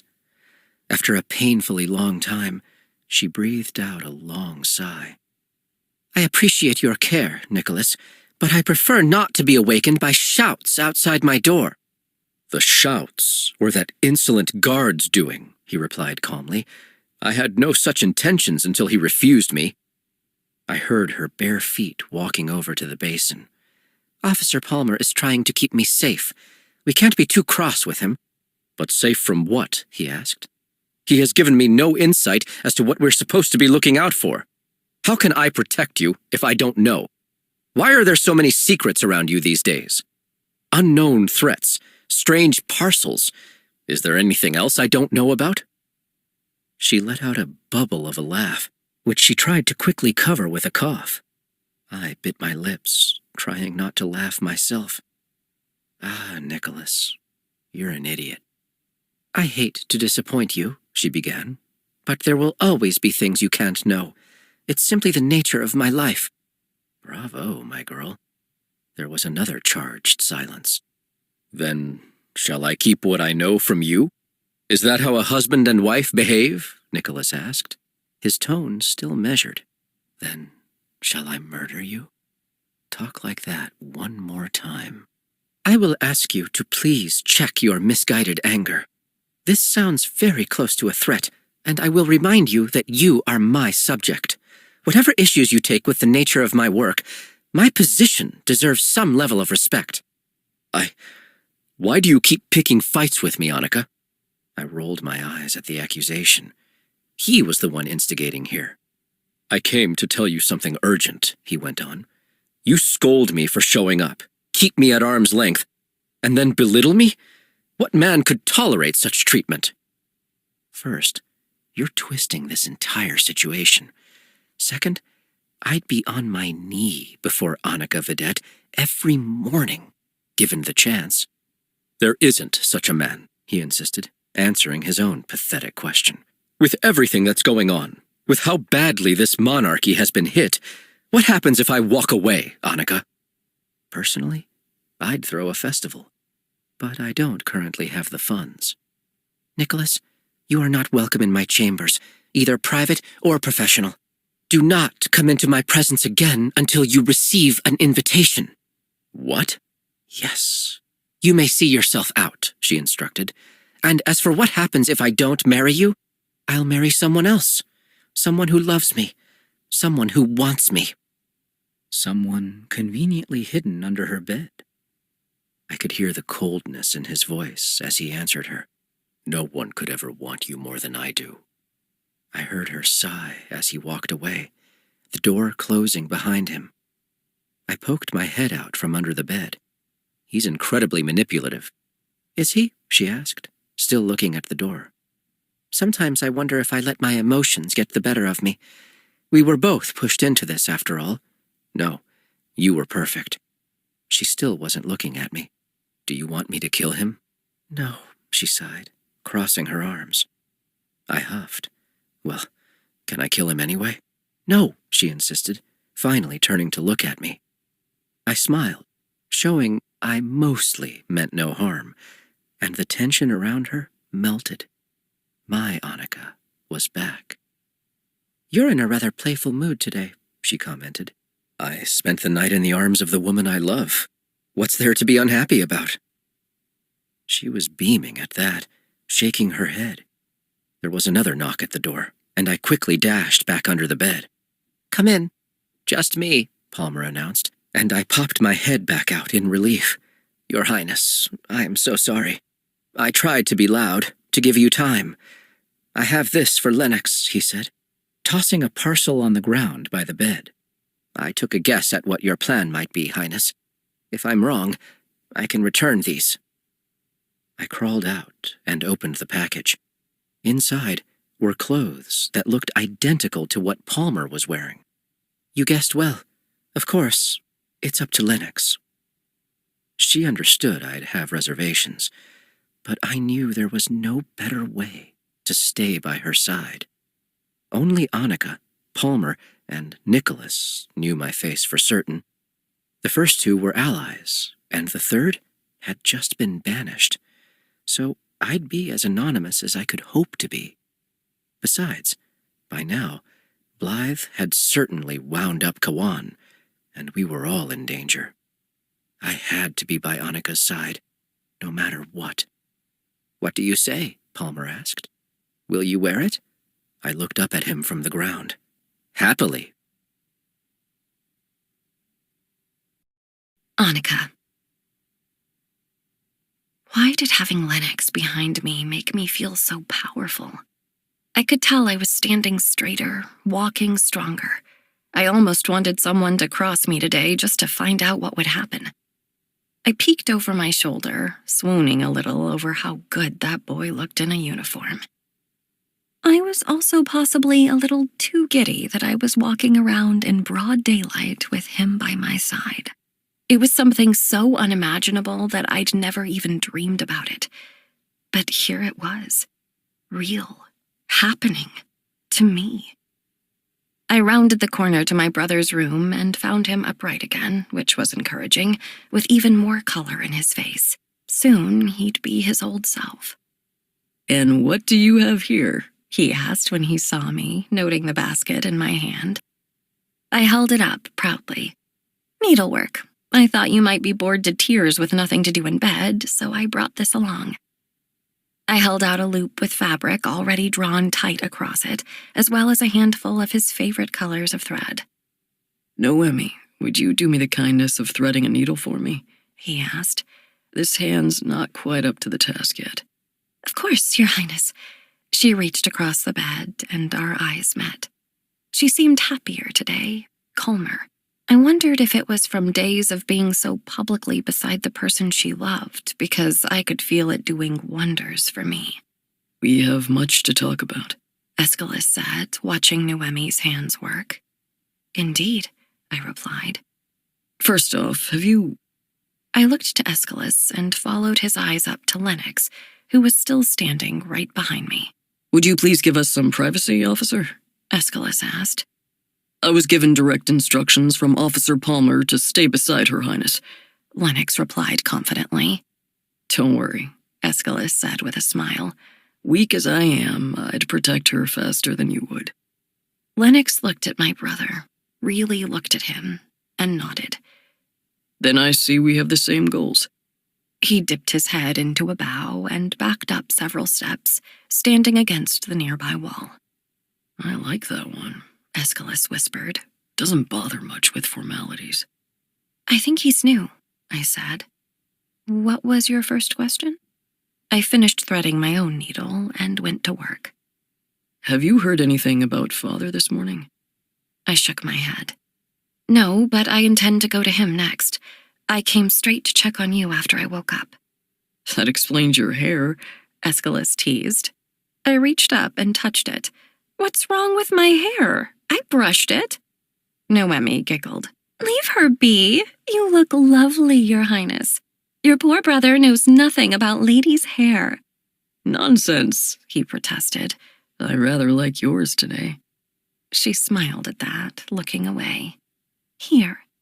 Aeschylus picked up the loop and went to work, very slowly. Have you picked a date for your wedding? He asked suddenly. I swallowed. I didn't like talking about wedding details with Lennox so close. Not exactly. I'm not even... I shook my head. The only thing we were waiting for was you and Father. I wasn't sure if things would go well and we'd celebrate, or if they might not and things would be delayed. Everyone involved knows that it could shift at any time. Aeschylus nodded. Then can I ask you for a favor? I scoffed.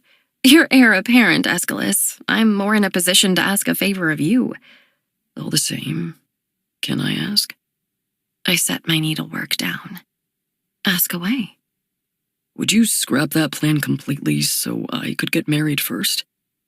I squinted at him for a moment, taking it in.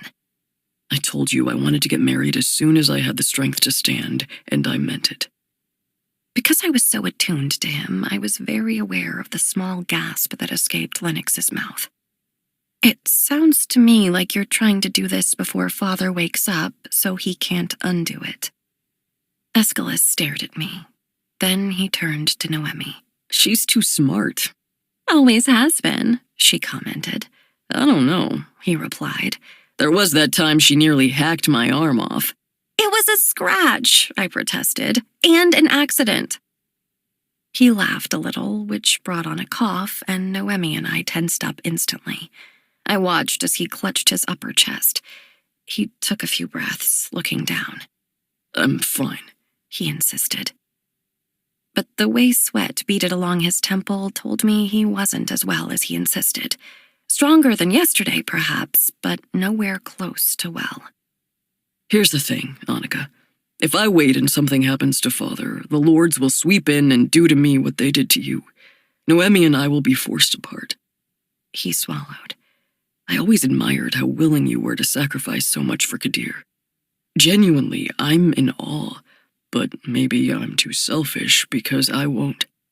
I won't marry some stranger for Kadir or for Father, or even for you. All I could think was, for all we know, neither of us will have to marry for the sake of Kadir. Kadir might not even be here in a few weeks, a few days, perhaps. But there was still a part of me that hoped. I understand completely. I set my sewing down. Noemi, you've been my sister in my heart half my life. You might as well be on paper, too. I smiled at her, hoping she knew I meant it. Noemi and Aeschylus exchanged a happy glance, looking away again quickly. But Aeschylus, who says you have to stand? Who says you need a grand reception? Give me until tomorrow and I will see you're wed.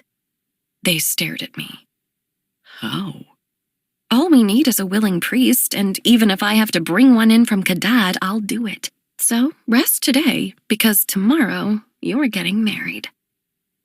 Aeschylus was still a little too pale for my liking, so the tears in his eyes looked more sorrowful than sweet. But he reached over to touch my hand, putting all of his strength into his grip. Thank you, he whispered. I'll leave you. I have much to arrange. A wedding to plan, another to delay, a country to lead.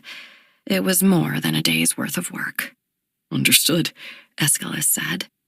I rose, handing my hoop to Noemi. I didn't even get started, and I'm sure you could use something to pass the time as well. Thank you. I curtsied to my brother and turned on my heel. I didn't need to look back to know Lennox was right behind me. I knew his footsteps, recognized his breaths. He followed as I made my way down the hall, stopping in front of a door with 2 guards on either side. They bowed to me, and one reached and turned the handle. I walked inside my father's room, and my footsteps echoed. The mood in here was different, somber. I looked behind me, but Lennox's eyes were on my father. He swallowed, horrified by what he saw. I couldn't blame him. I nodded to the doctors and walked across the room, perching myself on the edge of Father's bed. Everyone was kind enough to give me a wide berth as I bent over to speak quietly into his ear. "I don't know if you can hear me," I whispered, "but I think I might be running out of time to forgive you. I wanted you to know that I don't hold anything against you.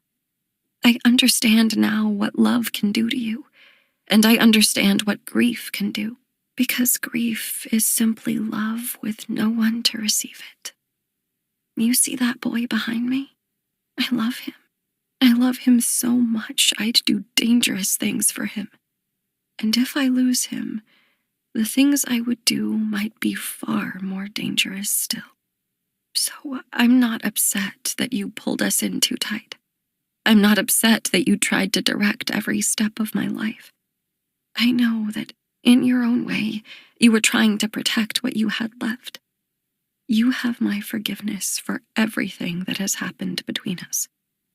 I took a breath, knowing what was coming.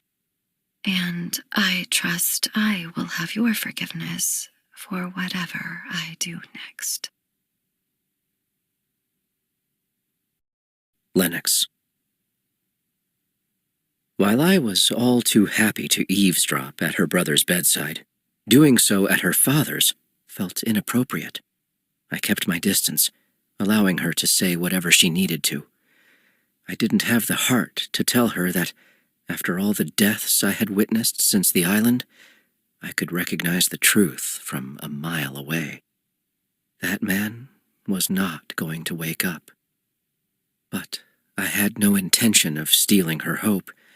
Instead, I set my mind for the millionth time to the identity of Kawan's informant. There had been so many people on that island, and any one of them could have been with Kawan. I hated to say it, but all my thoughts pointed me to Nicholas. His tone with her came across as condescending, and he was absolutely manipulating their conversations, so any argument seemed like her doing, not his. Maybe it wasn't enough to go on, but where else could I look?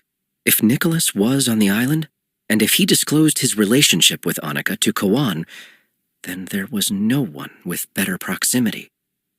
But there was also the tiny issue of me hating him, and that might be seen as a bias where he was concerned.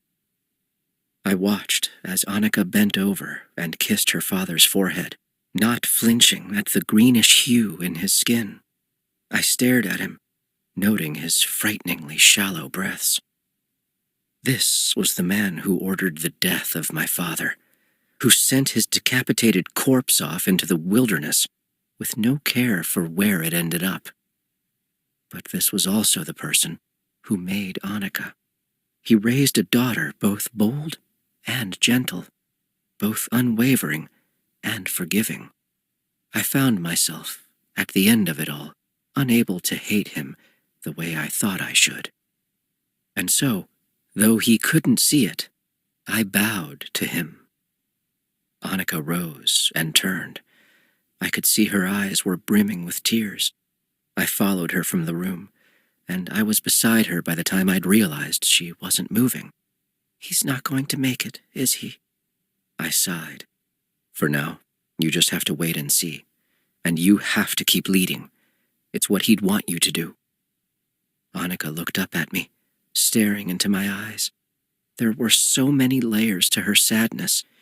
It seemed to run deeper than her father's potential death, deeper than the weight of a kingdom on her back.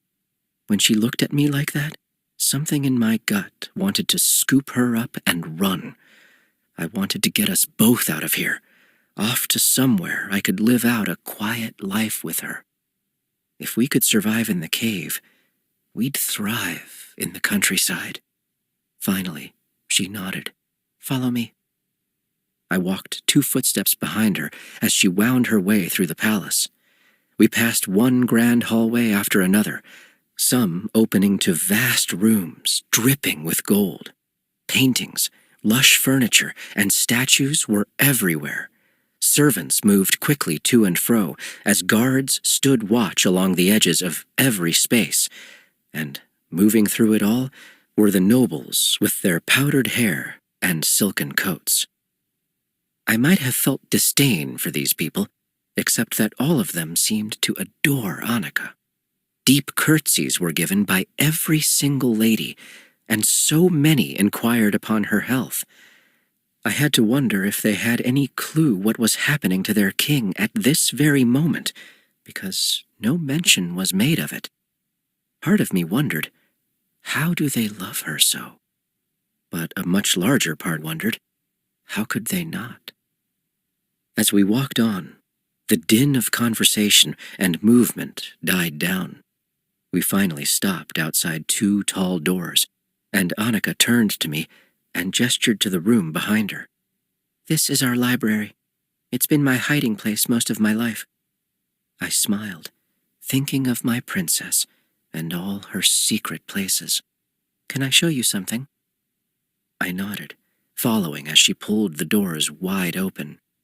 Whatever I'd been expecting, this far surpassed it.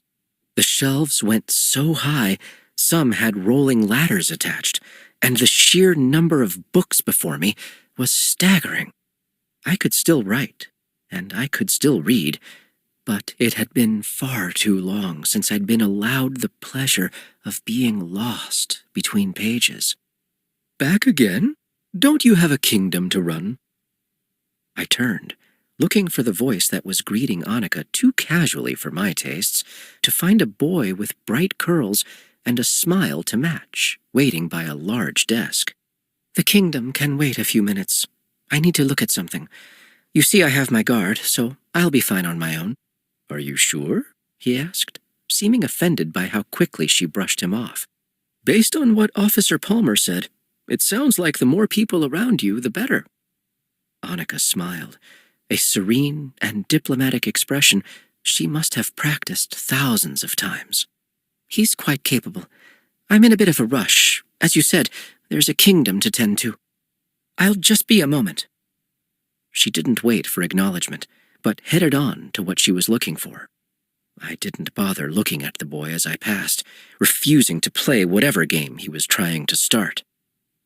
We arrived at a shelf with dozens of books chained to it, and Annika pulled one out and turned quickly through the pages. "Who was that?" "Rhett," she replied. "He's almost as bad as Nicholas." She smiled, genuinely this time, and turned to me, speaking in a very inviting whisper. "We can't be too cross with Rhett. Thanks to his teaching, I once escaped the clutches of a very dangerous man." "Is that so?" She nodded, "And I'm very grateful. Had I not escaped that day, I wouldn't be able to give that very dangerous man the extraordinary gift I'm about to give him right now." I cocked my head at her, skeptical. "Which is?" She handed the open book to me. "A glimpse at his family tree." I looked down, gaping at the wide page before me, trying to understand what I was seeing. At the top of the page was the symbol that had been sewn into my father's cloak, that I now recognized was a crest, and beneath it was a surname, eerily close to mine. Before I knew what was happening, I was blinking back tears. Annika, what is this?" "This is a mythology book," she said, her tone apologetic. She reached out, touching the brass chain, pinning it to the shelves. "You know, I've seen chained libraries before. At a monastery in Nulk, and in the palace at Kyland as well. They keep the most valuable books like this, so no one takes them. But I've started to wonder if these books were kept right here in the open, so the librarian would know exactly who was reading them, all the while making it impossible for anyone to remove them, to show them to someone else." I could hardly take in what she was saying, still reeling from the crest, from the name. She sighed, continuing, "It's curious that, out of everything we have here, someone in this castle once decided that the mythology books were the ones that needed to be chained. The only thing is, everything in this book looks like cleverly hidden facts to me. Names, dates, crests, But this one here, she said, pointing to the top of the page, is the most striking one of all. I'll say, that's certainly my name, I breathed. No, Lennox. Look here. She pointed her delicate finger to a single word beside my abandoned surname. Chief. Suddenly, the edges of the room were blurry, and it was very difficult to swallow. It makes sense that Kawan was thrilled to find your father, she said quietly. It also makes sense why he prefers to keep any of you from finding out more about your history. He might be the only one there who knows who you truly are. It's also most likely the reasoning behind him keeping you so close. If anyone else knew the truth and found that he deliberately tried to hurt you, well, that wouldn't reflect kindly on him. You are, after all, his sovereign. The room was shifting, and I faltered, stumbling into the shelf, holding on to it for stability. I took a few long breaths. My head stopped spinning, but not my thoughts. Sovereign? She nodded. I think your ancestors were crowned by the other 6 clans. I think the other chiefs laid down their titles so that yours could be king. Well, she amended, most of them anyway. But what does this mean? I asked, still trying to reconcile the idea of royal blood in my veins with the fact that I'd been sleeping on threadbare blankets for most of my life. It means that if anyone had the right to come and challenge my father for his crown, it was your father. It means if anyone has the right to take my position, it's you. I pulled my eyes away to focus on her. My vision was still blurry, but she was dry-eyed, even as she told me her kingdom should be mine. You left everything to come and defend me, and because of that, an army might be on the way soon. If that happens, I wanted you to know the truth. When it comes time for you to make a choice, I won't judge you for whichever one you make. I could feel a painful lump rising in my throat. I'm choosing. But before I could finish, she put her hand gently over my lips. That hand could thread a needle and wield a sword and flit through a dance and knot up my hair. And it could stop me in my tracks. Don't say it, because if you tell me now that you choose me, and in the end you can't, that will be a pain worse than death. But if you say nothing, and you choose your crown and your kingdom, then I'll be able to live, or die, in peace. You made me no promises. I nodded, unable to think of anything to say. Can we take this? I asked. I just want to see more. I can't believe there's an entire book. She smiled and looked over my shoulder, waving her hand. I turned to see Rhett coming from a distance. Had he been watching us that whole time? Rhett, my father is likely on his deathbed, and my brother has expressed his deep desire for me to remain regent for the unforeseeable future. There is no one in this palace. She stumbled over her words for a second. There is no one in my family who outranks me. I want to take this book to my room for further study, so please unlock it. His eyes darted between Annika and me. I can't. I have to wait for the king. Rhett, I am regent. He swallowed. I can't. I saw that she was irritated, but then an idea flashed behind her eyes so fast I almost missed it. After a deep breath, she slowly nodded and walked over to Rhett and held out her hand to him. That charming face, the one she used when she walked in the library, the one she used when she tricked me in the dungeon, came back as she moved unusually close to him. Forgive me, she said quietly. I'm exhausted. I know you're looking out for Kadir, and I truly am grateful, Rhett. His shoulders dropped in relief. He didn't like being on her bad side. Personally, I thought he was missing out. Thank you, Annika. But come back and see me as often as you like. She gave another calm tip of her head, and we were on our way. Annika. I knew I wouldn't be caught, but I moved quickly all the same. Lennox's legs were longer than mine, so he didn't seem ruffled by my pace. Don't let it bother you, he said. There are other things to concentrate on. I know you did your best to get the book, and I'm thankful. I rounded on him, smirking. Are you still underestimating me, Lennox Asukrit? His stare was both amused and confused as I continued. I told you that Rhett taught me to pick locks. In fact, it's become one of my favorite hobbies. But the ones holding down those books are heavy, so it's going to take a little more than a hairpin to open them. So I can either go scouring the palace to find the right tool, or I could just practice the other skill Rhett taught me. I lifted my hand to reveal a key dangling from my finger, which is picking pockets. He stared at the key, dumbfounded. How? When? I giggled. When I took his hand, I just had to be close enough. Lennox looked so painfully impressed. I didn't know what I was going to do when he chose the crown over me. You really are a spectacular woman. I tilted my head. You've been good at appraising me since our childhood. You're only getting better. He let out a chuckle as I turned to take us both up to the rooms I was using to work. You should hold on to the key, I told him, handing it over. If we go very late, we should be able to get in and out without him knowing the better. No one visits that library half so much as me, so he shouldn't notice the key is gone. If for some reason I can't go, perhaps you should go with Palmer. I'll feel much better if you aren't alone. He seemed amused by my concern.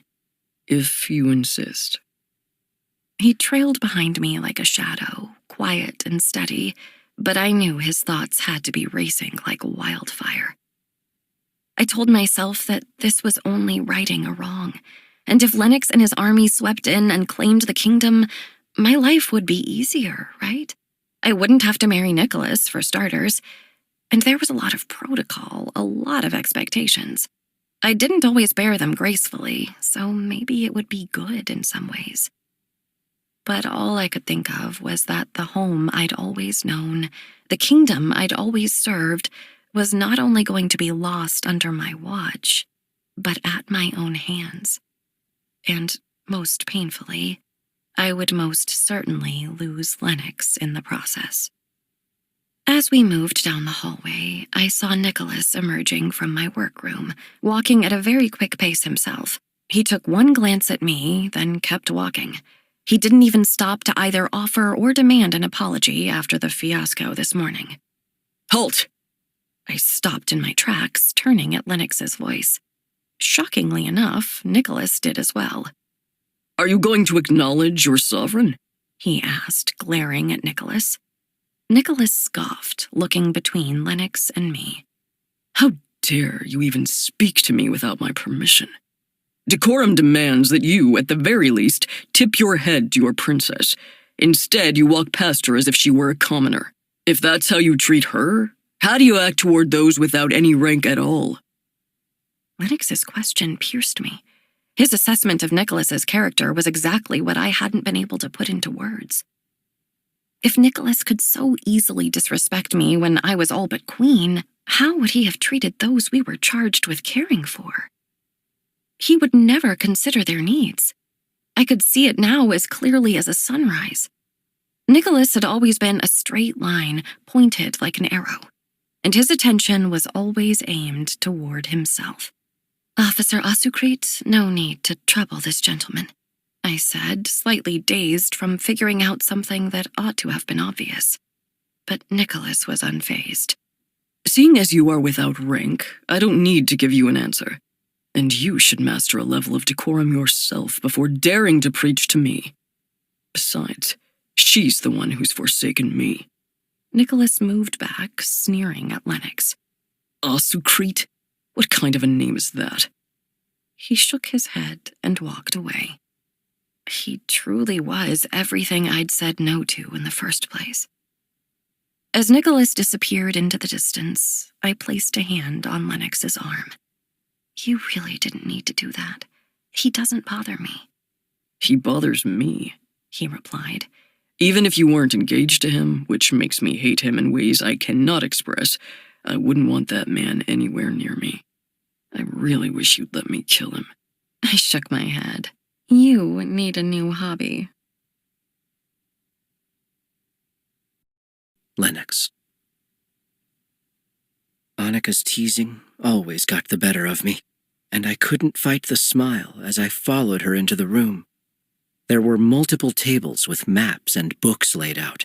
The main one that she appeared to be using was flooded with papers and multiple inkwells. She really had been busy. I have a question, now that you're here, she began, seeming hesitant. You can ask me anything you like, always. Taking a deep breath, she looked back down at her map. You said before that people find you, and when they find you, you take them in. Is that right? I nodded. It's an unbreakable agreement. Once you're in, you can't leave. Otherwise, the very people we're trying to fight might discover us. I rolled my eyes, and she smiled. It doesn't surprise me that people don't know we're there, or that more don't discover us. The people we take in are the ones no one notices or misses. I'm not sure how many in our army are truly Daranian at this point. She shook her head. I can't decide if that's sad or beautiful. Neither can I. But we bring them in. We tell them our history until it's their own. I wouldn't know where to draw a line between someone inside the bloodline and someone outside. In the end, we share a sense of unity, a sense of pride. Maybe that's... I had to swallow, pushing down the sting of dear Nicholas's words. Maybe what? Annika asked quietly, looking up with those doe eyes that crippled every defense I possessed. I smiled weakly. I haven't used my surname in ages. You're the only one who knows it. It was painful, after all this time, to have him mock it, I admitted. She turned away, moving back to her papers. Don't listen to him. I absolutely adore the sound of it. Had I the liberty, I'd make it my own. My eyes snapped up, staring at her. Make it her own? Did she? Would she? Something in my gut twisted, and I was seconds away from dropping to my knees and pleading with her to not even consider marrying that pathetic excuse for a man, no matter what came next. But back to my question, she started, having a much harder time looking at me now. Ask away. That first night in the dungeon, Blythe told me that the castle you live in, you didn't build it. It had been abandoned, and Kawan settled your army there. I nodded. That's right. You and all the people who need somewhere to go? Yes. She swallowed. I know it's different because it was empty, but if the descendants of whoever built that castle came back and wanted it, would you be able to leave? My blood went cold. My first instinct was no, absolutely not. Vasano was a complete disaster, but it was our disaster. And it wasn't much, but every last improvement made had been done at our hands. I couldn't admit aloud how reluctant I was to even consider it. Luckily, I wasn't forced to. Your Highness, a man with several golden bars embroidered into his uniform walked in. I was told to see you urgently. Yes, thank you for coming. We need to ready the troops, General Golding. I know we were already bracing for an invasion, but I've heard on good authority that the Daranian army is preparing to advance much sooner than expected. I moved back, having already told Annika everything I knew. Once the stream of preparation began, it went on heavily for hours, with no breaks. Between it all, she listened patiently to asinine requests, offered solutions to whatever problems she could solve quickly, and took petitions on behalf of multiple committees. An army was coming, and still she counted every last request as vital. I had to admit, it was all very dull. I'd lived a life of training, of planning. I was always waiting for something to happen, ready for even the slightest shift beneath my feet. This looked like paperwork. And I had to ask myself, was this all having a kingdom was? When the sun was sinking low in the sky, Annika stretched her arms up high, bending a little as she did so. I could see the stress of it all was wearing on her. As if on cue, Palmer walked in. "Have I missed anything?" he asked me, keeping his voice hushed. "I discovered I own the ground you're standing on." "No," I paused. "Well, one thing." "What?" "Did you know that Annika's maid, Noemi, was in a relationship with the prince?" He gaped at me. "That's not... How did..." "I was with Annika when she went to visit her brother today, and he spoke about it openly. He's trying to marry before his father wakes up and forbids it, but I wonder if it's the prince's urgency or hers." Palmer sighed, crestfallen. "Well, there's no risk of that." I got chills, knowing that could only mean one thing, but needing Palmer to say it all the same. Palmer looked to Annika and back to me, leaning over to whisper in my ear.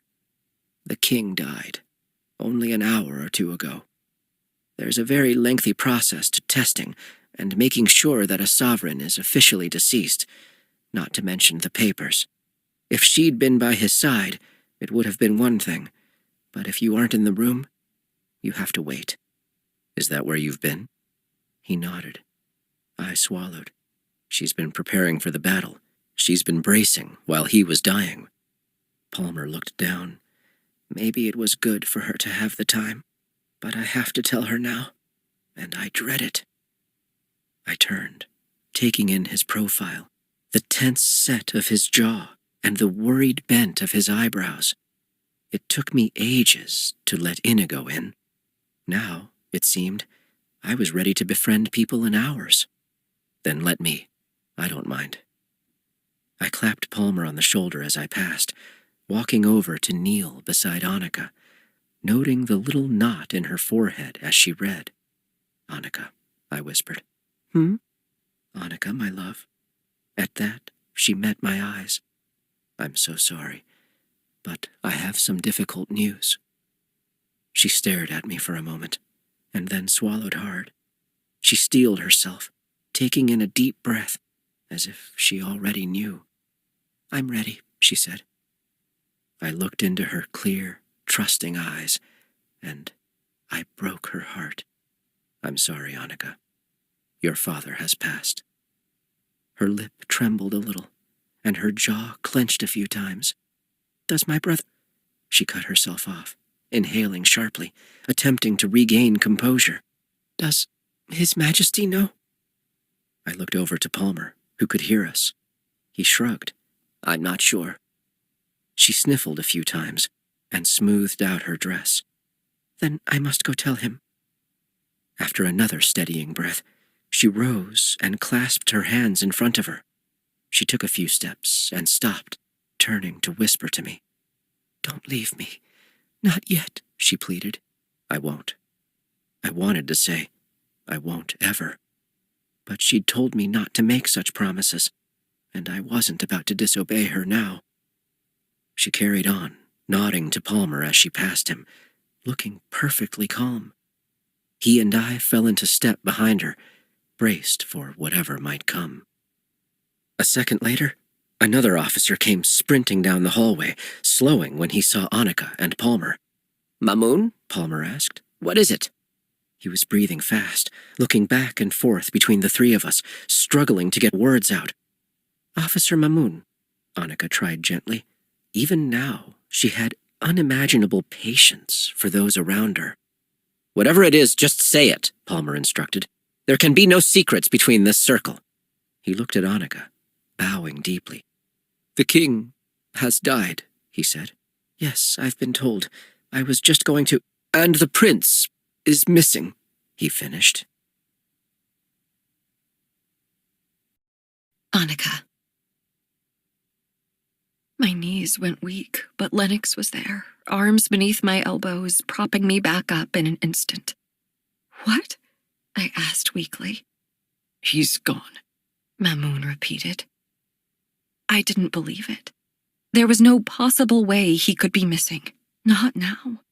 I rushed past the guards, holding up my skirts. The doors to Aeschylus's room were open and unguarded. I dashed inside. His drawers had been rummaged through, and anything of value had clearly been taken. I tried to push past my shock to think. Where would he be? Why would he go? What happened here? Had Aeschylus been taken? Possibly. But Noemi wasn't here either. If he'd chosen to take his possessions of his own accord, then he probably intended to be gone for some time. And if he was gone, with easily sellable goods, and with Noemi... I turned to run to my room. If he had been taken, there'd be no clues in there. But if he'd left of his own accord, he'd find a way to tell me. I knew him. I knew what he'd do. I threw open the doors to my room with Lennox, Palmer, and Mamoon on my heels. I scanned every surface looking for a letter. Nothing by the entryway, nothing by the fireplace. But there, on the pillow of my unmade bed, was a folded note. Settled upon it, the ring with the royal seal weighted down. I held the ring in one hand and pulled the letter open with the other, trying to slow my mind enough to read and understand. Annika, I'm sorry. Please find the strength to forgive me. I know we had a plan, but Father's death complicates things. If he had lived long enough to acknowledge Noemi, it would have been one thing. But with him gone and me being heir apparent, you know the lords will force me to marry for advantage, especially with the near war that just happened on the island. And I won't do it. I can't. Annika, I hope you one day get to know what it's like to find the person who fills the empty spaces in your heart. The person who pushes you to be all the things you wanted to be but weren't sure you could. That kind of love will make you do unimaginable things. Like this. I am off to marry Noemi. Even as I write this, she is asking me to reconsider my plan, but I know what will happen if I stay. I pray you will forgive me for abandoning you now. In a few years, when my marriage is well established and I have an heir, I will happily return and take the burden of the crown from your shoulders, if you even want me to by that point. Honestly, what I told you the night of your engagement was true. I've always thought you'd be a better leader than me. You thrived as regent, and I couldn't be any prouder of my talented, brave, intelligent sister. As King of Kadir, I hereby bequeath the title to you. Long live Queen Annika of Kadir, the fairest and gentlest ruler our kingdom has ever seen. I beg you again, for my sake and Noemi's, to find forgiveness for us. I love you, Annika, and one day I will come home. Aeschylus. By the end of the letter, my hand was shaking so hard I could barely read his name. I was too stunned to speak. I understood all too well what it was to love someone so much that you felt driven to act in ways everyone around you would call crazy. But I couldn't believe he was gone. My mother was gone. My father was gone. My brother was gone. I was queen. And all I could think was, you said you were still here. I looked to Lennox, who was standing beside me, caution and fear in his eyes. I handed him the letter, still unable to speak. He read through it much faster than I did and slammed it into Officer Palmer's chest, falling to one knee. Long live Queen Annika! He called so loud that anyone passing by would have also heard. The moment he said that, Palmer and Mamoon followed suit, moving down to one knee. 2 guards who were just coming to the door on rounds saw the scene and knelt down as well. I felt the full and heavy weight of the crown settling on me. It was frightening, but I also realized in an instant how much I was going to miss it when Lennox took it back. I slid the ring with the royal seal onto my thumb, as it was the only finger it fit, and then picked up my skirts. Please have guards set outside my father's door. His body is not to be moved. And please keep the news of Aeschylus's departure quiet. I'll prepare a statement once the dust has settled. I allowed myself the briefest glimpse at Lennox, but I couldn't hold his eyes for too long. Officer Osocrete, if you'll follow me, please. Officers, now more than ever, I expect you to keep an eye on the horizon. For now, I have urgent business to attend to in the library. I walked away, holding my head high. I would be queen for less time than Aeschylus was king, but I would wear it well. Annika, Lennox said quietly. Annika, let's go to the library tomorrow. I didn't answer. Annika, you haven't eaten. You've been through a great shock. You need to rest. I kept walking. But then, quite suddenly, the floor tipped sideways and I fell into the wall. Immediately, Lennox's arms were there to hold me up again. He carefully cupped my cheek with his hand, urging me to look at him. Annika, please. We don't have to do this tonight. He swallowed hard. We don't have to do this at all. I smiled weakly. Aren't you happy, Lennox? A lifetime of work is paying off tonight, and so easily.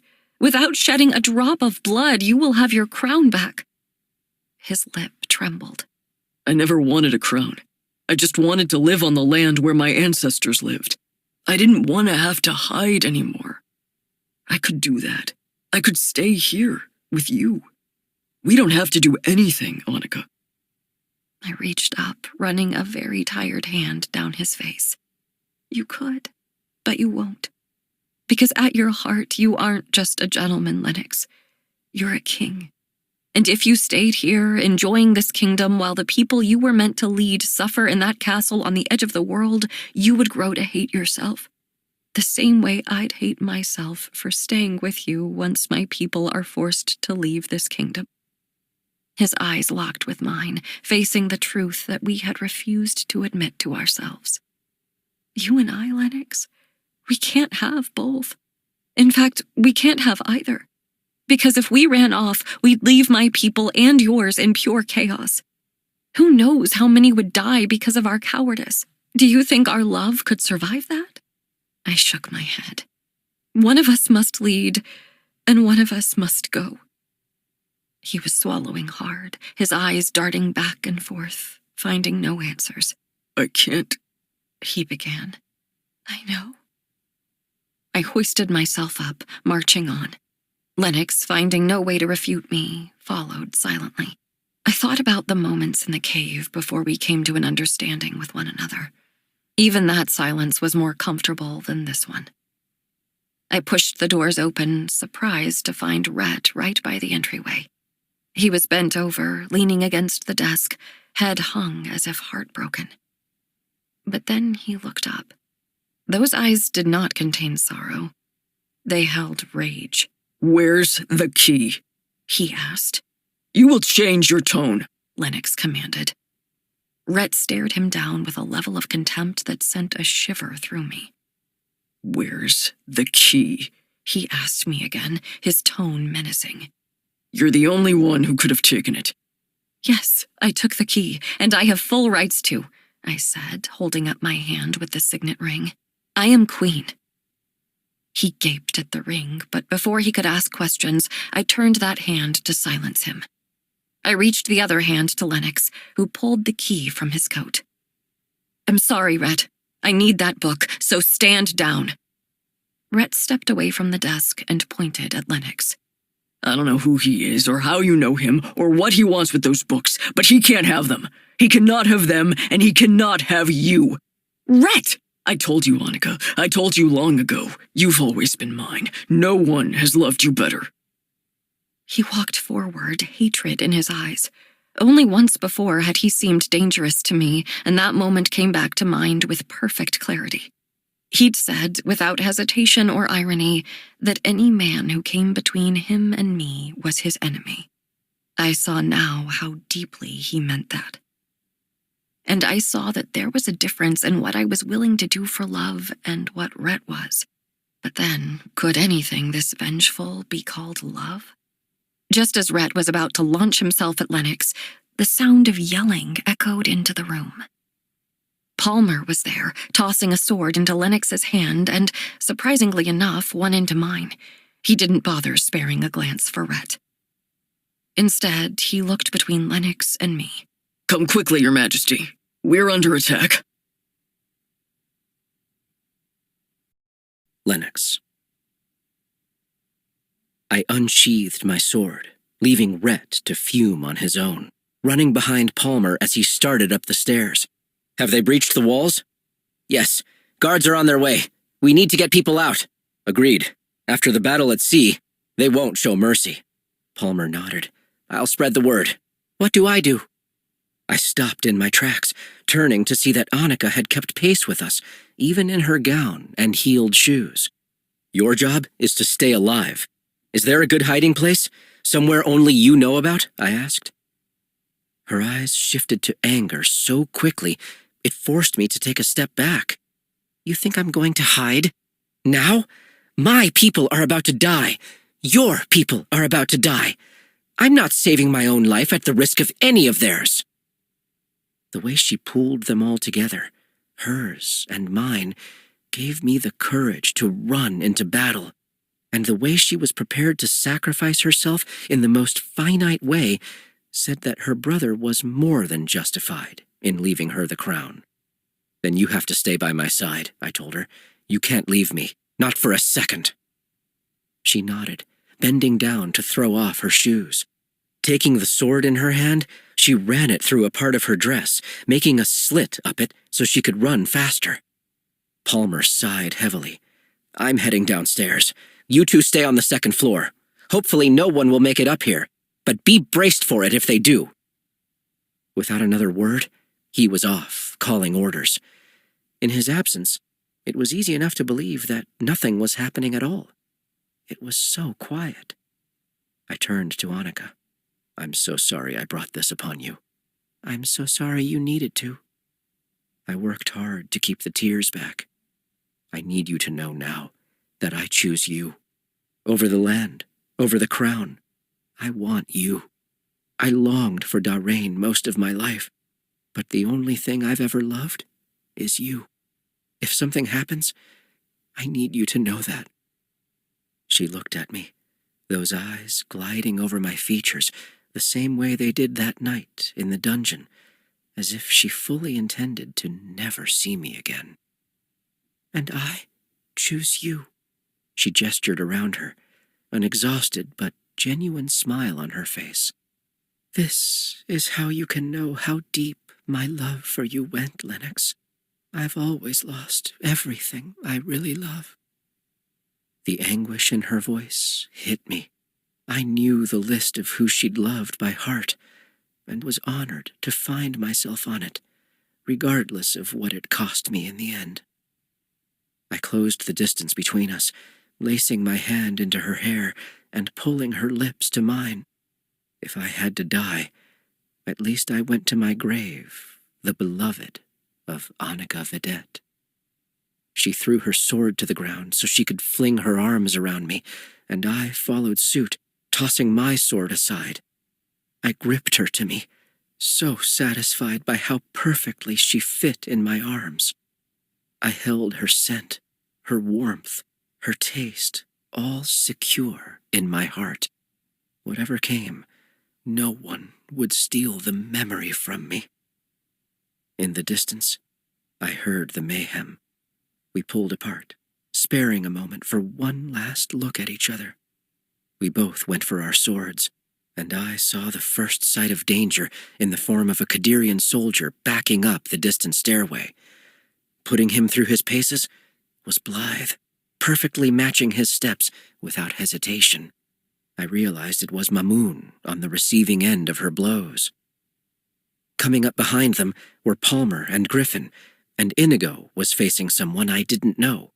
It seemed the entirety of everyone I knew was here in one ill-fated cluster. Lennox, Annika asked quietly, who are we fighting? I surveyed the scene once more.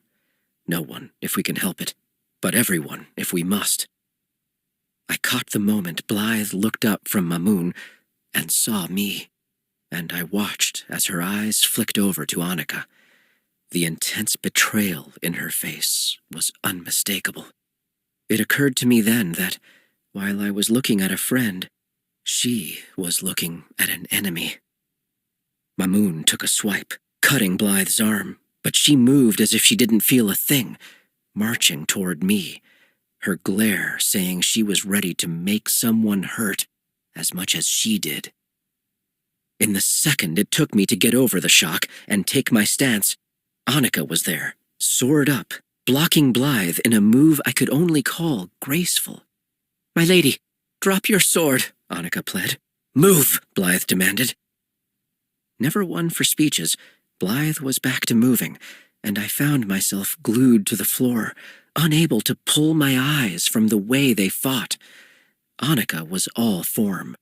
Blythe was all rage, and when they clashed, it was mesmerizing.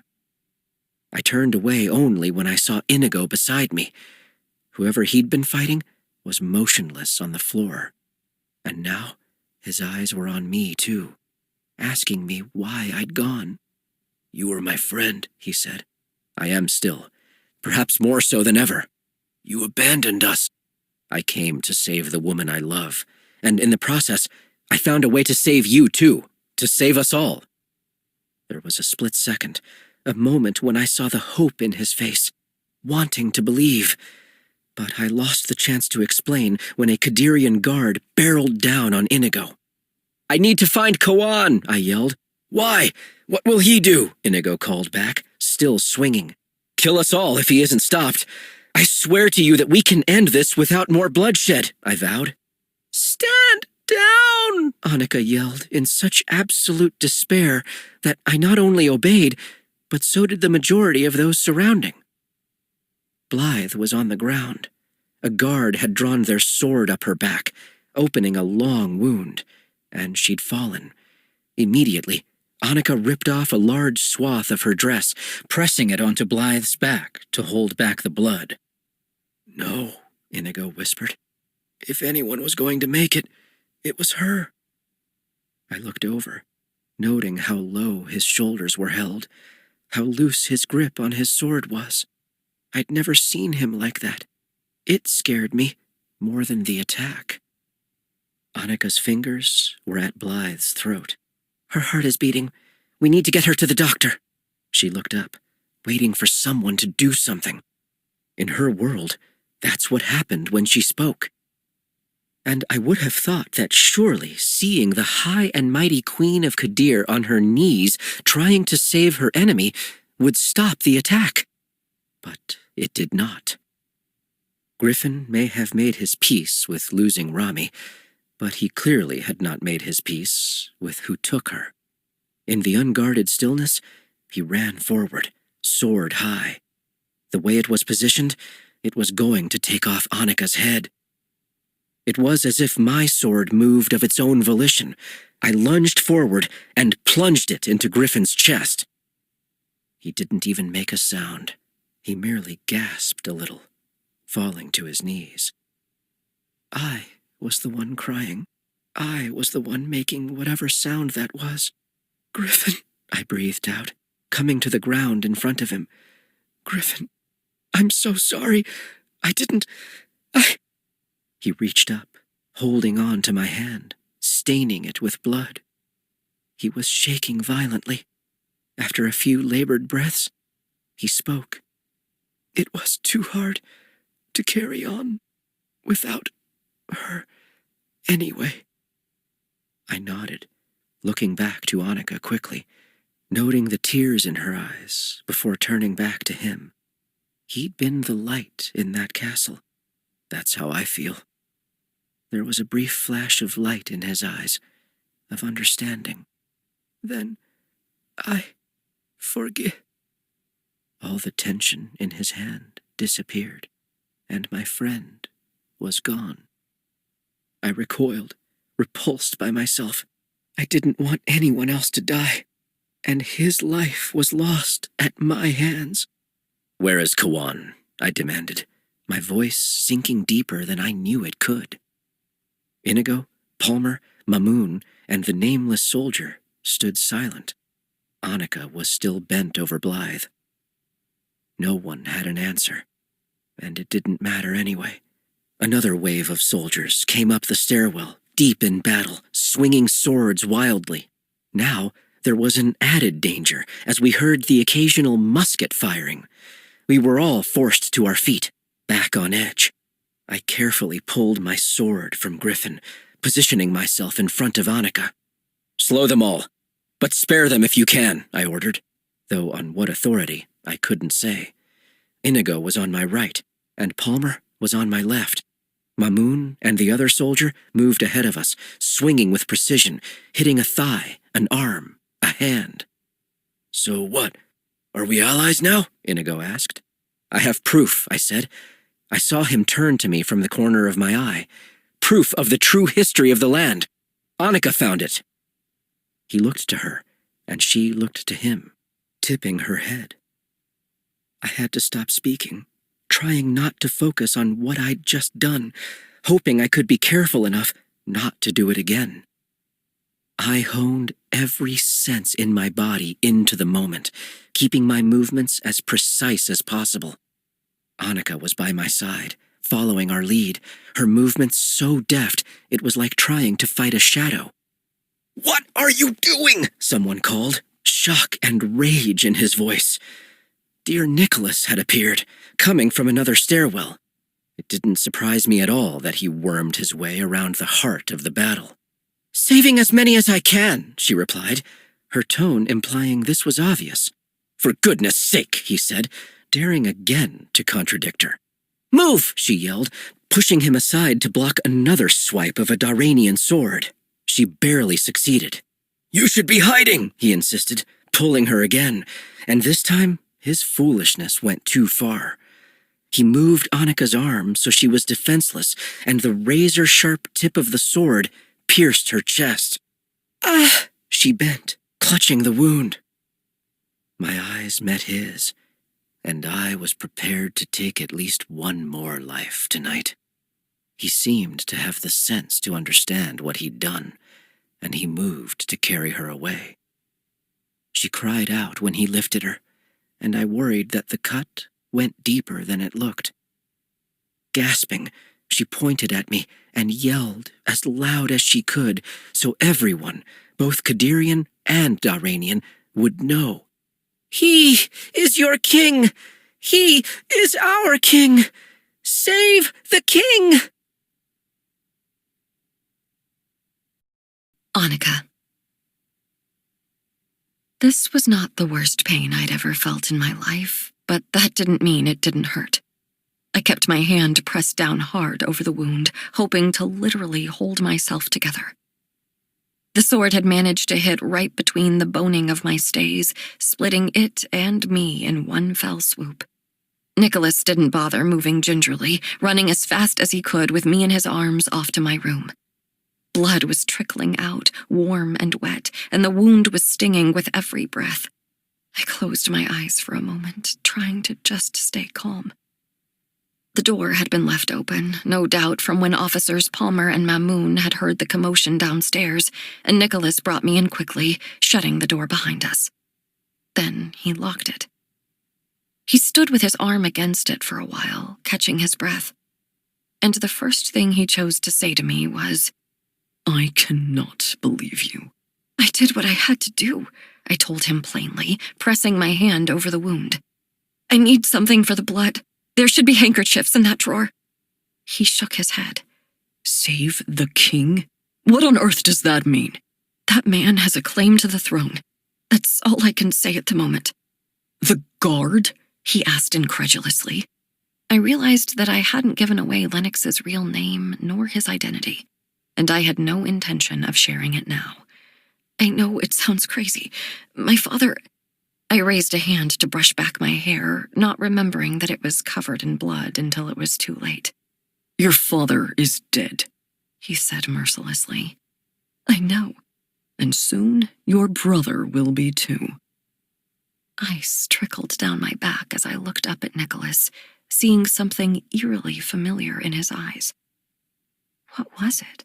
Something stronger than determination, something deeper than love. It was intense, consuming, and, most worryingly, frightening. It was the same look in Rhett's eyes when he charged at us in the library. There was a name for this look: obsession. I finally understood. Nicholas would never have been satisfied with me. He would never have been satisfied with being called a prince. He wanted the crown and nothing less. In an instant, his posture changed. The stiff way he typically held himself around me melted, and he crossed the room with a lazy gait, kneeling in front of me. He reached back, gripping me by the hair he'd always hated down. Right now, I wished it was up, too, so he'd have less to hold. You almost got out of my grasp once, but not this time.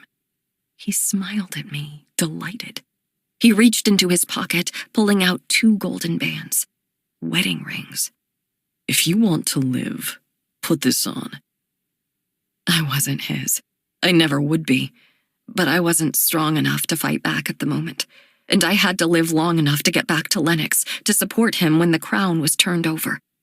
So I took the ring and slid it on my finger. We've been talking about the wedding so publicly, it won't be hard to convince the rest of the palace we were already secretly married. What's mine is yours. What's yours is mine, he said with a wicked grin.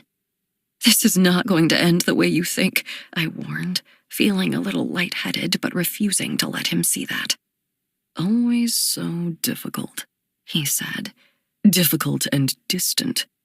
That's going to change. You and I, we need each other. I need an heir to cement our lines. And you need to live. There was something maniacal in his eyes, but I forced myself to stay calm.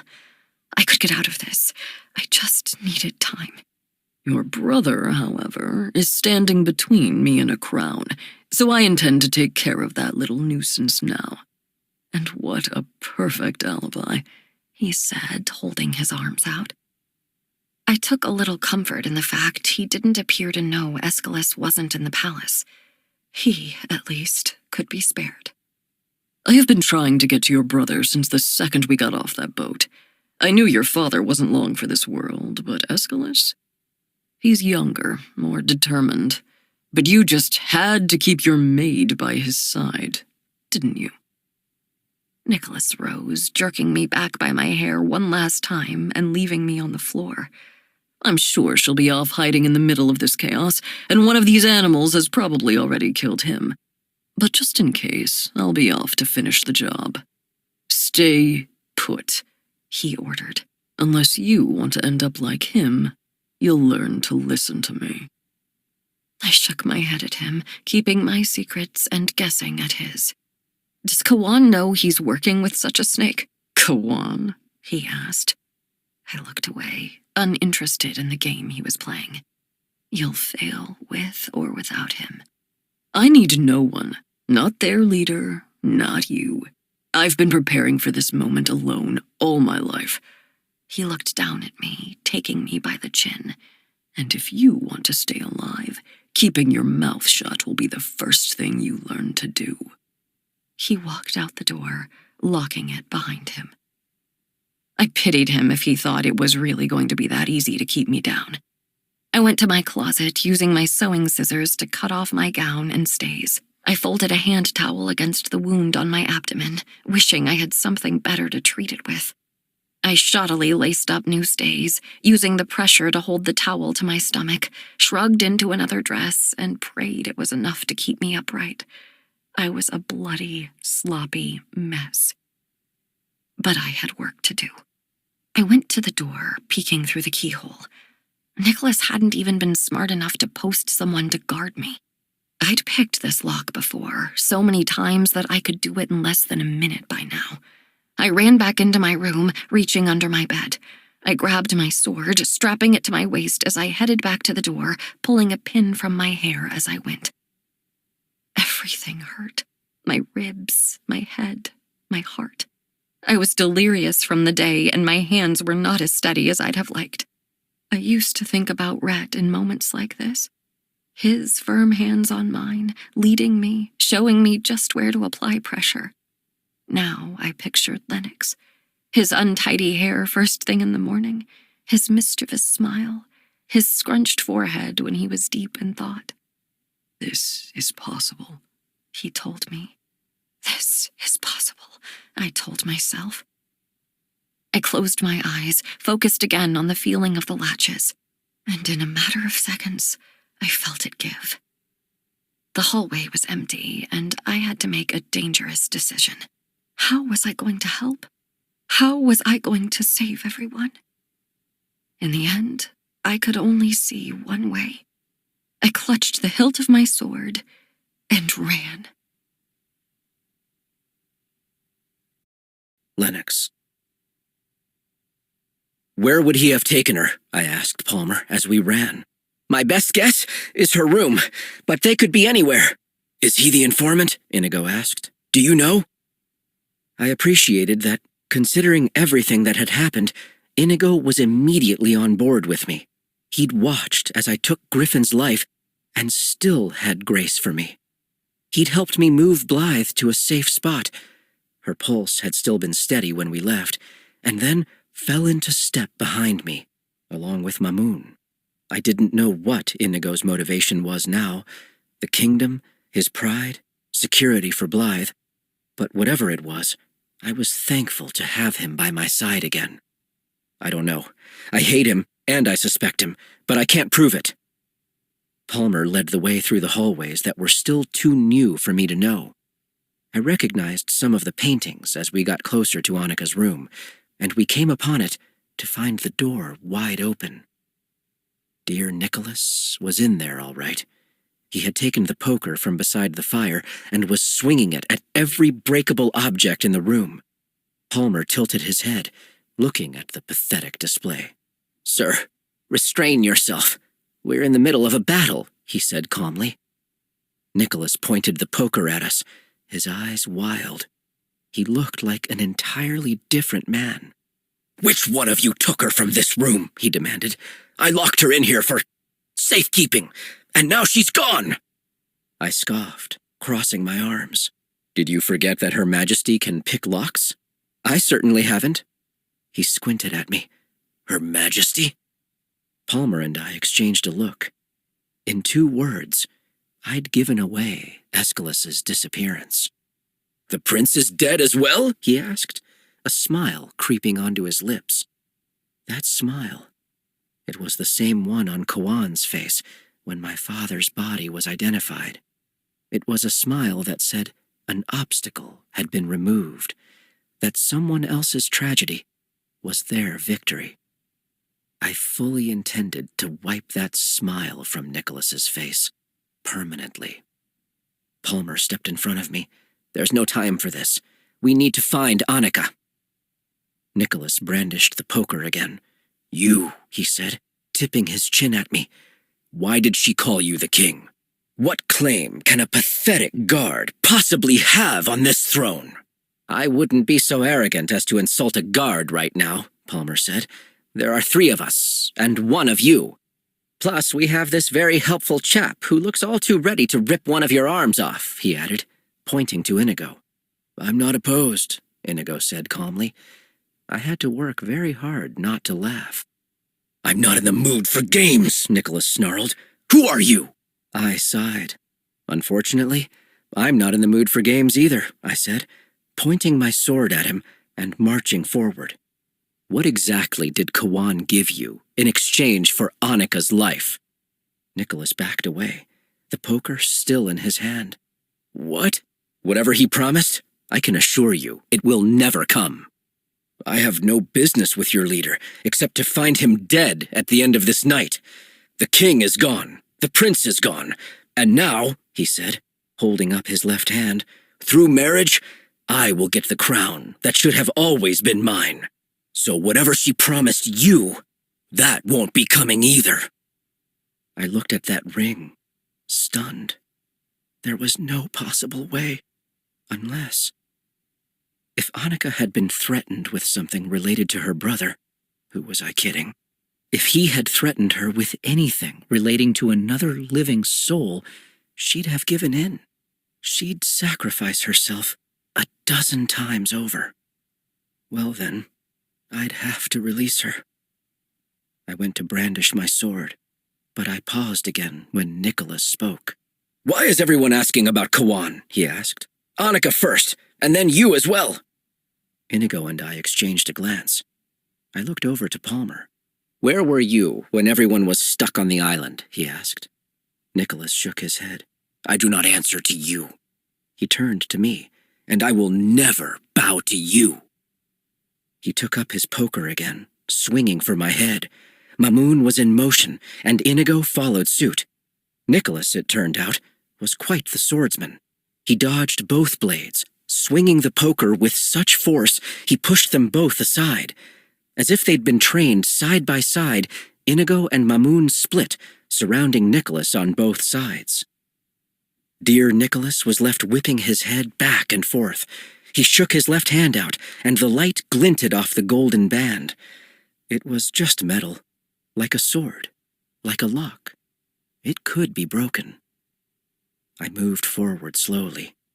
The worst parts of me wanted to take my time killing him. But then, as if they were standing right in front of me, a dozen memories appeared before me. Griffin, seeming almost thankful to go. Annika's mother. Countless recruits, with no names for me to remember them by. And then, I couldn't hurt him. I brought my arm down. It was Palmer who noticed my daze. "Lennox?" he asked. At that, Nicholas's head turned to me. His rage was still coming to the surface. "You're Lennox?" he demanded. His temporary distraction was all Mamoon needed to drive his sword into Nicholas's back. Nicholas's rage drained from his face as he fell to his knees. Inigo pulled the poker from his hands, and he was left there, dying and defenseless. I walked over and lifted his hand, pulling the ring from it. He was too weak to stop me, so I tossed the thing into the fire. "I don't know what you think you've accomplished, but you'll get none of it," I told him. "Not Annika, not a crown, nothing. You and Kawan are both too cowardly to win in the end." He shook his head, his mouth growing into a maniacal smile, blood trickling from the corner. "I know nothing of Kawan, but it doesn't matter. She'll fail. She's far too weak. And if I can't have Kadir, it will serve her right to lose it all." "Annika, weak?" I asked. "You're the one dying, while she's saving the lives of her people and mine. She will be celebrated, and you will be forgotten." His smile faded as his eyes rolled back.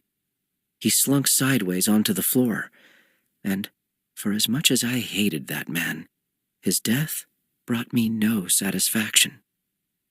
This time, it wasn't on my hands. I wanted to comfort myself in that small truth. It was difficult, though, after seeing the blank stare in Mamoon's eyes. "Have you ever killed someone in battle?" I asked him. He nodded weakly. "On the island, but it was a bit different then." I placed a hand on his shoulder. "Do not carry this. Such losses belong to the war, not to you." He looked up at me, his eyes more alert than they were only seconds before.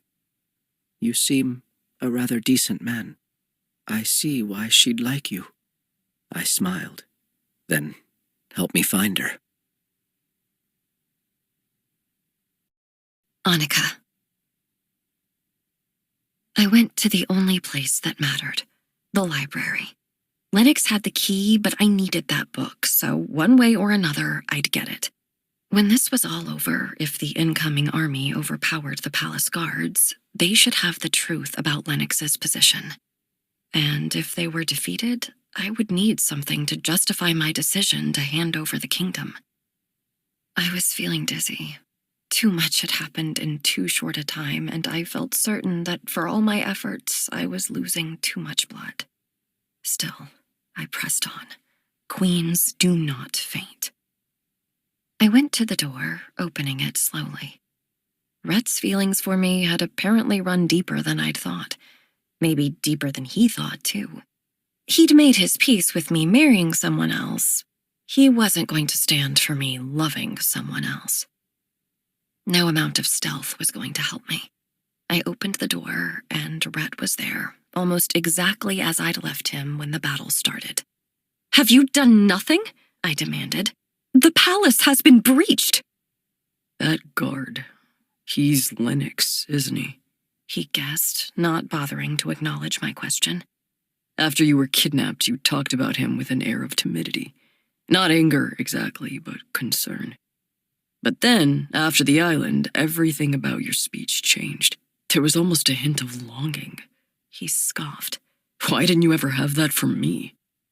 "Rhett, I don't have time for this. We're in the middle of a war." I pointed past him. "If anyone is going to live, I have to get those books." He sighed, looking me up and down. You're going to take that pig and give him those books, aren't you? His remaining self-control evaporated, and his scream echoed in the library. Annika, if you hated Kadir so much, I offered you a way out. I wanted to take you away. I loved you. "This isn't love, Rhett," I shouted back. "It never was. You wanted me because there was no one else, and I almost believed it was real too because I didn't know any better. But look at what you're doing now. You're risking the lives of so many people over this. How could you?" He crossed his arms, thinking for a minute. It was akin to the way Nicholas had shifted in my bedroom. The Rhett in front of me felt like a stranger. You're right. You're the one who broke my heart. You're the one who betrayed your country, your crown. So their lives should be your responsibility too. He walked over to his desk, picking up a satchel and looping it over one shoulder. Despite his menacing words, his demeanor was calm, and I felt relieved that he was choosing to simply leave. But before he did so, he picked up the lamp on his desk, the fire alight, and the basin full of oil. And then he hurled it across the room, squarely hitting the shelves of our history books. "Rhett!" I screamed in horror, surprised at how quickly the wall was picking up the flames. Show your people who you really are, Annika, he said, his tone low and steady. Are you going to save our history or his? I didn't even flinch. I ran past Rhett and started hacking at the chained shelves with my sword. It was sharp enough to get through the wood, but the chain was going to have to come with me. I could feel the wound down my ribs protesting as I moved, but I persisted. After a moment, the book and its neighbor were both free, linked by the same chain. I clutched them both, sheathing my sword, and turned, glaring at Rhett as I did so. I pulled the books to my chest, the chain clinking together as I ran over to the history section. I couldn't set Lennox's books down. Rhett might grab them, or an ember might eat them, so I held them in one arm as I attempted to lift the seat off the nearest bench to get to the sand. The buckets were too heavy for me to pull out with one hand, so I started scooping it out by the handful and tossing it on the flames. It wasn't enough, and I was so close to the smoke that it was getting harder to breathe. I was going to lose this battle. I stood back, unable to stop the tears. All the words, all the stories, all the good and bad that had built us, slowly eaten by fire. My precious Kadir, I'm so sorry. Why him? Rhett demanded, suddenly beside me. Help me, I pleaded, coughing from the smoke. You've protected this library with your life. Please help me save it. He killed your mother. He's a monster. Rhett, this might be all we have left by dawn. Help me keep it. He did nothing but yell at me. I have been by your side through everything. I sighed, knowing it was useless. And yet, you have disappointed me the most. I went to leave. I couldn't bother with Rhett now. I needed to find Lennox to see if I could still save something of this for him. Rhett grabbed my wrist. Are you seriously going to him? Now? Are you not going to try to save the books? His eyes were wild, and I was so angry that he'd throw such an accusation at me after starting the fire himself and standing by as it grew that I let the books drop, the chain linked around my arm. I pulled back and swung, aiming for his head. The books, as they always had, served me well, and Rhett dropped to the floor.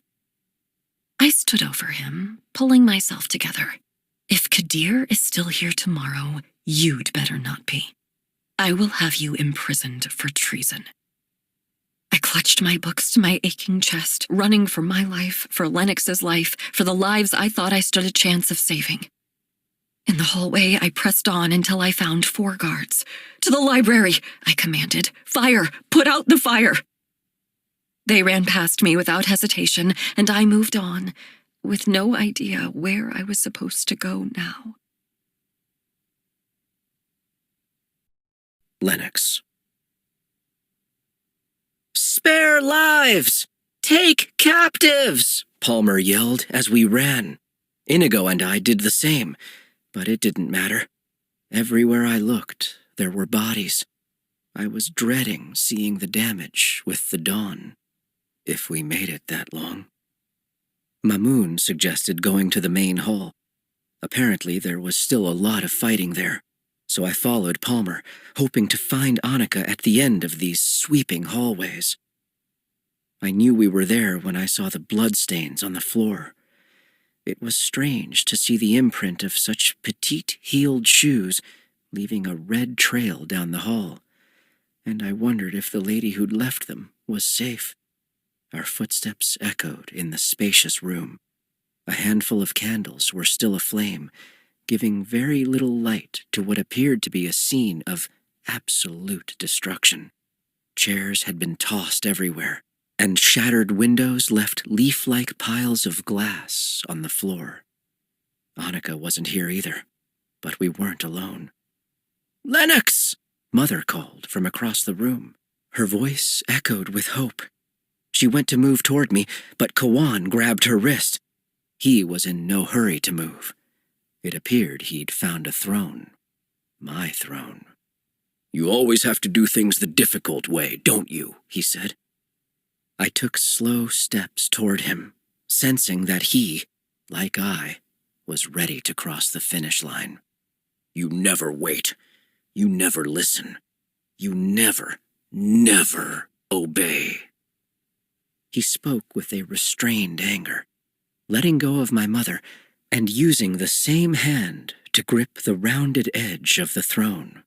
"But when you left and didn't show signs of returning, I thought, if that foolish child could get into the palace undetected on his own, then I can take it over with an army easier than I imagined." He raised his hands and let them drop, and I was right.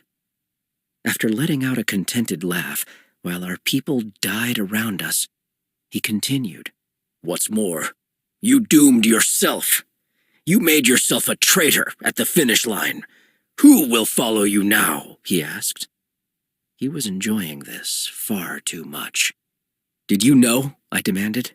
"That day you came to our house, and you spoke to my father and convinced him to join your cause. Did you know even then?" His silence was the only answer I needed. "We always thought my father came up with the idea to attack the king of his own accord. Did you send him on that mission specifically? Did you hope he would fail? That he would die?" He twisted his neck a little, uncomfortable with the questions. "Did you think that if you belittled me enough, you would crush me? Did you think you'd turn me into your slave? That I would never have enough backbone to take what's mine? What's this about?" Mother looked between Kawan and me, waiting for an answer. Before I could say anything, a hand gripped my hair at the scalp and a blade was at my neck. The gasp of surprise I made was nothing compared to the shouts of my mother. Palmer and Inigo turned quickly, swords at the ready. "Drop your sword," Mamoun ordered gruffly in my ear, "or die." Against my better judgment, I let it fall, metal clanging against the marble floor. I was left with Mamoun's dirty blade pressed against my skin. All I could think was, if I'd been able to survive so much only to die like this, then what had been the point of it all? "Shall I finish him off now?" Mamoun asked. "Not yet. I may need him still," Kawan replied. I was almost impressed that he'd chosen a lowly guard as his man on the inside. It was smart. A guard would never fight him for power, never go against him, a guard would take what he could and run to an easier life. This also explained why Mamoon was so quick to strike Nicholas down in the end. He'd been dangerously close to making us believe he was innocent in this. As I told Nicholas, whatever he's promised you, it will never come, I told Mamoon quietly. He gave no reply. What of the others? Kawan asked. The king died this afternoon, Mamoon reported. The prince was badly injured, but woke only yesterday. Fortunately, he has fled the palace for the sake of love. I trusted you, Palmer said, the pain clear in his voice. How could you do this to them? You were there. You saw him push her into a table of glass, Mamoon insisted. You watched that man injure his own daughter. You saw how selfish the prince has become. You saw the king making nonsense decisions. What do we need with another generation of royals? I could feel him shaking his head, each word more desperate than the last. I won't serve them anymore. Not them. Not the arrogant courtiers who hand their empty glasses to me like I'm a butler. No one. I want to be in a land that's free. You think the man who would risk his own people on a doomed mission is going to give you freedom? Palmer shouted, pointing at Kawan. Was not our king worse than that? Mamoon asked, and that silenced Palmer. No, it will all be new once she's gone, he insisted. I could tell by his tone he moved from addressing Palmer to Kawan. The princess may be alive or dead at this point. We have no way of knowing. If she's made it this far, it's quite possible that if she came upon his lifeless body, he said, speaking of me, she'd be very happy to join him. You don't know if she's alive? Kawan asked sharply. How can I possibly trust you if you've lost the one person whose corpse we need? Oh, I'm very much alive. Even with my hair pulled taut as it was, I wrenched my neck as far as I could, just needing a single glimpse of my Annika. She walked into the room, still barefoot, dragging her sword across the floor. Her other hand was weighed down by 2 books that were bound by one chain.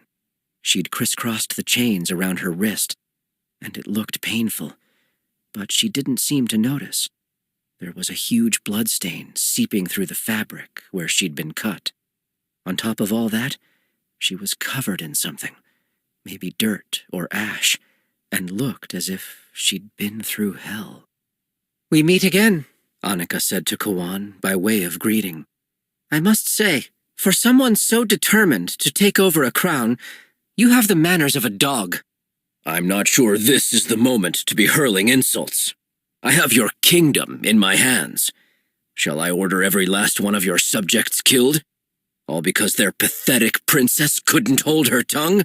Have you not been taught your place? She sighed, turning to look at me. She seemed unbothered by the fact that I had a sword to my throat, that her enemy was settled on her father's throne. She merely lifted her sword to point at Kawan, her voice painted with a tired irritation. Another one who thinks he can tell me what to do, she said. She was right. I'd made that mistake only once. Get off His Majesty's throne, she commanded. Kawan tilted his head, amused. Your father is dead, child. She mirrored the action, cocking her head to the side and smiling. But the king lives. You and I both know that. Kawan's smile disappeared instantly. Kill him, he shouted. Down, Annika yelled. I dropped, but not quite fast enough. She took a piece of my hair as she opened the side of Mamoon's neck with her sword. He backed away, clutching his throat, trying to stop the bleeding. I was already on the ground, so I grabbed my sword and charged at Kawan. In the seconds it took me to cross the room, he played the last card he had in his pocket. He pulled out a dagger, and at first I thought it was meant for me. Instead, he swung it around, plunging it deep into my mother's stomach. No! Annika screamed, her voice not that far behind me. My mother crumpled to the floor, but I kept my sights on Kawan, who started to unsheathe his sword. My vision turned red, and I leaped up, ready to end him once and for all. But before I could reach him, Inigo was there. Inigo had always been a hair faster than me, stronger, smarter, more level-headed. I got lucky once, and he had to yield to me. He pushed Kawan back, forcing him to stumble against the throne, blocking his escape and forcing me to stand back. "Are you truly king?" Inigo asked me. Annika, who was now down at my mother's side, answered for me. Yes, he is." "Then prove yourself just. Put him on trial. You came here in peace. He made war. Let's be better than him." Once again, Inigo proved that he was the superior man in every way. "I'm sure Officer Palmer would be pleased to take him to the dungeon as soon as he's able," Annika commented, keeping her tone soft as she brushed my mother's hair back from her face. I stepped back. "Bind him," I ordered, and Inigo bowed his head, moving to throw Kawan on the ground. "It will take more than this," Kawan muttered. "I doubt it," I replied. "Dowager Queen," Annika said quietly. My mother focused her eyes on Annika's. There was blood gathering in the corner of her mouth, and I knew that wasn't a good sign. I stepped away, coming to join Annika on my knees. "Do you have any commands, my lady? Anything you wish me to do?" She smiled a little. "Is my Lennox truly king?" Annika held up her chain-bound wrist. "Yes, I have all the proof here, and I will use what little authority I have to my name to secure his place. You needn't worry about anything, my lady." She nodded weakly, turning to me. "You chose well, better than your father." Tears stung at my eyes. "Don't say such things." She reached her hand out for mine, moving slowly, arm trembling. "I was too desperate to be brave. I'm sorry." "I have long forgiven you, and I hope you will do the same for me." She smiled. "Then I do have one command." I dipped my head to her, showing her the respect she should have had ages ago. "Anything." Live a life overflowing with joy." My lips were trembling now. I didn't want to break down in front of her. I didn't want that to be her last sight. "Yes, ma'am." She gave a shaky breath and went still. And so, on the same day, Annika and I lost our last remaining parents. I couldn't form the words to express everything I was feeling.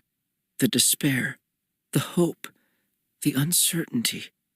I'd gained a throne today, but I felt a hole growing in my stomach, leaving me feeling hollow.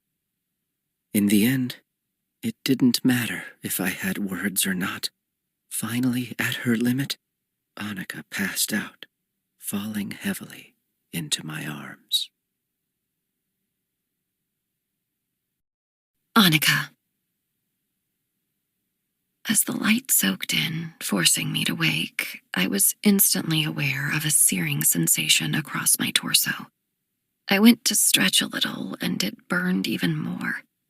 I winced, putting my hand down to the ache. "Nuh-uh, that's healing. Don't touch." My eyes jerked open, unable to believe that Aeschylus was here. But there he was, sitting beside my bed. Trust me when I say that recovering from a wound like that is nothing to laugh at. You need to take it easy. I didn't even try to fight the tears. He looked down, shaking his head. I know, and you have every right to hate me for what I did. I never should have. I just need you to answer one question for me, I interrupted. He looked up at me, eyes guilty. He nodded. Do I finally have a sister? His lips trembled as he nodded. He looked over and Noemi came back from her place by the window. She was wearing a sunny yellow dress, ruffles all up the front, bows on the ends of her sleeves. It had the earmarks of her handiwork, and I wondered if she'd worked on this dress quietly over the years, hoping one day she'd have cause to wear it. I I held my hand out for hers. When did you get back? How did you even know to come home? Home. I shook my head at myself. I'd have to stop calling it that. We hadn't traveled very far in the first place. We were married in a small church a few miles away. We'd settled into an inn for the evening, but in the middle of the night, Lord Lehman came barging into the building, shouting for everyone to arm themselves. He said an army took the castle overnight, that the entire royal family was missing, and that it was likely these intruders were coming for the land. He was in such a state, he didn't even recognize me.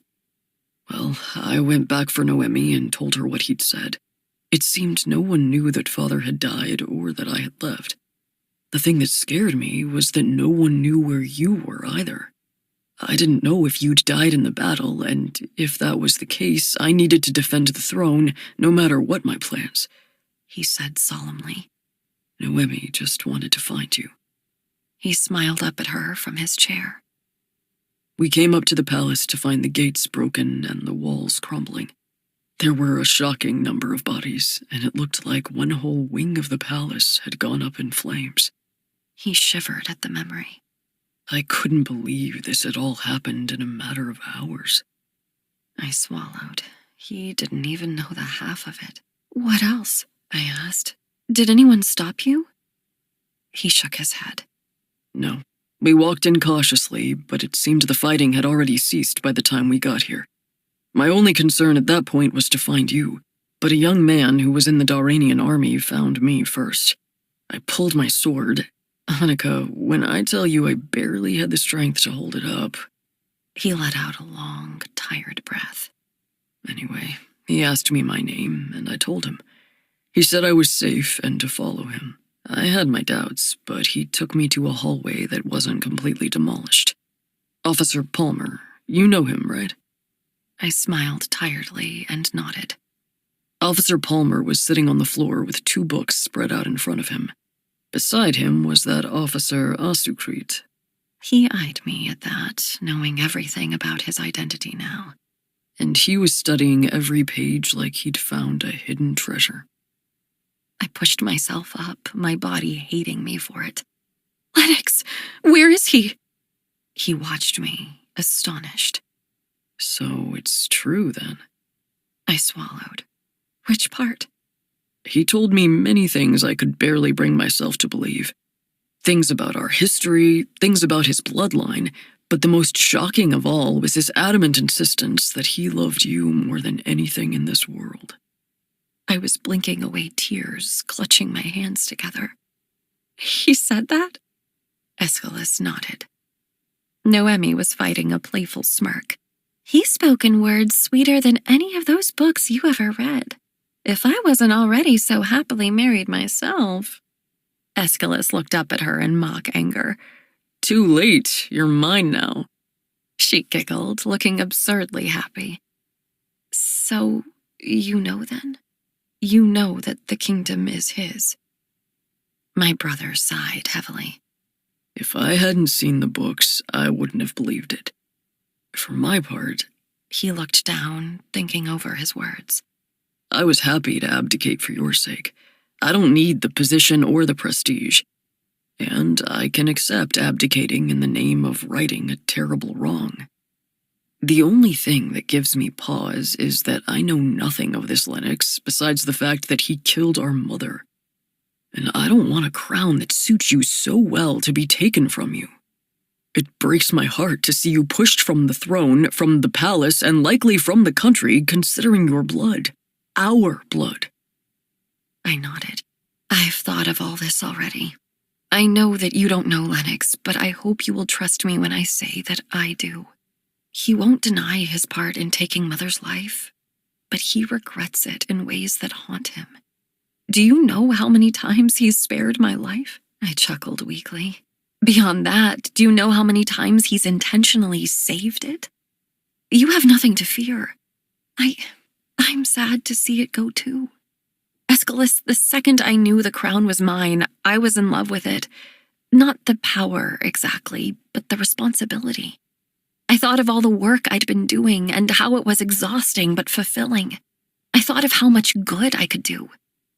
But if the only good thing I can do with the crown is make sure it sits on the rightful head, then that's what I'll do. Must you always speak so poetically? Lennox's voice once again washed over me with the crashing sound of 1,000 heartbeats. He'd cleaned up and someone had given him a change of clothes.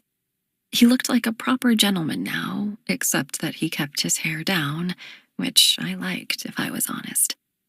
It only happens when I'm talking about you, I admitted. And that is my cue to leave. Aeschylus said, picking up a cane I hadn't noticed and looping an arm through Noemi's. She laughed. You realize you sound the same way about me, right? Only worse. Of course I do, he replied.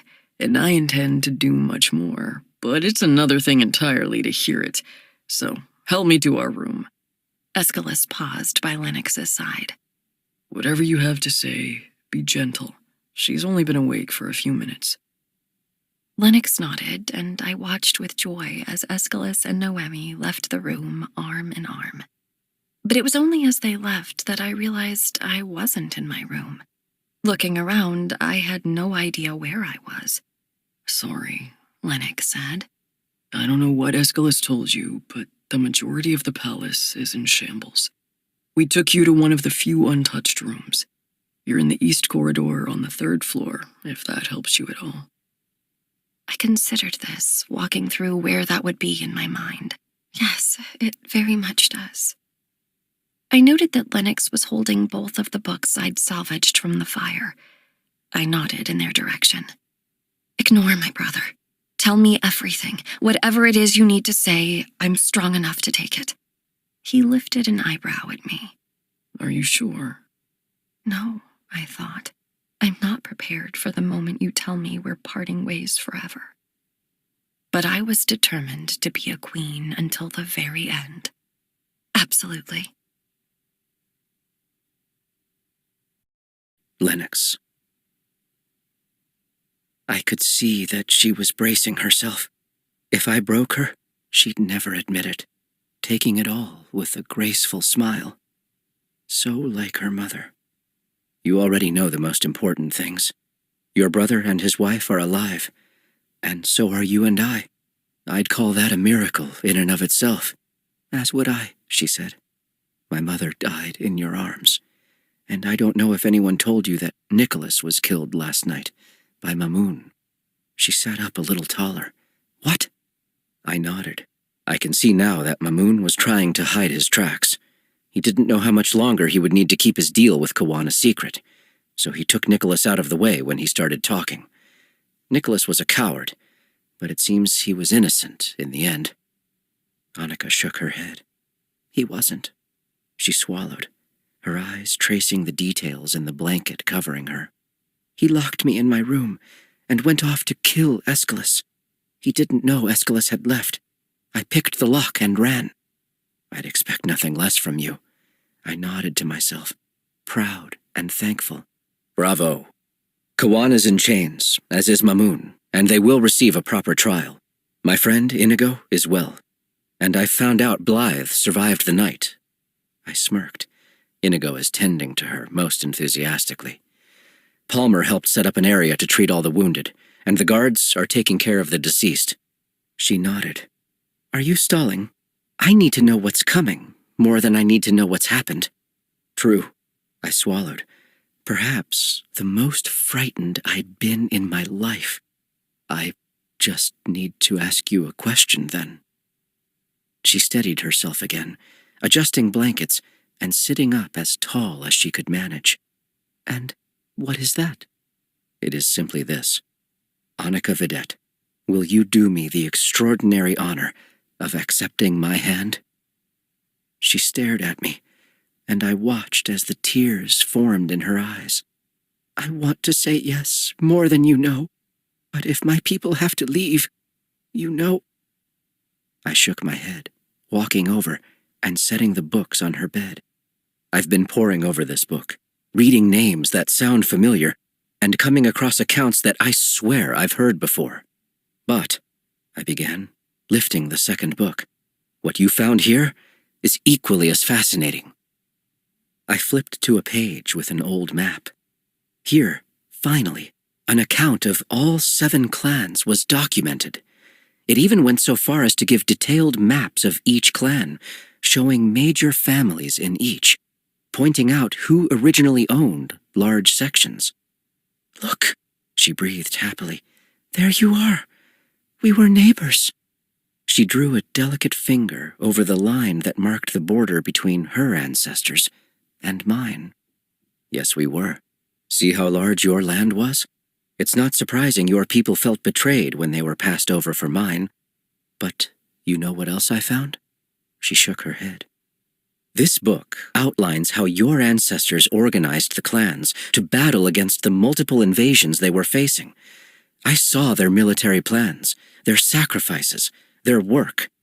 Annika, maybe my people had something taken from us, but none of it would still be here had your ancestors not fought so valiantly. That is worth remembering, and I'm thankful for it. I'm glad we saved it, and I'm glad to hand it over to you in one perfect piece." "Are you quite sure about this, Annika? Do you truly want to give me your kingdom?" "No," she whispered. She looked down, lovingly touching the ring on her thumb before tugging it off and setting it in my palm. "I want to give you your kingdom." I saw spots on the blanket from where her tears fell. I gave her a moment. I needed her to be able to hear me. "You might remember that my people are not simply Daranians," I said gently. "They come from several countries, adopted into our protection. I have no intention of barring them from Darane, and I have no intention of barring your people either." She finally met my gaze. "And I keep thinking of your mother, down to her last breath, Annika. All she wanted was peace. Wouldn't she be so pleased to see you embracing my people as your own?" She closed her eyes and nodded, and I dropped to my knees beside her bed. "According to this book, you're right. I ought to be king. The crown should have passed down my line, but it wouldn't still be here if it wasn't for yours. So for once, let's not make anyone choose. I think you and I, Annika, could be something. We could build something." I took a deep breath. "So stay with me. Marry me. Otherwise, this victory is empty. Otherwise, I am empty." She turned her head, and for a moment, I feared I'd lost her. "Annika?" She was covering her mouth still when she turned back to me, but the crinkles beside her eyes said she was smiling. "Sorry," she said, finally pulling her hand away and wiping at her tears. She placed her palm flat across the pages that marked our joint history, both the good and the bad. "It's just, all this time, I'd been looking to fairy tales to find my happily ever afters. It seems I was studying the wrong books." I took her hand, and she held mine back, and I felt the world settle into place. "Lennox Osukrit," she began. I didn't realize how much my name meant to me until she said it. "I want nothing in the world but to be yours." And that was how I, in less than a day, came to have everything. How we came to have everything. There was a knock at the door, and Palmer entered. He looked at Annika, noting the tears in her eyes. "Are you quite well, Your Majesty?" She smiled. "Oh, I am perfectly fine. And you, Your Majesty?" she asked, looking at me. I was lost for a moment, unable to believe that the dream I'd always wanted had been dropped into my lap. I crossed the space between us, giving Annika the gentlest of kisses and basking in her radiant smile. I have never been better. Epilogue. Annika Annika au secret watched in awe as the baby in her arms yawned. It was just a tiny movement, but it was no less extraordinary to her than a sunrise or a symphony. Lennox was just as dazzled as the child held on to the same finger that carried his wedding ring. He wouldn't admit aloud that he was terrified in equal measure, but his wife could guess. Lennox turned his gaze to Annika, telling himself not to be surprised that she'd found something new to excel at. Had there ever been anything she couldn't do? And this new person, who seemed to have his eyes and her nose, who knew what he might accomplish one day? They both took a moment to exist in the sweetness of becoming a family of 3. They would have more time later, after the streams of visitors, but for now, they stole a few minutes for themselves. Lennox insisted that they teach their children about her games, about how to hunt and gather the most painted rocks around the palace. Annika insisted upon teaching them his dances, about lacing together hands and spinning until they were dizzy. They both insisted on not giving their children the names of their parents, but bestowing them with new ones. And they both insisted on loving the people they made to the point it annoyed them. And they both vowed, with absolute solemnity, to tell them everything. They would talk about mistakes made on both sides and forgiveness granted by each. They would acknowledge the past, knowing that they couldn't ignore their history any more than they could constantly apologize for it. And they would trust that if, in a few generations, a lie could erase something, that, in a few more, the truth could restore it. Annika's brother, now the Duke, and his wife were the first to visit. The Queen and her dearest friend, her sister, were both teary-eyed when they stared into the peaceful face of the prince. Aeschylus, who feared the entire process, was too relieved to see his sister healthy and alive to even notice the baby for several minutes. When Inigo and Blythe came in, Annika passed her son into Blythe's arms, watching joyfully as another thread sewed together their growing friendship. Lennox worked very hard not to cry when Inigo embraced him, knowing his closest friend was proud of him in ways he could not speak. And Palmer refused to enter the room, but stood watch by the door, tensing every time he heard the slightest cry. There were others, too. Lords and ladies, visiting ambassadors, and a string of common people who brought gifts on behalf of their towns. And while not everyone was entirely enthusiastic about the changes that had happened over the last year, there was no denying that the young king and queen were doing their best to repair what had been broken, to make something new from a fractured past. So the people, some with happy hearts and some with heavy, abandoned the titles Kadir and Darain for Avel. It wasn't until much later that Lennox had a moment to catch his breath, holding his son in his arms as his wife fell asleep against his shoulder. They shared everything, the kingdom, the crown, their name, and now they'd made a future together. Each time something good fell into his lap, he found himself tensing, waiting for it to be ripped away. But no such thing happened. There had been challenges with each new step, but they had been manageable. They had been shared. So, as he held everything precious to him in his arms, he promised himself to join Annika in her optimism. He would hold her hand and walk confidently into the next tomorrow. We hope you've enjoyed this unabridged production of 1,000 Heartbeats by Kiera Cass. Performed by Carissa Vacker, Gary Tiedemann, and Hillary Huber. And presented by Harper Teen and Harper Audio. This program was produced by John Marshall Media. Executive producer, Almeda Bainan. Text copyright 2022 by Kiera Cass. Production copyright 2022 by HarperCollins Publishers. All rights reserved. Thank you for listening.